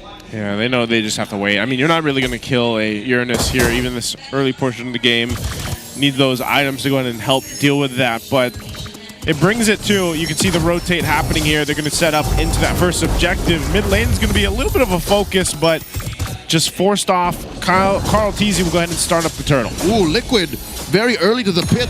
Puts the turtle about half health now. Make that a quarter, make that a fifth, a tenth. Oh, MP the King comes in a little too soon. The retribution, Carl Tizzy secures. Kaloy down to an eighth of his health. Sanji coming in with the Crimson Beacon. Lansu to the left here. Forced the flicker back. Twisted Minds put in defensive position. Even fighting for their own purple. Carl Tizzy does not have a retribution. Does have the Appraiser's Wrath. And they get it successful. Grand Theft Purple. That's basically like a mini retribution, right? The Appraiser's Wrath. Yep. He knew that MP the King used it earlier anyway. Great timing there by Carl Tizzy on how he secured that first turtle. I feel like he may have forced MP the King. There's a little move action that I may be missing out on because that was like way too early for MP the King to use a retribution. Carl Tizzy just popped his off perfectly the moment MP the King used his. Uh-oh, JP in between two, circling Eagle, knocking them both up. I think he knows that there's not enough damage between MP and Kaloy to threaten him. Yeah, just takes a trip in the air there, but again, it's crazy too. Sanford, look how many levels he has on Lansu. At least he's a whole level ahead. That's the freeze. The freeze right there. A level and a half. Again, Team Liquid, they are just being so. This isn't an insult. It's just calling out. This is a standard set that we're seeing. The aggression, the push out by the Matilda, and then the Juice in together. Rotations on point. It's textbook there. That's a better term for it. And Twisted Minds, they are getting snuffed by it. yeah, it's almost like it's up to them to make the play, to press a situation or force one if they can. And TLPH knows they have this advantage, so they can play into it. Sanford as well will go ahead and continue to maintain that lead. Sanji? MP the King comes in, threatens the shadow kill, but Sanji very quick to pop the Crimson Beacon defensively. Yeah. They're waiting for the turtle. They don't want any rotations with no payoff. Oh, Carl Tizzy invading alone. Again! Guilty! 2 counts of Grand Theft Purple, and he gets away scot-free! So he just retreated, it looked like. He did. Yeah, he just took that, but wow, this is an opportunity for Twisted Minds to go ahead and take the turtle here. But I think, again, you have this kind of mini retribution with the Appraiser's Wrath, so Carl Tizzy, or they might just delay it until that 15 seconds is up. I don't think they're going to delay anything. They're still in the turtle pit. That's the circling eagle knocking up Lansu. Turtle at about a tenth of its health. In comes MP the King, securing the turtle. One for Twisted Minds. JP very low. All of Twisted Minds are here, and they're happy with the major objective. Still, no one has fallen. Yeah, you see how Team Liquid Philippines, again, willing to give up objectives. Yep. Yes, they fought into that. Carl Tizzy was not able to use his retribution. I think he decided to save it because he knew that it was starting to look like a lost cause, especially when that SOT hit. You see how Team Liquid Philippines were thinking twice about their positioning. It seems like they also told Oheb, dude, just stay up there, push. We don't need you here. It's okay. We need you to farm. We're providing space for you. And Carl Tizzy kept this retribution alive so that if ever Twisted Minds invaded after that, they can pop the red tree to secure the purple buff for this Fred raid. Radiant Armor already up for the Fred, and Sky Piercer Hunter Strike already up for Oheb. This is one of those longer games anyway for this lineup from TLPH. Oheb starting it up against Nosha. Does find the other angle. The flicker forward. Kill one. Draws first blood at 5.5 minutes. Looks so good in the 1v1, but I can't believe that's the first blood at this point of the game, under 6 minutes. That was terrifying. Oheb had no reaction to that. The player cam was on him when that kill happened, and he was just cold-blooded with it. Tower falls, and now Liquid can build off of what Oheb did up top. That gives him advantage for the turtle. That also gives them, inadvertently, advantage on the other side of the map, because now Twisted Minds has to think about holding on to their mid. What I was going to say earlier before that even broke out was just, you know, this is a lineup that TLPH knows. Give time for Oheb to get online. Sean drops a traction pulse, and they're all raining down on the goat. Carl Teasy not able to press the Appraiser's Wrath fast enough to recover, but they are buying time. This is all for Oheb. He pushes the bottom lane.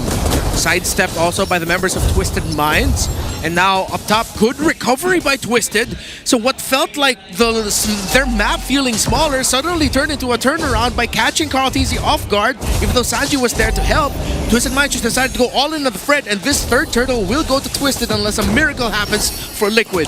Yeah, this is going to be the turtle in their hands, and people will grab it. But TLPH isn't worried too much. Again, mid lane. Oh, they're looking for sweet revenge on Lancer. Circling Eagle, knocking him up. Not enough stacks on the Crimson Beacon to choke him.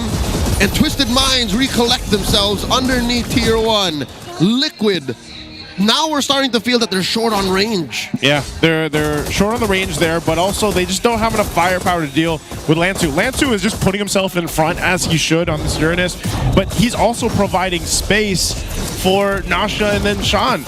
Carl Teasy, you know, for the most part, he needs to build up into the next item here. He's already got the Radiant Armor. You can see this too. As soon as Sanford gets a little tankier himself, he can be a part of that. It's a little bit different now for JP, now that he's not on the chips. Yeah. But he can still provide a lot of that utility on this Matilda.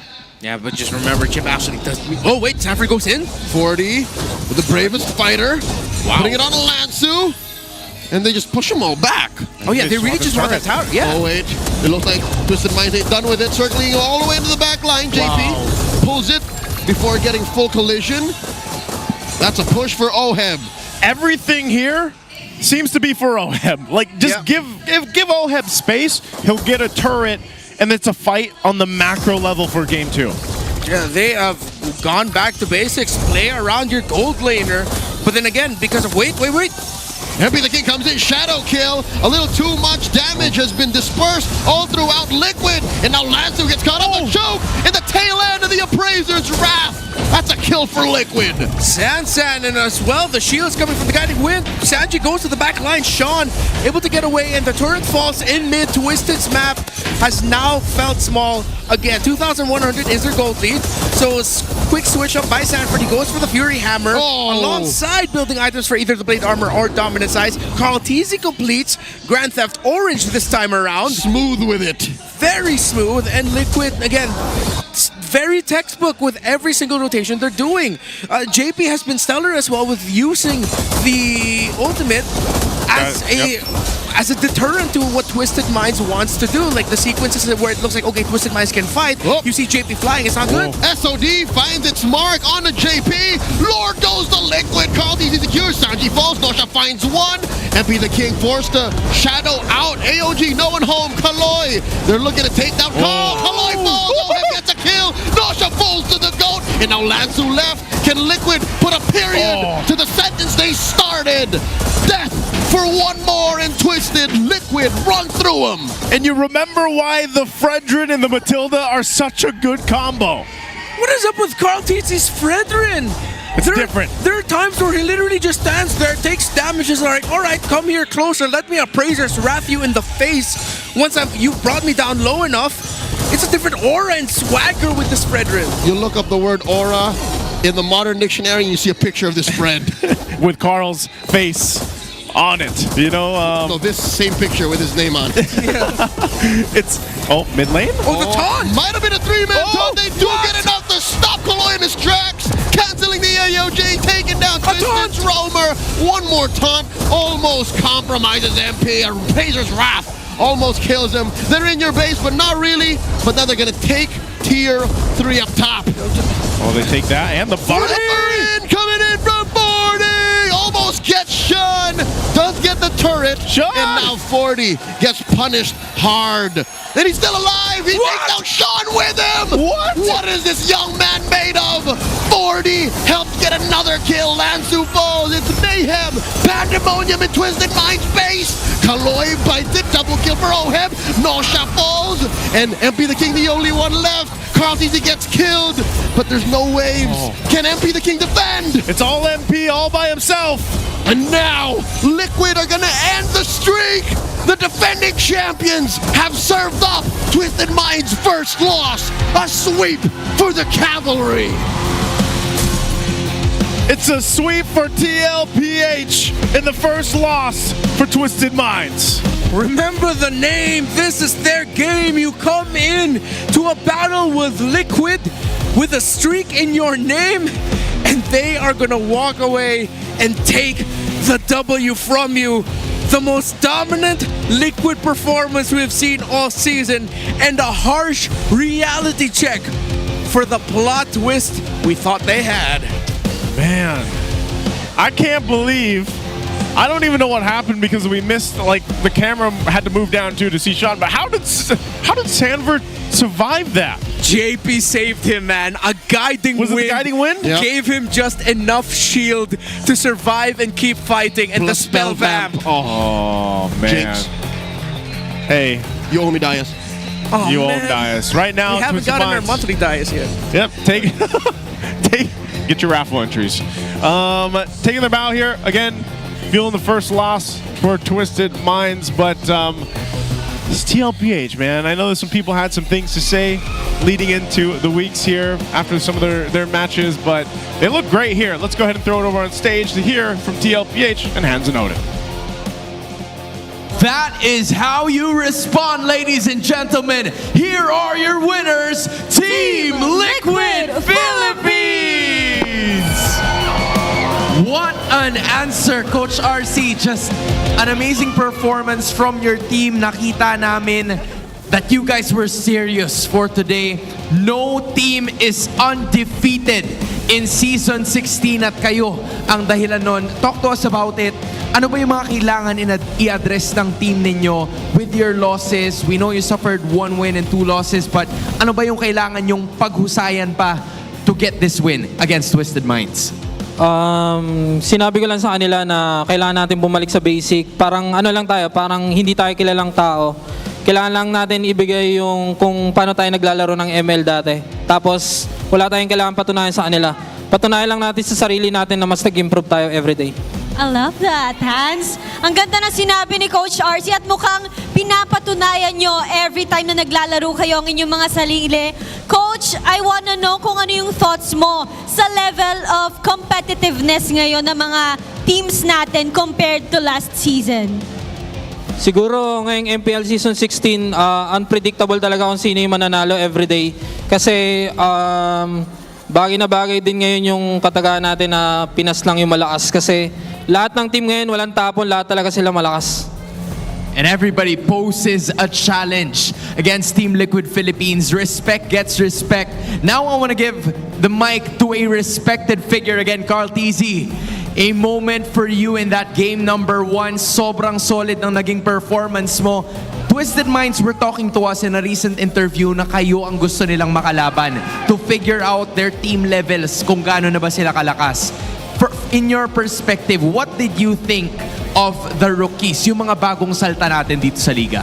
Ano po, sobrang na-improve sila nung compare sa laban namin sa Cebol. Kasi nakalaban namin sila nung Cebol, mas nag-improve sila ngayon. And sobrang commendable yung ginagawa nila na undefeated pa sila, kaso nakalabang kami. Yun lang. I like it. May padere, may harangin. That was Carl TZ. Meron pa akong gustong tanungin dito, si JP.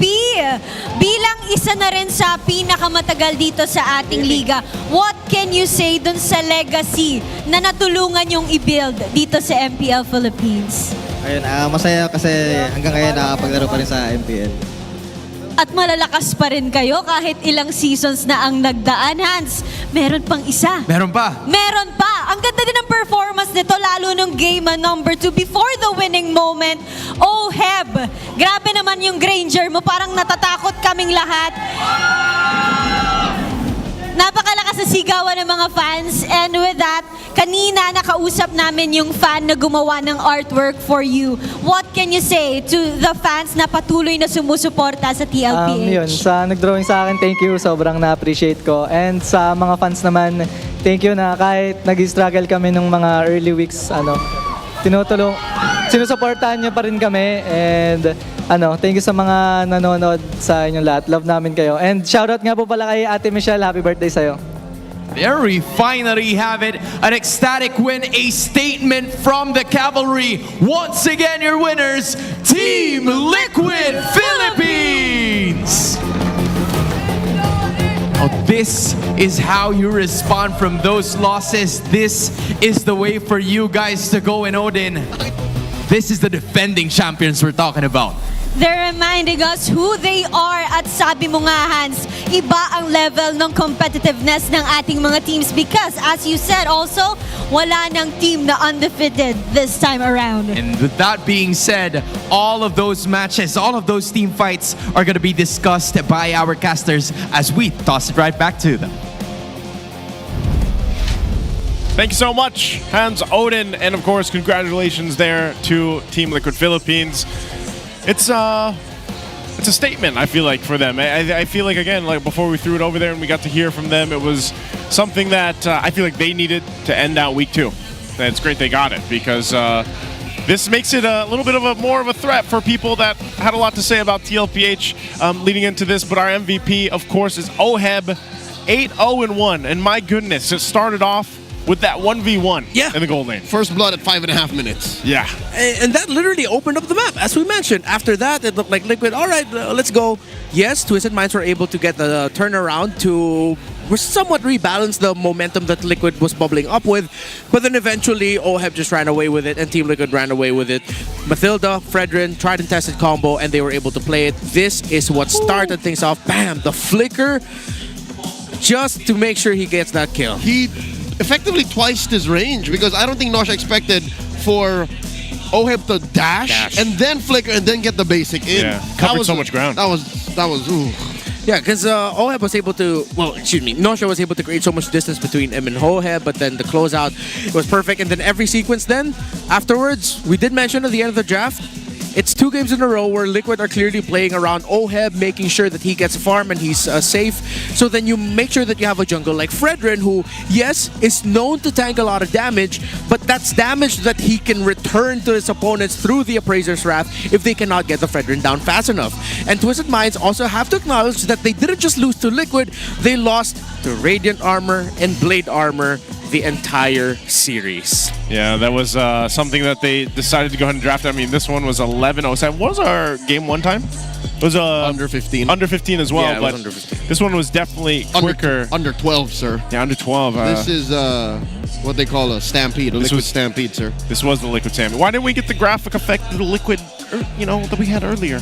Yeah, we used to have horses, right? Yes. Like an actual stampede of horses. Yeah, we need to get some of that here. But yeah, it just proves that how strong Fredrin can still be. And it's actually crazy because, wasn't there an iteration of Fred when he would take Brave Smite?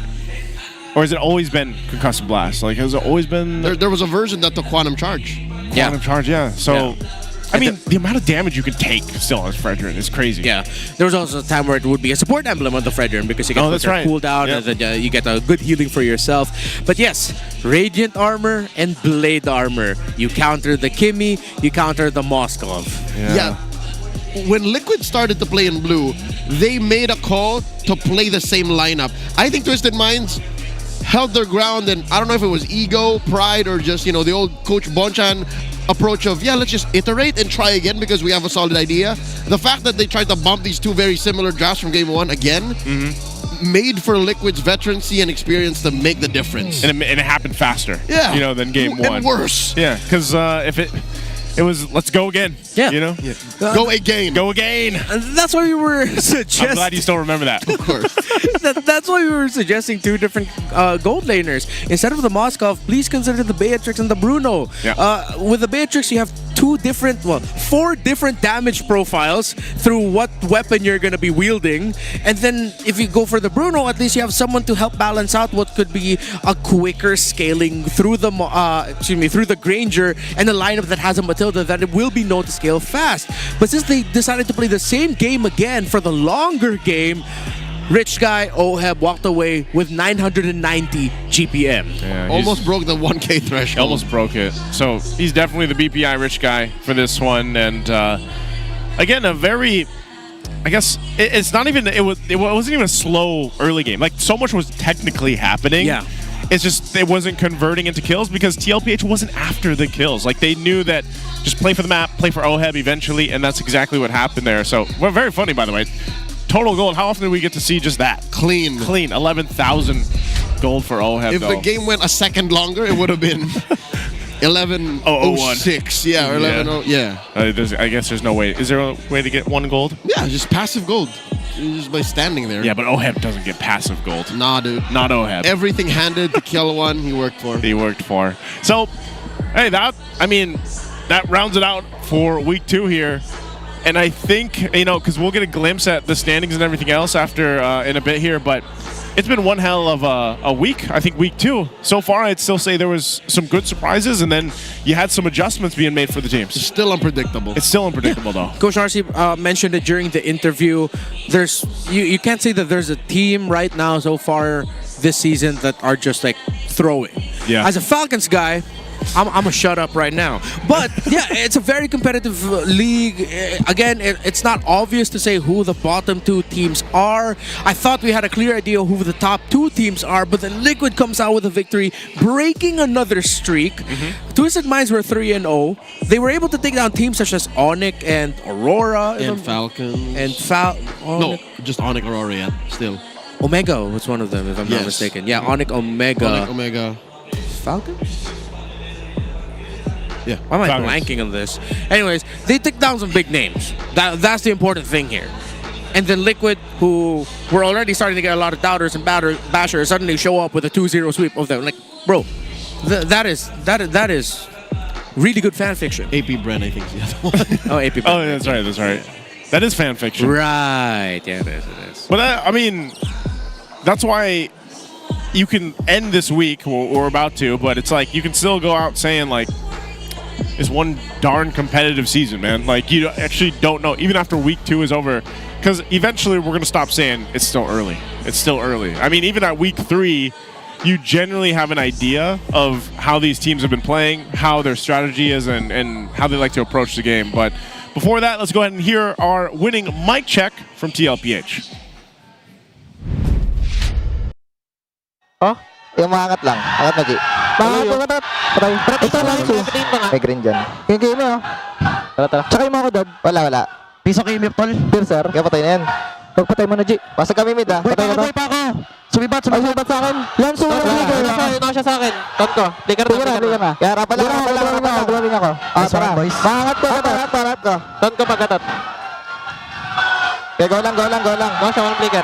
Tapos na. Patay. Patang kidad. Kaya, salo ka. Pati tower pa. Kaya patay niya. Kaya, nice boy. Very great mic check there. It's nice to see, some of the emotions coming out there from the GOAT himself. Yeah, only up until the last second. But you listen to a majority of that mic check, I'd say like 99% of it, consummate professionals. They know exactly what they need to do to get to the result that they vied out to get, and only at the end, I think, to be fair, both of these teams needed a result like this. Liquid needed the dominant win against a very strong team in the season. Yep. Twisted Minds needed a humbling to see, they're already humbled, but they needed the loss like this to see what they really need to work on and improve on. And in big picture, this might be better for Twisted in the long run. Yeah. Because they'll know how hard it could be to face off against teams like Liquid later on in the season. And so whatever they experience here, they'll be able to go ahead and chalk up this week in preparation for week 3, because they're still at number 1, right? They're still there at the top of the standings. You got Onyx, Omega, TLPH, but man, the Falcons guy and everybody else that is a Falcons fan feels pretty rough, because this is we haven't seen this in a while. How often? When have we seen this? When, Renmar? It's never happened. All the Falcons guys and gals are in shambles. This was just, let's just say, agony. There was a picture-in-picture camera of me right now. You'd see pain, misery, sadness, confusion, constipation. I'm hoping that they bounce back this week. Dude, they had a very long week. All right, okay. We're doing good in Fancy Glaban. Yeah, Let's go. Fancy Glaban is Go fine. Falcons. Here's our Fancy Glaban. Go Falcons. Go Falcons. The Mines are also on top for the Fancy Glaban, so I don't know. They're synced up right now. There's Falcons a are mind here. connection. Yeah. Falcons are here. The Falcons are here. But the Mines, though, still undefeated. That's what I'm saying. They're undefeated, man. The Next fans. week, the Minds Fancy Glaban team has been brought up to MPL. You know what the Falcons can do, guys? The Falcons can go ahead. This is the perfect week to take this rough week they've had, make it a montage of the training arc now, because they literally go train, right? Yes. Yeah. Training arc, and then they come back strong. Yeah, no, Final they're four. like depressed lone wolf era when Yes. they're all wearing hoods. They all have constant 5 o'clock shadows. Yeah. They're just like, From Monday to Thursday. Yeah, they've had a rough week. But then every anime has a Blank's rough week, and then in the next episodes you see them get stronger and stronger. Yeah. Training montage. I hope that they don't turn, though, into a villain era. I hope they don't take it to villain arc. This is my villain arc. Villain arc. Villain arc. Villain arc. I've had enough migraines on this today. Please don't me with the villain arc stuff. No. Falcons are super lovable. They're No. just the nicest. If they go on a villain arc, I go on a villain arc too. I cannot imagine those guys going on a villain arc. Flapteasy has a villain on Marco? Marco has a. I can see Marco. I can see Marco. Okay, Few. Yeah, Few and Ogwin and who am I missing? Okay, maybe just Kyle Kyle, Teasy. maybe just Kyle and Marco have that silent side to them that maybe. Yeah. Yeah. I don't know, guys. Coach Treb, never in a million years. That's true. But hopefully, what are they? What is the term? What is the wrestling term? Heel turn? The heel turn. Yeah, it's a heel turn. This is gonna be. Are you guys proud of me? By the way, it's Yes, only I taken am. 8 years, or 8 seasons. Sorry, 8 seasons. The heel turn. Not gonna happen. Anyway, we hope you guys enjoyed. This is wrapping up week 2 here for the MPL Philippines season 16. It's been us, the Wee Bear Bros, and we'll see you guys back here next week. Let's throw it on stage. Thank you so much, Gaslers. Grabe, ramdam na ramdam natin ang energy ng Cavalry, pero I wanna hear it once again. Are you not entertained? Well done. At honestly, itong game na to, in-expect ko talaga at nag-wish ako na maging close. This series, I really wanted to be really down the wire. Kaya nga lang, ang Team Liquid ay nagising talaga. At I guess it's because they checked the keys to victory. Umpisahan muna natin sa Twisted Minds. Sinabi natin na kailangan nilang iibahan or i-deny yung Granger. Unfortunately, hindi pa nangyari. Same result as the Cebol qualifier. Yung Granger ni Oheb was a problem para dito sa side ng Twisted Minds. And now, for Team Liquid, what they had to do was to watch out for Twisted Minds level 2 rotations. Dalawa yung ginawang adjustment dito ng Team Liquid. Una, kumuha sila ng non-assassin heroes.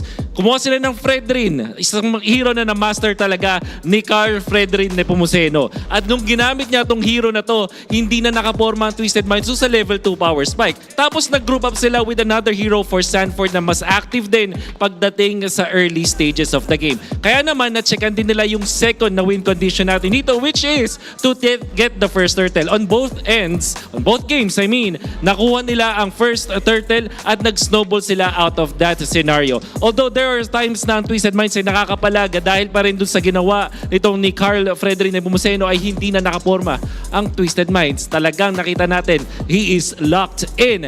TLPH, nagbabalik na nga ba sila? We'll see if this will continue, but for Twisted Minds, they can just shrug it off. Sila pa rin naman ang nasa taas ng ating standings. But that is it for our week. And maraming salamat sa nanonood. Have a good game and good night everyone. Pasa na natin kina Hans and Claudine.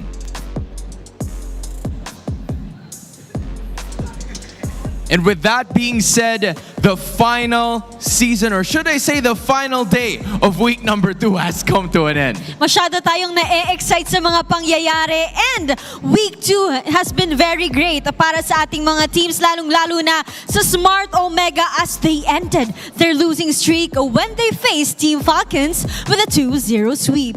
Nakikita na natin na talagang ito na nga yata ang bagong era ng MPL Philippines dahil kada match na ating napapanood ay hindi natin natin alam kung sino ang magwawagi. And then there was also the final matchup between the Cavalry and the Mines. And it was a statement game mula sa Team Liquid Philippines. Dahil sa kanilang pagkapanalo, no team is undefeated in Season 16. And you were talking about eras, Odin. I think this is a completely new one from all the others out there. Definitely. And 2 weeks have gone too fast para sa ating lahat. Pero excited na rin ako sa paparating na week next week. Alam mo, maraming nangyayari, nandaming lumipas na mga laro, at ang dami ding lumipas na panahon. And in fact, September na din pala bukas. So hindi man namin kayo mababati bukas, ngayon na lang, because welcome to the holiday season, super fans. Advance happy holidays to everyone. Muli, this is your very own Odin. At ako naman si Ans Galeria. Makita-kita muli tayo next week sa pagbabalik ng MPL Philippines Season 16.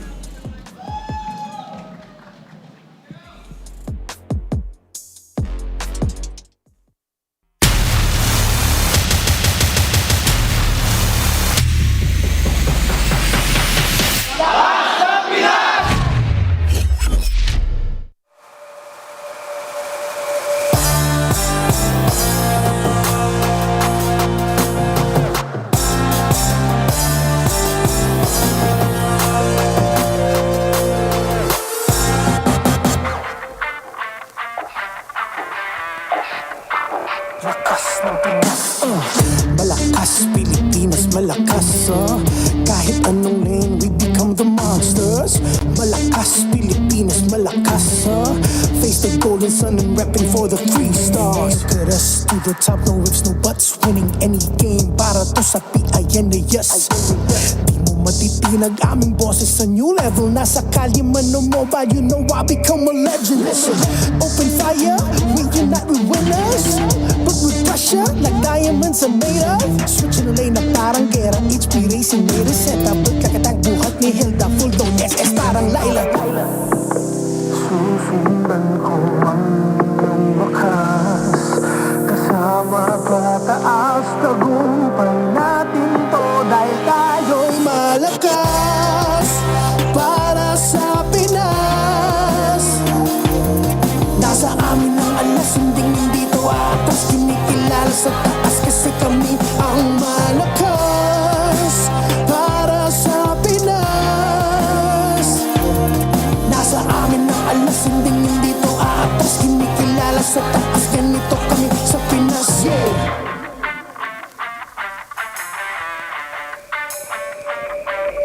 Laging MVP, no surrender, no retreat. Pag nagsama-sama, just imagine what we can achieve. Laging MVP, no surrender, no retreat. Giving 100 on my all, cause we just cannot be defeated. We are unstoppable, immune and invulnerable. Ready ang equipment, lahat frozen, mala, crowd control. Pakita on the jab, east to the southeast. Taas ang matawag, proud and loud, cause every enemy we devour. Susundan ko ang iyong wakas, kasama pataas, tagumpay natin to, dahil tayo'y malakas para sa Pinas. Nasa amin ang alas, hindi to atas, kinikilala sa taas kasi kami ang malakas.